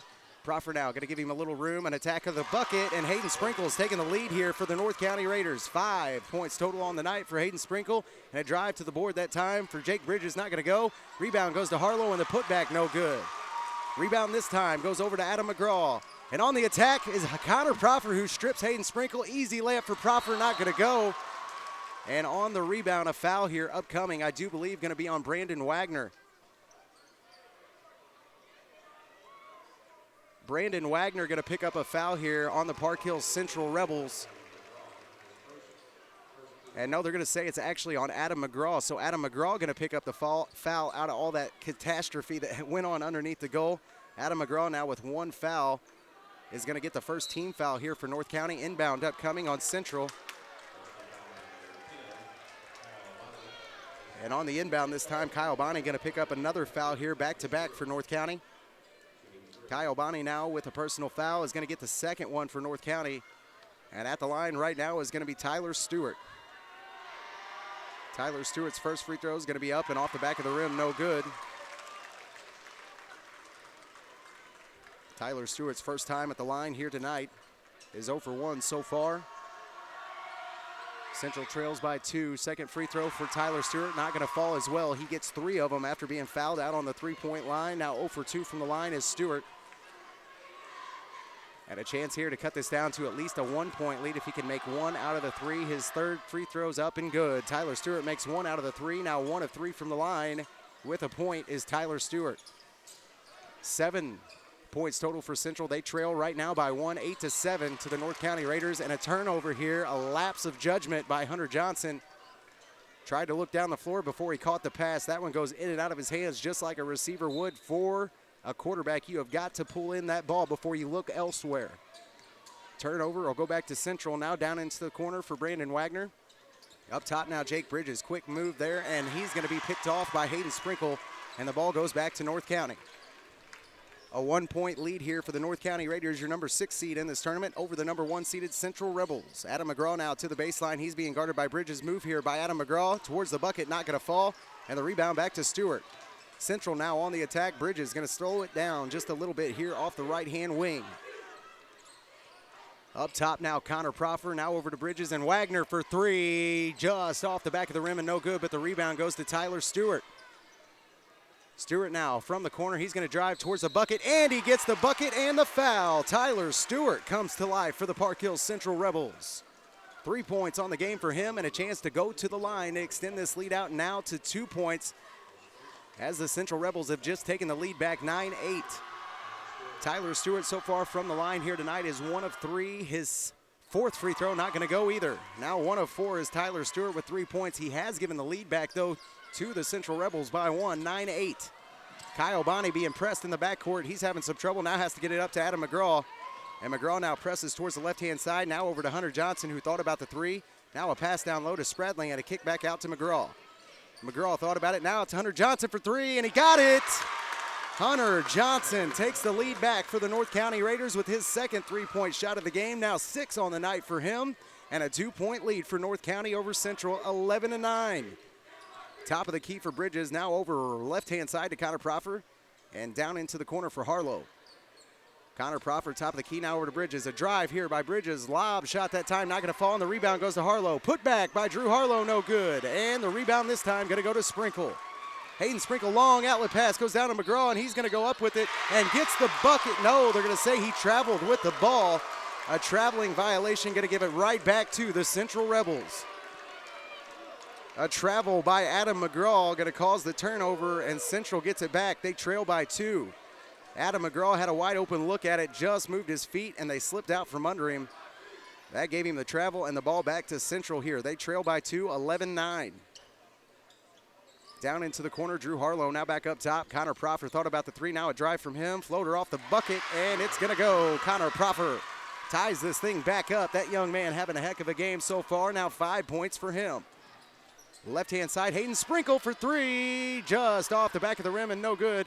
And on the rebound this time, somehow Hunter Johnson going to get it. And then to the floor, Hunter Johnson, Brett Spradling, and Jake Bridges go. And the foul here upcoming is going to be on Hunter Johnson. Hunter Johnson going to pick up another foul here for the North County Raiders. That'll be his second personal here of the ball game. And team foul number 4 on North County. Ball going to go back to Central. This game knotted up right now at 11. Central with another chance to take the lead here. Right-hand side, Wagner. Drive off the left-hand side. He'll pull his dribble up. Now back out to Bridges for 3. Just in and out that time for Jake Bridges. And on the rebound, a foul upcoming here, I do believe, going to go against Tyler Stewart. Tried to get his hand in front of that rebound and got a piece of him. Foul is going to go against Tyler Stewart. It'll be Tyler's first personal and team foul number 2 on Central.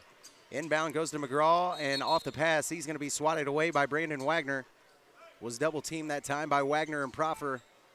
Tried to force a pass, that one swatted away. Now the inbound coming from McGraw finds Kyle Bonney in the backcourt.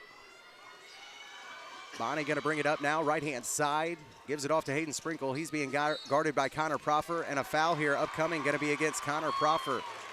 Hayden Sprinkle tried to take the dribble left-hand side, and a quick foul going to be called there by Smitty over by the Central bench. Foul this time going to go against Connor Proffer. He picks up his first and the third team foul here on Central. Inbound goes to Kyle Bonney. He'll bring it down. Right-hand side of the floor now for Hayden Sprinkle. Now a pass down into the post for Adam McGraw, who tries to drive baseline on Drew Harlow. And the shot that time not going to be good. But on the rebound is Nathan Davenport. Davenport going to pick up his first 2 off the rebound and the putback and gives this lead back to North County by 2. 13-11 our score. A pass out to Connor Proffer.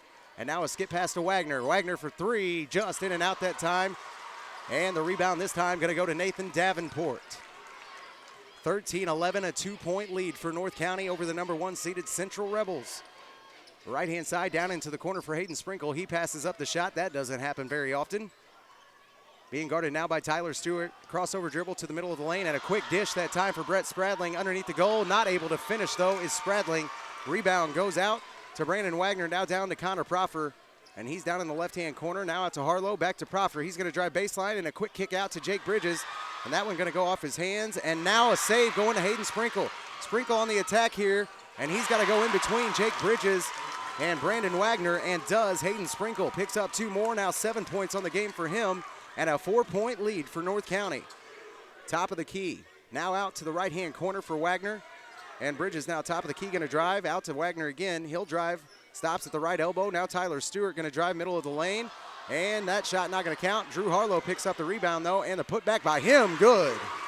Drew Harlow battles underneath for the bucket. Picks up his first 2 points of the ballgame, and now a full-court press going to be applied here by Central. And Kyle Bonney going to have to deal with Jake Bridges. That's going to be tough. Right-hand side of the floor now. Brett Spradling has to give it back.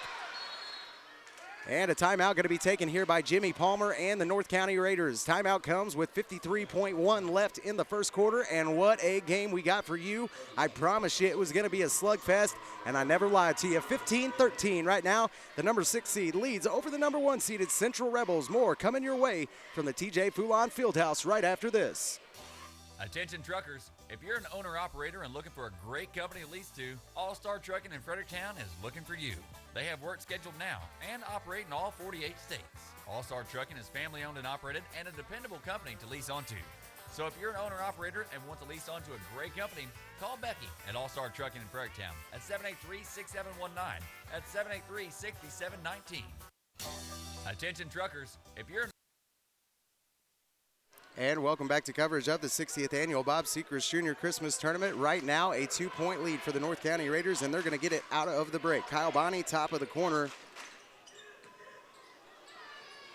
And a pass now down to Adam McGraw. Left-hand elbow, he goes to work on Matt Richardson. The turnaround that time for Adam McGraw going to go. Now 2 points on the game for Adam McGraw. And on the attack now, Central's Jake Bridges. Right-hand side layup is going to go for Jake Bridges. He picks up his first 2 of the ball game. And still just a 2-point lead here for North County.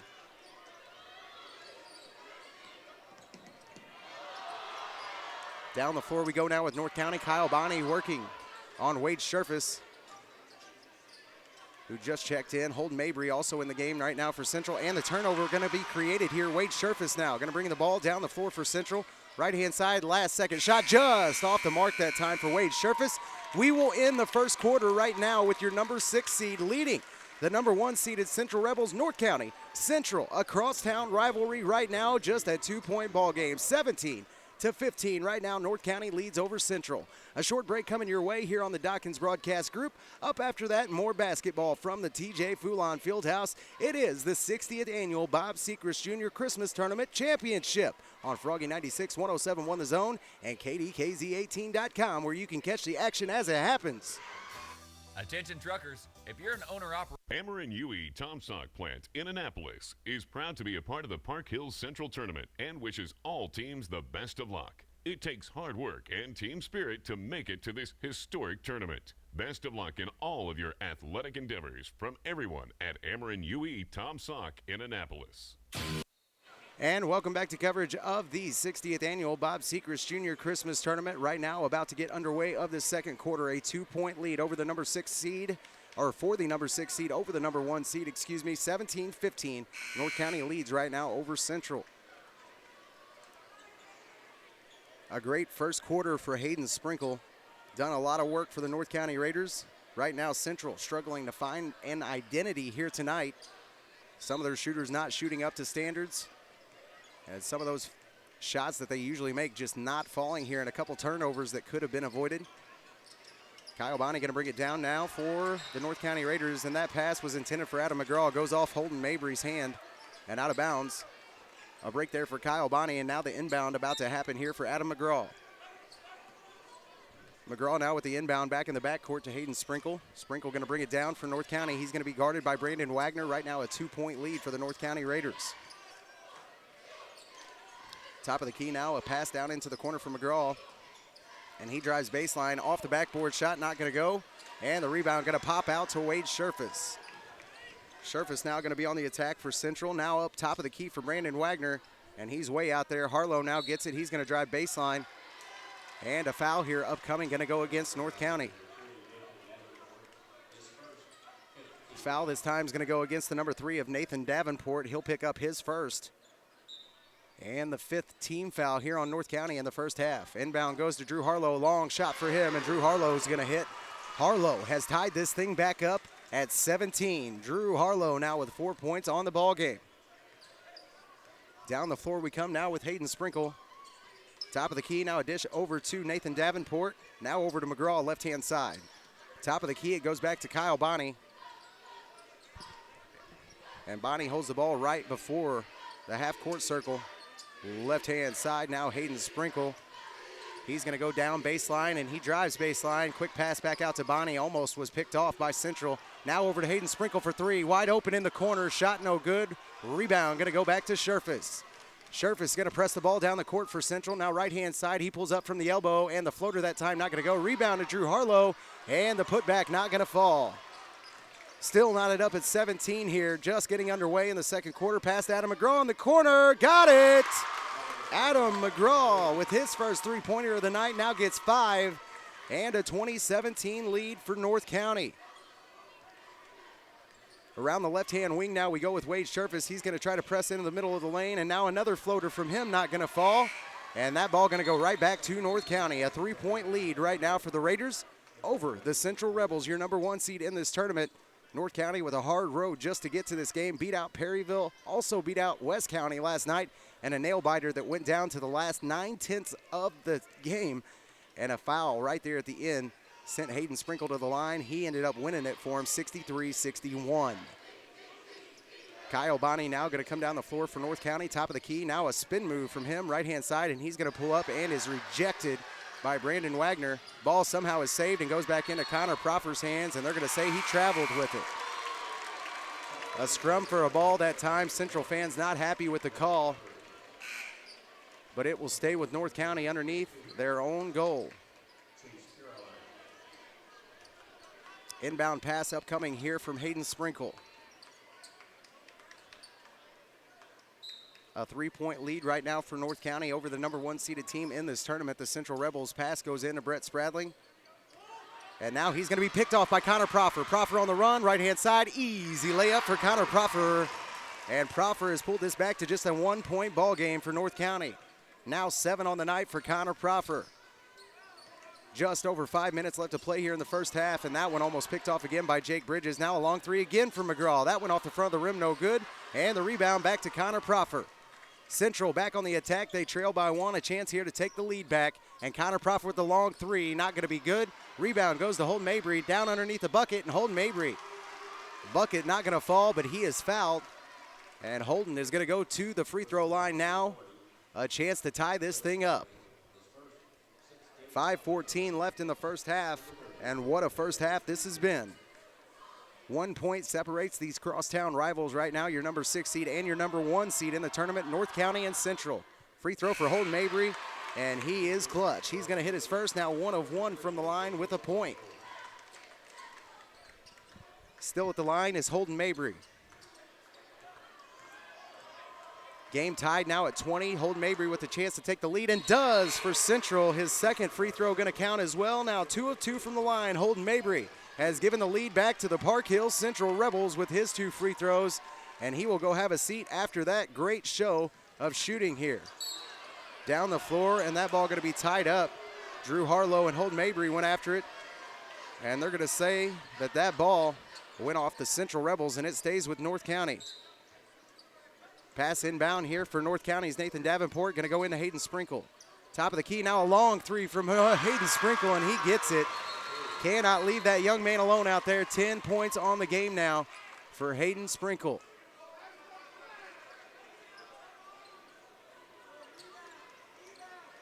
Hayden Sprinkle with the 3 gives the lead back to North County by 2. 23-21 our score right now. Left-hand side, Connor Proffer. Now down to Harlow and back up to Bridges for 3. Got it! Jake Bridges answers right back. 5 points on the game for him, his first 3-pointer, and now the ball going to be stripped away from Davenport by Wagner. Central with a 1-point lead and a chance to extend here after the steal by Brandon Wagner. Other side of the floor, now a dish to the high post by Tyler Stewart. Now back out to Proffer. Top of the key now, Wagner for 3. Just in and out that time, and Drew Harlow going to get the rebound, and the putback no good. Gets his other rebound. Now they're fighting for it under the goal, and a jump ball going to be called here. Brett Spradling and Drew Harlow were tied up underneath the goal. Ball going to stay with the Central Rebels underneath their own goal. Connor Proffer to inbound here for Central. Substitution into the game for the North County Raiders is going to be the 22 of Chase Caroline, who comes in. And a travel here going to be called on Jake Bridges. Smitty didn't like the movement right before the dribble. Traveling violation, going to give it back to North County. A 1-point game, 24-23. Central leads right now. Brett Hubbard in the game now for North County. A long pass there. It barely gets into the hands of Adam McGraw, and down and tied up is Adam McGraw with Connor Proffer. Jump ball here is going to give it back to North County, and the inbound upcoming for Adam McGraw. Pass inbounds goes to Hayden Sprinkle, and he's going to be guarded by Connor Proffer. North County trails right now by just 1 point, and the pass over this time going to be swatted away by Jake Bridges. Out of bounds it goes. It'll stay with North County. Inbound upcoming over by the Central bench by Nathan Davenport. And it goes in back in the backcourt to Hayden Sprinkle. Starting to approach this 4-minute mark here in this first half. And what a first half we have seen. That time the pass over to Nathan Davenport. pushed out of his hands by Brandon Wagner, will go off as Central and out of bounds. Still stays with North County. Inbound this time to Brett Hubbard. Now a handoff pass to Hayden Sprinkle. He stands with it on the half-court line. Left-hand side, now over to Hubbard. Tried that standing shot, but was jumped right in front of. Not able to get it off. Now back over to Hubbard. He thought about the shot again. Hayden Sprinkle now, a feed to the high post for Adam McGraw, and he's got it all alone. Attacks Tyler Stewart. Shot off the glass is going to fall, and Adam McGraw is giving the lead back to North County. Now a quick attack by Central, right-hand side, and the foul here upcoming is going to be against North County. Adam McGraw now going to pick up his 7th points of the ball game, and on the other side, a foul here going to be assessed to Brett Spradling, who picks up his first personal, and team foul number 7 on North County. Fans do not like that call. Not a lot they can do about it, though. Jake Bridges is going to go to the free throw line now to shoot 2. Central trails right now to North County, 25-24. Bridges with a chance to tie it up, and he does. Jake Bridges now 1 for 1 from the free throw line.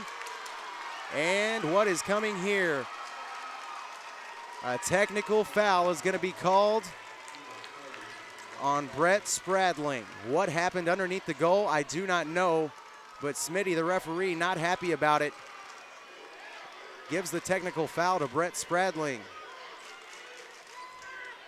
25-25, our score right now. Jake Bridges on the line, his chance to finish his free throws. His second one going to be good as well. Jake Bridges now 2 of 2 from the line with 7 points. Bridges still at the line. He's going to continue to shoot for Central, and why not? He's already made 2 of them. Third free throw for Bridges, good as well. Bridges says, okay, I'll just stand here and shoot for free if you'll let me. Now 8 points on the game for him, and a chance to make another one here. What a costly technical foul for Brett Spradling, and the 4th free throw not going to go in for Jake Bridges. Can't be too unhappy about that.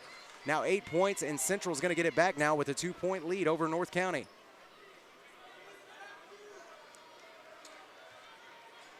Technical foul was on Brett Spradling with 3:42 left to play in the first half. 2 fouls now total on Brett Spradling. And the 18th foul. Long 3 from Jake Bridges. Jake Bridges now another 3-point shot is given the lead to the Central Rebels with his 11th point. Now a 5-point lead. Kick down into the corner. Adam McGraw thought about the 3. Now a drive baseline and a put off the glass, and Adam McGraw's got 2 of them back. Adam McGraw so athletic down there on the floor for North County.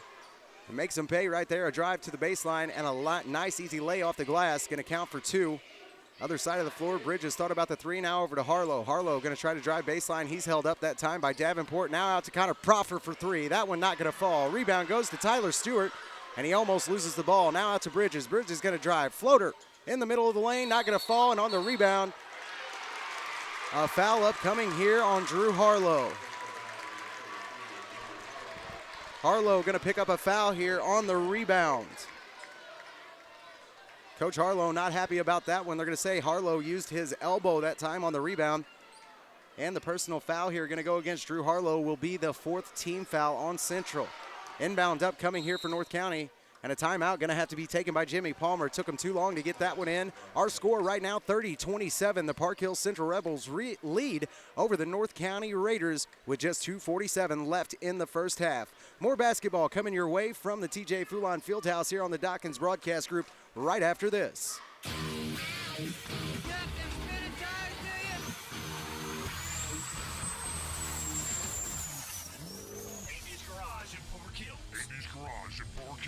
When it comes to customizing your car or truck, in this area, there's only one name to remember. Andy's Garage in Park Hills. Andy's Garage in Park Hills. Lift kits.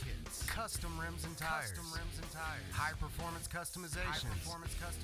Andy's Garage in Park Hills is the only place you need to stop. And diesels are their specialty. Andy's Garage in Park Hills. Andy's Garage in Park Hills. So what are you waiting for? Call Andy's Garage in Park Hills now to start separating yourself from the pack. Call 431-2626. That's 431-2626. And welcome back to coverage of the 60th annual Bob Sechrest Jr. Christmas Tournament. Right now with 2:47 left to play in the first half. This has been an exciting first half. We just saw a technical foul, by Brett Spradling with 3:42 left to play. And that gave Central a bunch of free throws. They were able to take the lead, extended it now after a shot by Adam McGraw.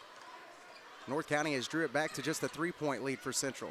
Hayden Sprinkle now, a wide open three-pointer, left-hand corner. Drew Harlow left him all alone. That one going to go off the back of the rim and out of bounds. And the ball going to go back to the Park Hills Central Rebels.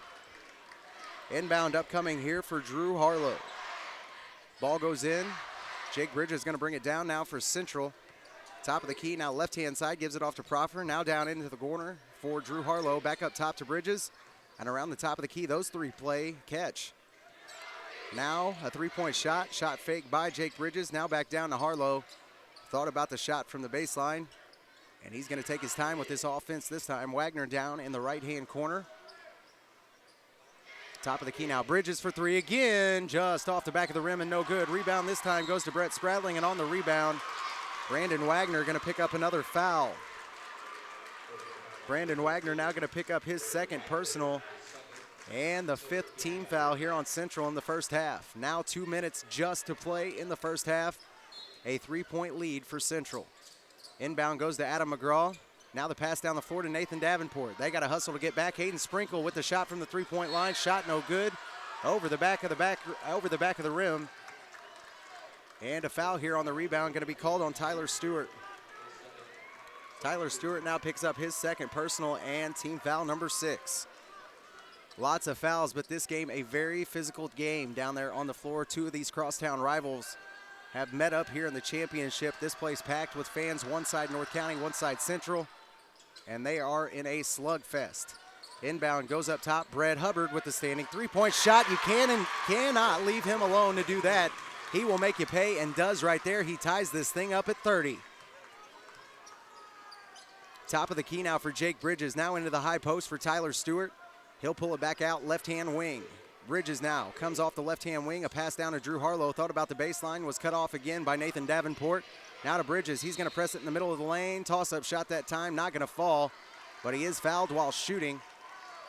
Foul here upcoming on North County will send Jake Bridges back to the line. Right now, 3 of 4 from the free throw line is Jake Bridges. Foul that time is going to go against the number 1 of Brett Hubbard. It'll be his first personal and the 9th team foul here for North County. First free throw is going to be up and in that time for Bridges, and he gives the lead right back to Central with his 12th point. Now 4 of 5 from the free throw line is Bridges. Still at the free throw line, Jake Bridges now his second free throw, a chance to extend the lead, and he does. He is now 5 of 6 from the line with 13 and puts this back to a 2-point lead for Central. Inbound pass almost swatted away that time by Central. And over on the left-hand side, he's going to be forced out of bounds by Matt Richardson. The three of Nathan Davenport that time after some good defense steps on the out-of-bounds line, and you can hear the distaste from North County fans on that call. Top of the key now, Jake Bridges. Right-hand side to Connor Proffer, now back to Bridges. Bridges going to drive left-hand side, now a kick back out to Harlow. Harlow with the shot, that one off the back of the rim and no good. And on the rebound that time, a save attempted by Hayden Sprinkle, and he throws it right off the face of Nathan Davenport. Ball going to stay with Central underneath their own goal. They have a 2-point lead right now, 32-30. Inbound pass way up top to Jake Bridges as we approach this 1-minute mark left in the first half. Left-hand side, Connor Proffer for 3. Got it! Connor Proffer now with 10 total points and a 5-point lead for the Central Rebels. Down the floor now with North County under a minute to play in the first half, and a swatted ball now going to go into the hands of Richardson. Richardson attacks right-hand side, and he is swatted by Brett Spradling that time. Ball goes out of bounds, but will stay with Central underneath their own goal. Connor Proffer to inbounds. Ball goes up top, right-hand wing to Jake Bridges. Now back to Proffer for 3 again, just off the back of the rim and no good.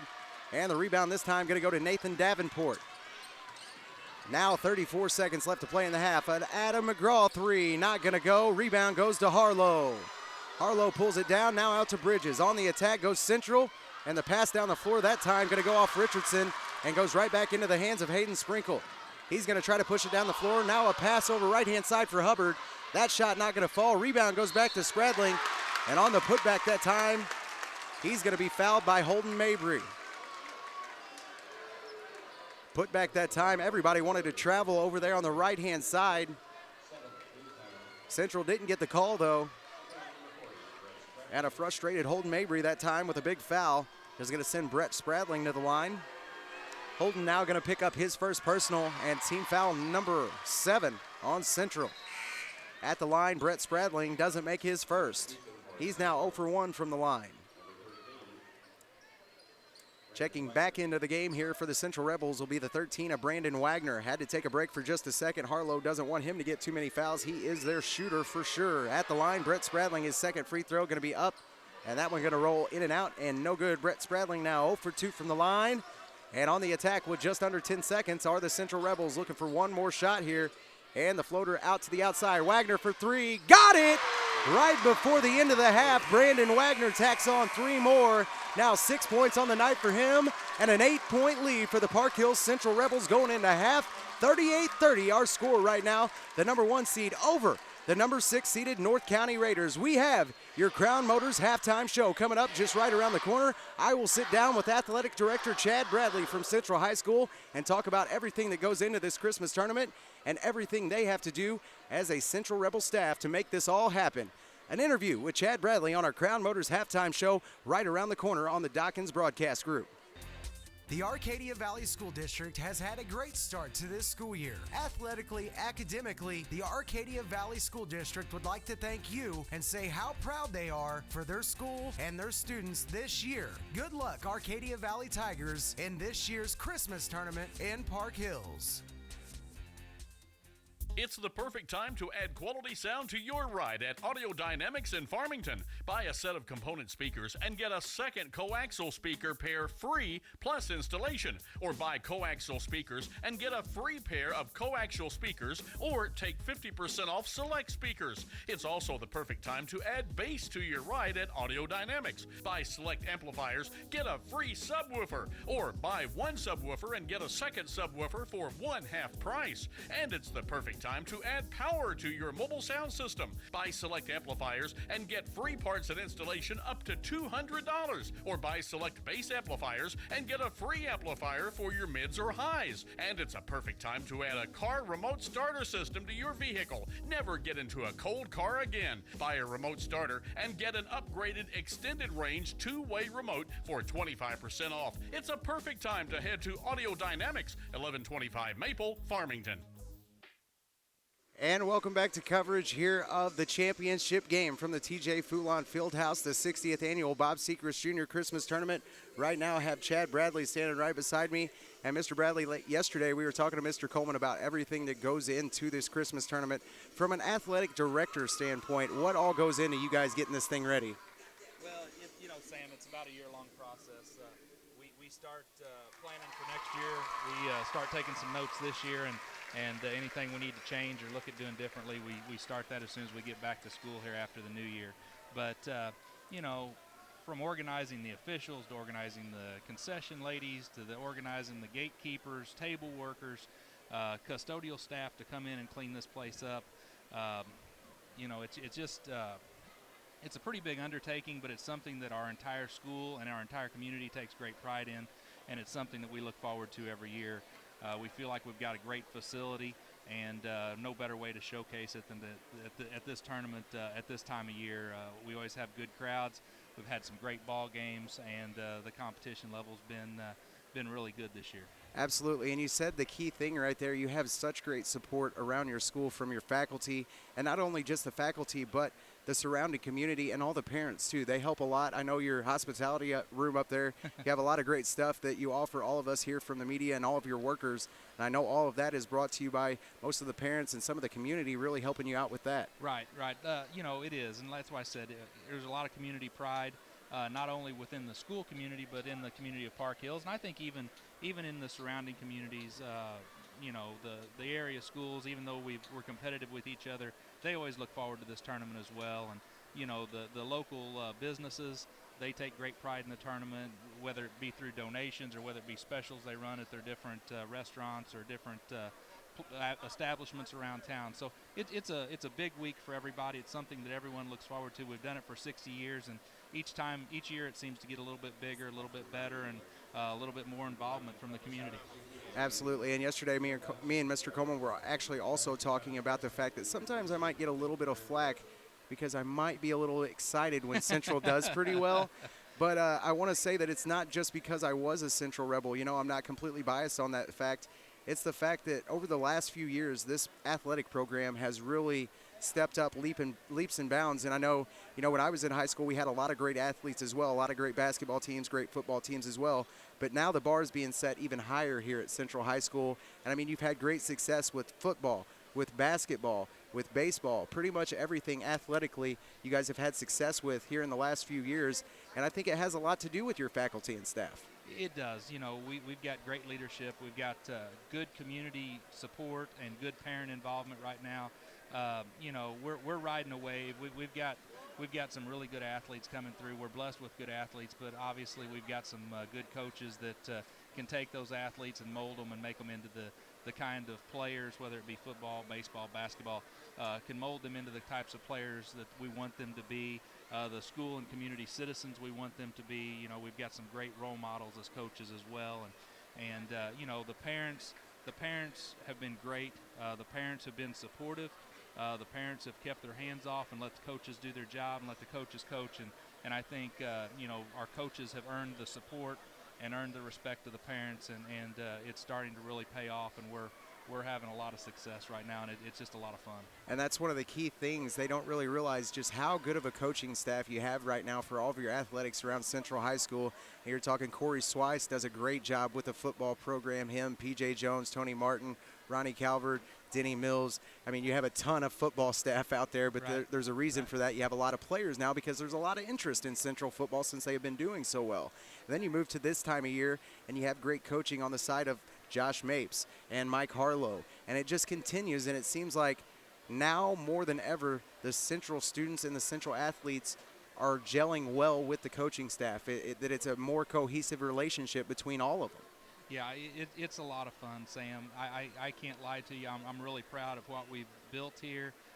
You know, it goes back, you know, we've talked about the coaches. We've talked about the role models they have been. We've talked about their leadership and their knowledge and ability to coach, but it goes back to the student athletes. We've got student athletes that have bought in. They're in the weight room. They're in the gym in the summer. They're doing things to help themselves become better athletes, and we do get a lot of support from the parents. You know, the parents have bought in as well. They've seen the success of the current athletic programs, and the parents of the younger kids, they want their kids to be a part of that. And like I said, they've bought in. They're supportive of our coaches. They're letting our coaches do their jobs. And, you know, it's like I said, it's a lot of fun. We're enjoying it. We need another big half here out of the Central Rebels for the second half, bring home another Christmas tournament gold ball. But it's a lot of fun right now, and we just, like I said, we're riding a good wave right now. We want to ride it as long as we can. And I was looking around, and I don't know how long it's been since the girls and the boys won the Christmas tournament 2 years in a row. How long has it been since then? Have you done any research on that and figured that out? No, I can't tell you for sure. I mean, I thought you were going to say since we'd won it, but we won it last year. But right. As far as 2 years in a row, I don't know. I'd have to look on the boys' side. Probably be easier to figure on the boys' side just because it's a little bit harder to win the 16-team tournament than it is the 8-team tournament. If we can find years that they've won it back-to-back, which I was looking today, and I think we probably only won it back-to-back a couple of times. So the chances of the boys and girls both winning it back-to-back probably aren't very good. Back-to-back the last time for Central, the Lance Sechrest, Brad Gross years. Was that about the last time that it happened 2 years in a row? Oh, I don't Am even I know. right on that one? Did they win it 2 years in a row? I know they won it. That was the last time we won it before Coach Harlow came in. Coach Harlow won it his first year as head coach. I think 2001 would have been 2001, 2002 school year would have been the last time we won it. I don't know if they won it back-to-back then or not. I wasn't real sure about that. I was kind of trying to think about it because that was something that I was asked, and I didn't have any clue. So I have really no idea what's going on there. Yeah, I've got the list of winners right here. Let's see, boys. Central boys won it in 2001, but they didn't win it in 2000 or 2002. Okay. So, yeah, chances of us winning back-to-back boys and girls, probably not, because our boys didn't win it back-to-back until you go back to 75, 76, and the girls didn't have the tournament then. So this would be a first if we can somehow pull this off tonight. Another big second half out of the Rebels, and we can pull it off and have back-to-back Christmas tournament championships for both our boys and our girls. And Mr. Bradley, we got about a minute and a half left here in halftime. Going to have to get back underway, but just want to say thank you so much for letting us be a part of this Christmas tournament. Also, congratulations on all the great things that you've done here at Central as the athletic director. You were my athletic director, my vice principal, and you're still here doing your thing, and you have a great group of kids coming through, and it's just a pleasure to see Central athletes doing the things they're doing. Congratulations, and just thank you so much for letting us be a part of it. Hey, Sam, we appreciate all the coverage, and thanks for all you do as well. Thank you very much, man. Thank you. That's Mr. Bradley here from Central High School, the vice principal, the athletic director, and the man of the hour here in this Christmas tournament. Everything that goes on goes right through him. Your Crown Motors halftime show, we had a special guest here, the athletic director from Central High School, Coach and Mr. Bradley. And in your first half, going to go down through some scores here on your Crown Motors halftime show. Ending the first half, 10 points for Hayden Sprinkle, 9 points for Adam McGraw, 6 for Hunter Johnson, and 2 for Nathan Davenport on the North County side of the ball. On the Central side of the ball, Connor Proffer with 10, Jake Bridges with 13, Brandon Wagner with 6, Tyler Stewart with 3, Drew Harlow with 4, and Holden Mabry rounds out your scoring here in our first half for both teams with 2 points, 2 of 2 from the line. Back underway we go here in the second half. We are going to see a Central Rebel ball to start off the half, and a floater here from Bridges right off the bat going to go. Jake Bridges picks up the first 2 points of the half, now 15 on the game for him, and now a 10-point lead for Central, 40-30. Pass down the floor this time, and a swat that time by Brandon Wagner goes off his hand and out of bounds. Inbound upcoming here from Adam McGraw. Adam McGraw going to get it back off the inbound from Hayden Sprinkle. Now a pass underneath to Brett Spradling, and the move underneath towards the goal is going to result in a foul here on Drew Harlow. Our score at halftime, 38-30. The Park Hills Central Rebels pulled to a quick 8-point lead right there just before half.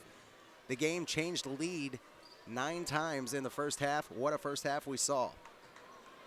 Right now our score 40-30, a 10-point lead for Central, and Brett Spradling misses his first. He is now 0 for 3 from the line. Second free throw for Spradling is going to go, so he picks up his first points of the night. Now 1 on the night for Brett Spradling. He is 1 of 4 from the line. Right-hand side, Brandon Wagner has to kick it back up to Jake Bridges, a 9-point lead right now for your number 1 seeded Central Rebels. Top of the elbow now, Tyler Stewart with a pass fake. Now a drive to the bucket, and the layup off the glass going to go. Tyler Stewart now with 5 points puts this back to an 11-point lead for Central. Their first double-digit lead here of the night. And now Kyle Bonney on the attack. A bad pass there from him, going to be picked off by Wagner. And he's going to pull up from the free throw line, and he sinks another one. Brandon Wagner now with 8 total points on the ball game, 44-31, a 13-point lead right now for Central. Inbound pass here goes to Hayden Sprinkle. He has some trouble, finally has to throw it down the floor to Adam McGraw, who's going to pick up his dribble, left-hand wing. Now back up to Hayden Sprinkle. They trail by 13. Pass down to the high post now from Adam McGraw. Now back out to Hunter Johnson. Shot fake. Now he's going to drive baseline. Off the glass for Hunter Johnson. Not going to fall. Rebound goes to Spradling. Now the kick back out to McGraw. Shot from McGraw in the middle of the lane. Not going to go. And on the rebound, they're going to say Drew Harlow fell down and traveled with the ball. Mike Harlow didn't like the call. Thought his son was fouled that time on the rebound. Had some words there for Smitty, the referee. Doesn't matter, though. It's going to stay with North County. Inbound pass here goes into Spradling. Now up to Hunter Johnson. Over to Brett Hubbard. Standing three-point shot. He's dangerous, and he got it. Brett Hubbard, now with 6 total points on the ball game, has brought this back to just a 10-point game for Central.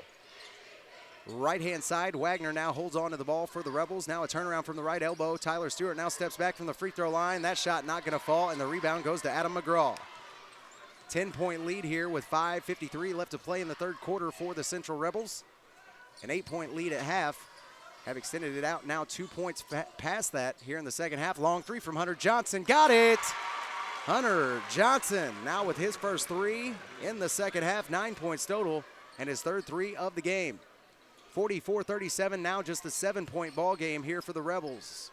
Right-hand side, Bridges now for 3, just off the front of the rim and no good. Rebound goes to Harlow. Harlow now on the attack towards the bucket. And a foul? No, they're going to say it's a jump ball underneath the bucket. Ball going to go back to North County. Some very questionable calls so far this whole game. And this one Not liked by the Central Rebel fans. Inbound here goes to Hunter Johnson. Now a quick pass up to Hayden Sprinkle. He's going to run down the left-hand side. And the shot this time going to go up off the backboard and out of bounds. No foul call. Jimmy Palmer thought he was going to get a foul. That's why Hayden Sprinkle just tossed it up. Palmer not happy with the no call there. And the inbound this time going to go back to Jake Bridges. Bridges now going to bring it down. Right-hand side pass to Brandon Wagner. Now back up top to Connor Proffer. Now back down into the corner, Tyler Stewart. Stewart off the dribble, now gives it to Bridges. Bridges going to try to press the lane off the left-hand side. That shot no good off the backboard, a little strong that time. So now a 7-point lead for Central could be cut into even more here by North County. Hayden Sprinkle had to pick up his dribble, now over to Brett Hubbard. And they're not going to let him shoot again. Adam McGraw gets it in the high post. He'll turn around and knock one down from the right-hand elbow. Adam McGraw now with 11 on the ball game has made this just a 5-point game for Central. A lead that was at 13 at one time here in the third quarter now has been cut down drastically to 5. And Tyler Stewart with the drive off the baseline going to be fouled. Foul here, I do believe, going to be on Brett Spradling. And it is. Brett Spradling now going to pick up his third personal. And the first team foul here for North County in the second half. Inbound pass goes to Stewart. Now up top to Bridges. A wide open three, no good off the front of the rim. And on the rebound, going to go to Spradling. Wagner's got him trapped down in the corner, and now a handoff pass goes to Hayden Sprinkle. Wagner still giving him trouble. Spin around, and now a pass down the floor to McGraw. He's going to attack off the left-hand side. Shot this time off the backboard, no good for McGraw. He gets a rebound, though, and puts it back up and in. Adam McGraw with his 13th points of the night now has made this just a 3-point game for Central. Bridges talks to his faithful players there and kind of says, come on, guys, let's get this thing going. Pass down to Wagner now, right-hand corner, and then the turnaround from Wagner not going to go. Shot off the right-hand side of the backboard. And the rebound going to go back to North County. A 3-point lead here for Central. Could be cut into big time, even tied up here by North County with the right shot. Feed to the high post. Adam McGraw now down to Hayden Sprinkle. Thought about the three, shot fake, and now the toss-up. And Hayden Sprinkle going to toss that one up. No foul called. And the ball going to go right back into the hands of the Central Rebels. Down the floor we go now with Central, right-hand side to Wagner, then back over to Bridges, and down into the corner. Connor Proffer going to drive baseline. Now a kick over to Harlow, and back up top to Wagner for three. Just off the front of the rim and no good. And Central has got to have to figure out something else. They cannot live and die by the three-point shot here in the second half, obviously. Hayden Sprinkle now with the ball up on the top of the half-court line. And a pass down to Hunter Johnson, now back up to Adam McGraw. They work it around the top of the key, and a bad pass there. Going to go right back to Central on the attack. Wagner. 3-point lead here for Central. Now Bridges off the baseline. A reverse layup, and he almost gets the bucket and the foul. Bridges that time took it towards the bucket. The reverse layup doesn't go, but he will go to the free throw line now to shoot two.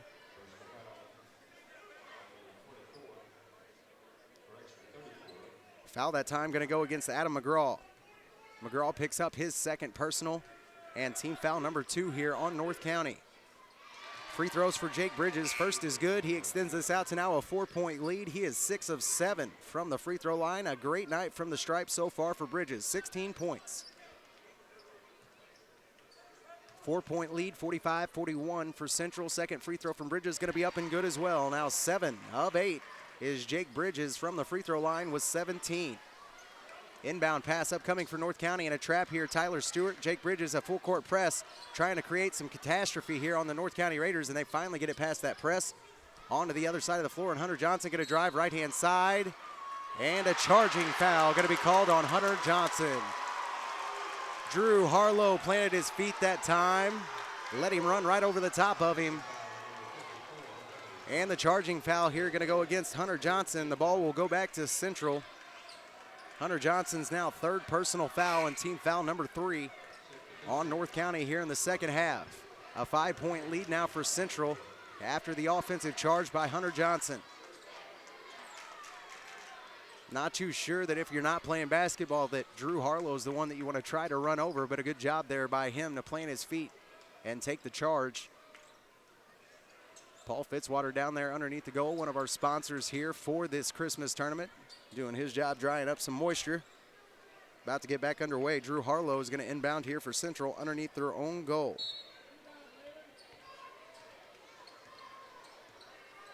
Coming down the floor now with Jake Bridges.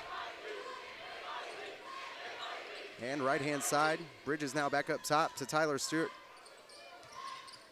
Left-hand side, Brandon Wagner back up top, Drew Harlow. Left-hand side, now back to Wagner. He's going to try to press, now kick back out to Bridges. He'll press towards the middle of the lane, now kicks back out to Connor Proffer.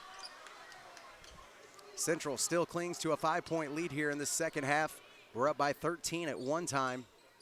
Wagner now with the ball on the left-hand wing, and a bad pass here going to be right back into the hands of the North County Raiders. Hayden Sprinkle steps right in front of that one. Brett Hubbard now right-hand side, a three-point shot for him, no good.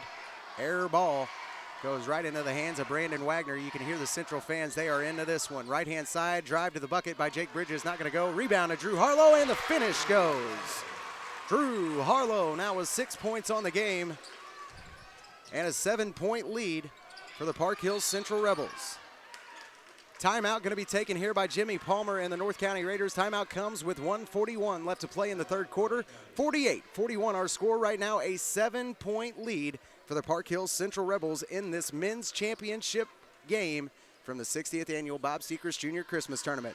We have more basketball coming your way here from the TJ Foulon Fieldhouse. The conclusion of our last game from the 60th annual Bob Sechrest Christmas Tournament, the men's championship, coming up right after this.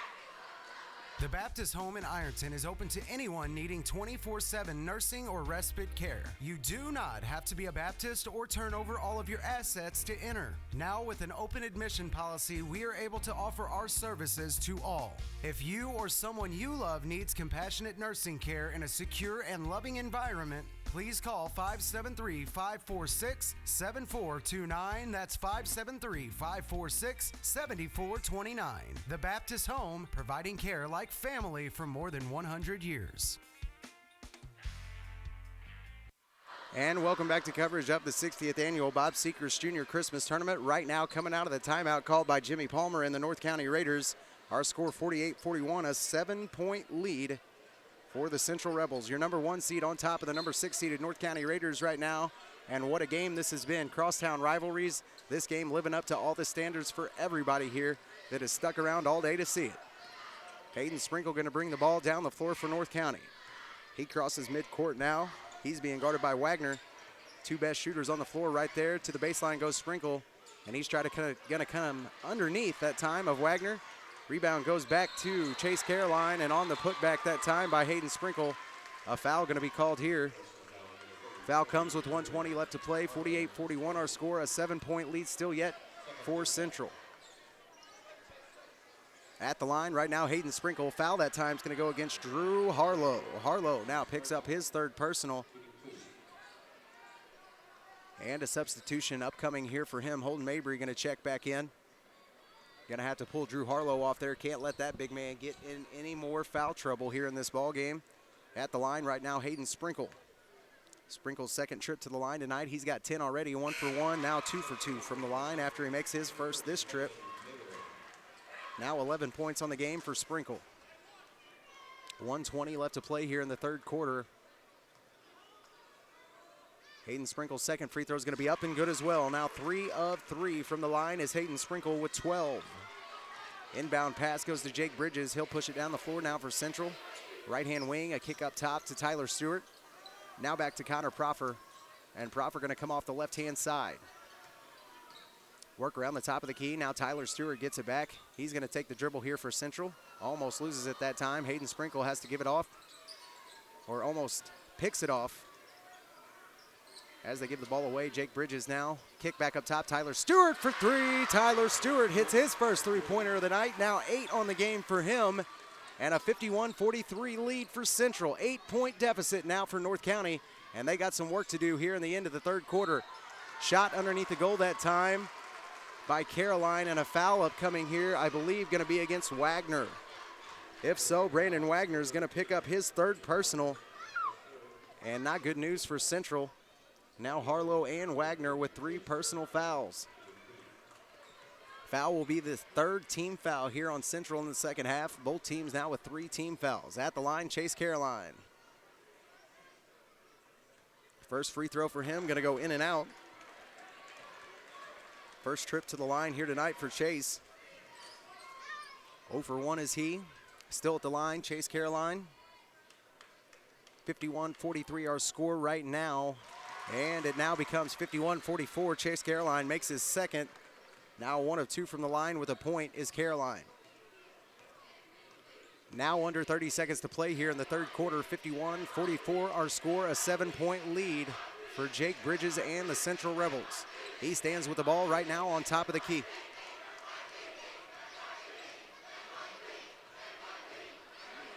Top of the key, Jake Bridges, left-hand side, now gives it off to Connor Proffer. Now to the top, and a long three from Connor Proffer, not gonna go. Rebound this time for Holden Mabry. And the blocking out foul here gonna go against North County. Foul on the rebound that time. Paul Fitzwater almost got himself in some hot water. Mike Carlo was standing right beside him on the rebound, and he actually pointed the wrong way, and Harlow said, "What?" Fitzwater said, "Oh wait, never mind, it goes the other way." Connor Proffer gonna inbound here for Central. Top of the right-hand wing, Jake Bridges at the end of the quarter, and that ball almost goes in. Jake Bridges that time just missed. Right now at the end of 3, 51-44, a 7-point lead right now for the Central Rebels over the number 6 seeded North County Raiders. Nothing left but the fourth quarter. One more quarter of basketball action from the 2015 60th annual Bob Sechrest Christmas Tournament from the TJ Foulon Fieldhouse. More coverage coming your way right here on 107.1 The Zone, Froggy 96, and KDKZ18.com right after this.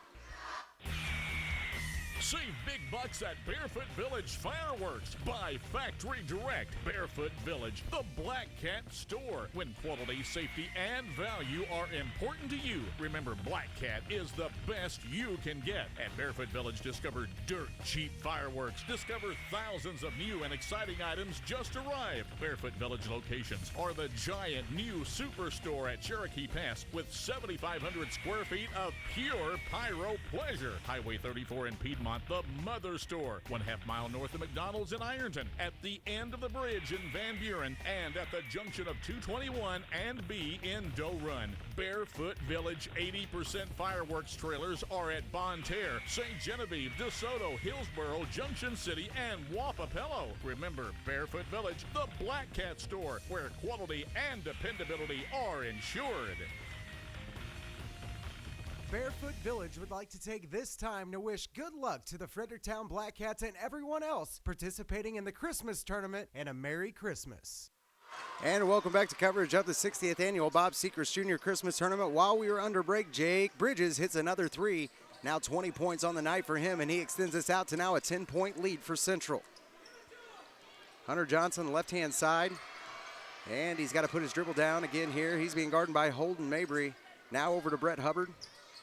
Hubbard now trying to find Hayden Sprinkle, and he's being bottled up by Brandon Wagner. Hayden Sprinkle almost steps on the half-court line.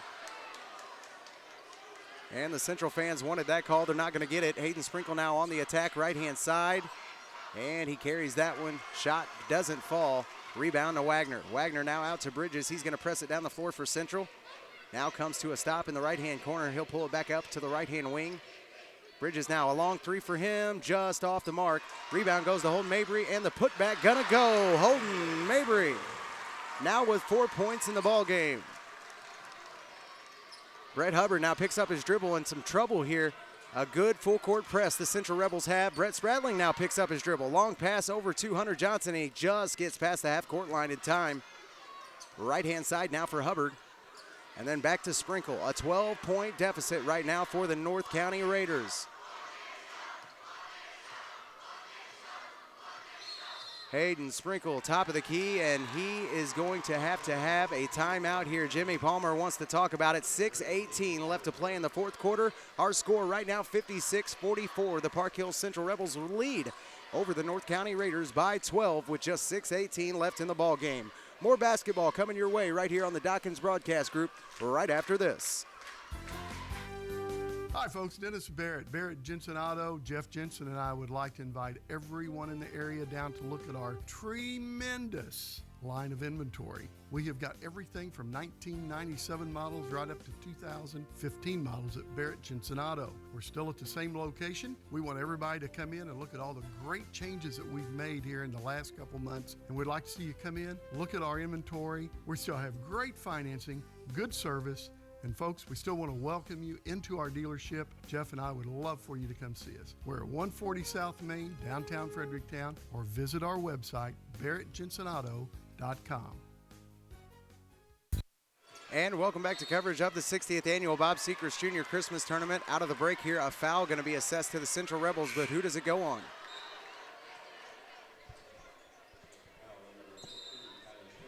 Foul this time is going to go against the 15 of Tyler Stewart. Stewart now going to pick up his third personal of the ball game. Team foul number 4 now on Central. Holden Mabry going to go over and have a seat. A great show from him. He put one up and in to help out this lead from Central. Now down into the block, Hunter Johnson's going to be fouled. Drew Harlow, not a smart move that time.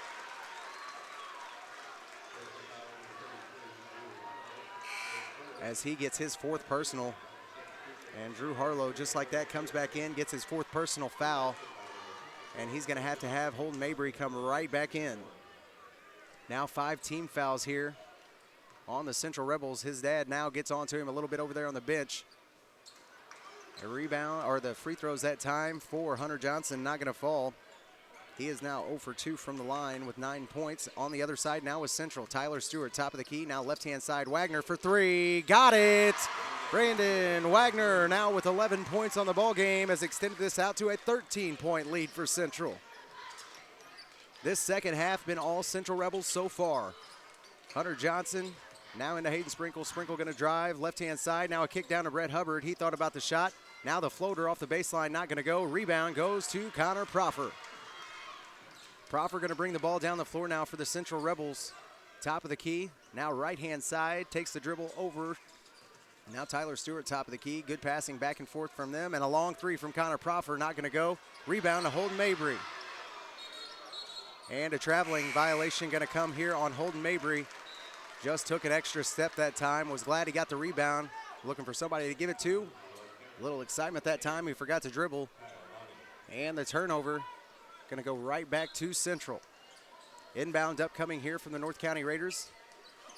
Hunter Johnson now looking for somebody to get it into. Hayden Sprinkle finally gets the ball. And Brandon Wagner is going to guard him all the way from down on the bottom of his side of the floor. Left-hand side, Hayden Sprinkle going to take it down into the corner for North County. He's going to try to drive baseline, and the shot this time not going to fall. Rejection that time from Tyler Stewart. Rebound going to go to Jake Bridges. Central side of the floor now, right-hand side. Jake Bridges almost stripped that time by Kyle Bonney. Now up top, Tyler Stewart for 3. Got it. Tyler Stewart now with 11 points on the ball game has extended this lead out even more for Central. 11 total points so far for Tyler Stewart. And on the other side of the floor, a foul here upcoming.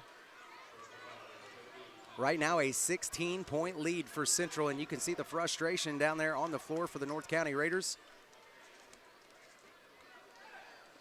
They at one time had pulled this back to just a 3-point ball game in this second half. Now up to a 16-point lead for the number 1 seeded Central Rebels.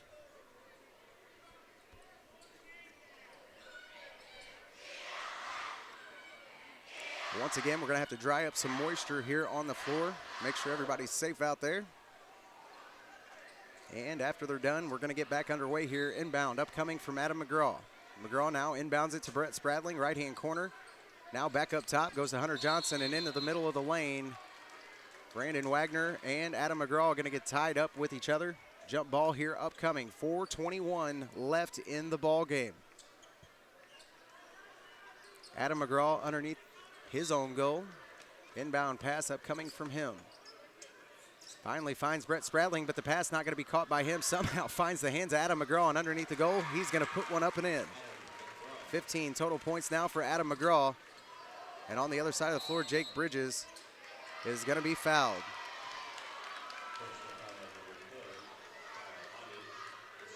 Kyle Bonney going to pick up the foul this time. Kyle's going to get his second personal here of the ball game. And team foul number 5 on North County. Inbound upcoming here from Connor Proffer. Proffer now in the lane for Tyler Stewart. Now kick back out to Wagner. His three-point shot, good. Brandon Wagner now with 14 total points on the ball game. Inbound, this time going to go to Kyle Bonney. Bonney now comes up top of the lane, and he's going to kick it over to Adam McGraw. A 17-point lead right now for Central. Shot this time from North County, not going to fall, and the rebound goes to Holden Mabry, 65-48. And this thing is getting out of control for North County.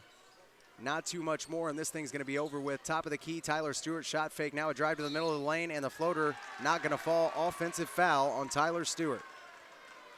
Now 4 personal fouls on the game for Tyler Stewart. Actually his 5th, so Tyler Stewart's actually going to foul out here, and he fouls out with 3:32 left in the game. I had missed one foul there. Tyler Stewart done now, his 5th personal foul in this Christmas Tournament Championship. He'll have to leave with 11 points, was 1 of 4 from the line, and fouls out with 3:32 left in the game. Inbound pass to Kyle Bonney. He's going to press it up the floor for North County. Now the floater from the middle of the lane, not going to fall. Rebound to Adam McGraw, and the putback is good. Adam McGraw now with 17 total points on the ball game. Now right-hand side, a feed over to the corner for Wagner. Now back up top to Connor Proffer. Proffer going to back this thing out a little bit, and they're going to take their time. A 15-point lead right now for Central. Bridges now right-hand side of the wing. Kyle Bonney doing some work on him, and now a turnover, a rare one from Jake Bridges, goes off his foot and right into the hands of the North County Raiders. Hayden Sprinkle now a long 3 from him right in front of the line, and that shot not going to be good. Goes off of the hands of Chase Caroline.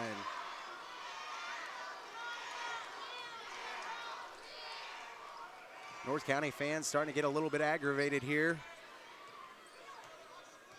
Jake Bridges is going to bring it down now for Central left-hand side. And a shove here is going to be on Jake Bridges. And Jake Bridges now going to pick up another foul here on the Central Rebels. Will be his first of the ball game. And the 5th team foul here on Central. 8th, on Central. Only 5 on North County. Across the midcourt line, Kyle Bonney gives it off to Chase Caroline, then over to Adam McGraw. McGraw now on the cut to Hayden Sprinkle. Bad pass there, going to be intercepted by Connor Proffer, and on the run go the Central Rebels. He's going to hold it up a little bit now, a kick back up. Top of the key, and a timeout going to be taken here by Mike Harlow and the Central Rebels. It comes with 2:22 left to play in the ball game, and this thing is all but over. A 15-point lead right now for your number 1 seeded Central Rebels, and some of these fans going to get up and take off out of here, as this one going to be very tough to come back and win for the North County Raiders. 2:22 left in the ball game, 65-50. Our score right now, Central leads on North County in your Christmas Tournament Championship. The conclusion of our game here from the TJ Foulon Fieldhouse and your Hometown Motors postgame show right after this. Why shop for insurance when you can trust a professional to do the work for you? Danny Bates Insurance covers auto including SR22, home, life, health, Medicare supplements, individual and employee supplement insurance. With years of experience, Danny can track down the coverage you need at a price you can afford. Stop paying too much for insurance you don't need and let Danny Bates Insurance in Park Hills get your family or business covered today. Call Danny Bates Insurance at 573-431-2270. Why shop for insurance? And welcome back to coverage of the 60th annual Bob Sechrest Jr. Christmas Tournament. Right now with just 2:22 left to go, it is a 15-point lead for the Central Rebels. The number 1 seed in this tournament. Their girls actually just got done winning the girls championship. And asking Chad Bradley, this has never happened where both boys and girls won the Christmas Tournament Championship in back-to-back years. Right-hand side now, a kick down into the corner for Holden Mabry. Now back up top, it goes to Brandon Wagner. And Central going to have a revolving guard set around the top now, just going to try to work some time off this clock. 2:09 left in the ball game. Around the top of the horn they go. Connor Proffer, Brandon Wagner, and Jake Bridges couldn't ask for 3 better ball handlers here to keep this thing safe as we watch this time tick away. Down into the corner now, Holden Mabry, and back up top to Wagner. Back and forth, these Central Rebels play catch with the ball, and it's more of a keep-away game now. A drive towards the left-hand side for Bridges, and a wide-open layup.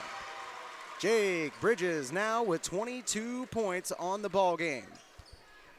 Right-hand side now for North County, and Kyle Bonney going to be called for the traveling violation. A late call that time, but the referee heard everybody get a little bit upset about it and figured out he better call it. Turnover will give it back to Central inbound here from Connor Proffer to Jake Bridges. 67-50, our score right now, a 17-point lead for Central. Left-hand side now down into the corner, and this pass going to be broken up by Kyle Bonney. Drew Harlow tried to get it back up top to Connor Proffer, and Kyle Bonney stepped right in the way. Inbound upcoming here for Connor Proffer. Hayden Sprinkle going to have a seat for the North County Raiders. And checking in for them will be the 14 of Ethan Gomez. And there's going to be a timeout called here with just 1:26 left to play in the Christmas Tournament Championship. And this thing is all but over. The Central Rebels right now with a 17-point lead. Jimmy Palmer going to take a timeout. We'll take one with him when we come back. The conclusion of our men's championship game from the TJ Foulon Fieldhouse, your 60th annual Bob Sechrest Jr. Christmas Tournament. Bellevue Valley Nursing has been serving this area for over 2 decades and has been providing the utmost professional and loving care to their residents. Bellevue Valley Nursing provides regular skilled and behavioral skilled care. Therapy, speech, occupational, and physical therapy services are also provided. They're located 5 miles past the Bellevue School. Visit them soon for a tour or call 697-5311 for more information. Bellevue Valley Nursing Home in Bellevue. And welcome back to coverage of the 60th annual Bob Sechrest Jr. Christmas Tournament. Out of the timeout called by Jimmy Palmer, the Central Rebels right now with a 17-point lead. Around the top of the key, Central works it. Just trying to take some time off the clock. Kobe Wright in the game now, and Wade Sherfus. Long three from Sherfus, and he's got it. Wade Sherfus shows you that the young kids on Central squad can do it too. Now 3 points on the game for him. And a 70-50 lead for Central, up to 20 points. And this thing is over as we go now under a minute to play. Left-hand side for Ethan Gomez. And now to Kyle Bonney. Dish down low. That one going to go off a Central Rebel. Pretty happy I get to see Ethan play out there for North County. Good buddy of mine, JT Blacks and Karen's son. Young man works pretty hard now, getting to play some varsity basketball for North County. Underneath the goal now, Kobe Wright and Chase Caroline go at it. Shot no good. Rebound goes to Drew Harlow. And Bridges going to take his time, bringing it down the floor for Central. A 20-point lead right now for the number 1 seeded Central Rebels. And more than likely are going to see this time tick off this clock. North County not going to try to foul. Long pass goes over to Harlow. It just goes over his head and out of bounds that time. It'll give it back to North County with 28.8 left to play. Now under 30 seconds to play, and this clock continues to run off here. The Central Rebels have this thing all but won, up by 20 with now under 20 seconds to play in the ball game. And the Central Rebels are going to win their men's championship just like the girls did not long ago. Kyle Bonney with a floater in the middle of the lane, and he'll pick up his first 2 of the ball game. Now under 10 seconds left, and Jake Bridges in his senior year going to bring this ball down the floor one more time in this Christmas tournament to the sound of a Christmas Tournament Championship. The Park Hills Central Rebels win it as they beat out the number 6 seeded North County Raiders. Jake Bridges is going to hold on to that ball. That one's going home with him. The senior deserves it too, buddy. That guy right there with a heck of a night for the Central Rebels. They beat out the North County Raiders 70-52 in this Christmas Tournament Championship. We're going to take a short break here on the Dawkins Broadcast Group. When we come back, we will have your Hometown Motors post-game show and our last Mark Bonney Construction Player of the Game Award for the Central Rebels and North County Raiders. Right around the corner, your Hometown Motors post-game show right here on the Dawkins Broadcast Group. Black River Electric Cooperative is proud to be a part of so many homes and businesses here in the area. Black River Electric Cooperative is member-owned, and Black River Electric Cooperative is proud to also be a part of this year's Park Hills Christmas Tournament. Congratulations to each and every team participating in this year's Park Hills Christmas Tournament from Black River Electric Cooperative, your Touchstone Energy partner. And welcome back to your Hometown Motors, post-game show and our last game of the TJ Foulon Fieldhouse 60th Annual Bob Sechrest Jr. Christmas Tournament. And we just saw your men's championship. What a championship it was. Chad Bradley, the athletic director for Central, could not be more proud of these young men as both the men and the women win the Christmas Tournament Championship for the 2nd year in a row. The Park Hills Central Rebels beat out the North County Raiders. Final score here, 70-52. 52 our score.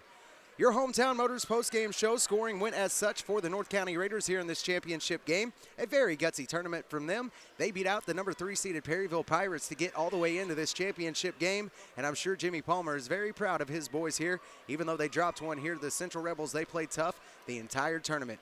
Scoring for Jimmy Palmer's squad, the North County Raiders, the number 1 of Brett Hubbard ends with 6 total points, no free throws and 1 foul.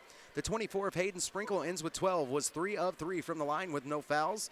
The 34 of Adam McGraw ends with 17 total points, no free throws and 2 personal fouls for Adam. The 40 of Brett Spradling ends with 1 total point, 1 of 4 from the line with 3 personal fouls. The 54 of Hunter Johnson ends the game with 9 total points, no for 2, and 3 personal fouls for Hunter Johnson. The 10 of Kyle Bonney ends with 2 total points, no free throws, and 2 personal fouls. The 22 of Chase Caroline ends with 1 total point, was 1 of 2 from the line with no fouls. And ending your scoring for the North County Raiders, the number 3 of Nathan Davenport, who wins or ends the game with 2 total points, no free throws, and just 1 personal foul. You can tell that this has been a kind of a long week. Can't you stumble in a little bit here towards the end of it?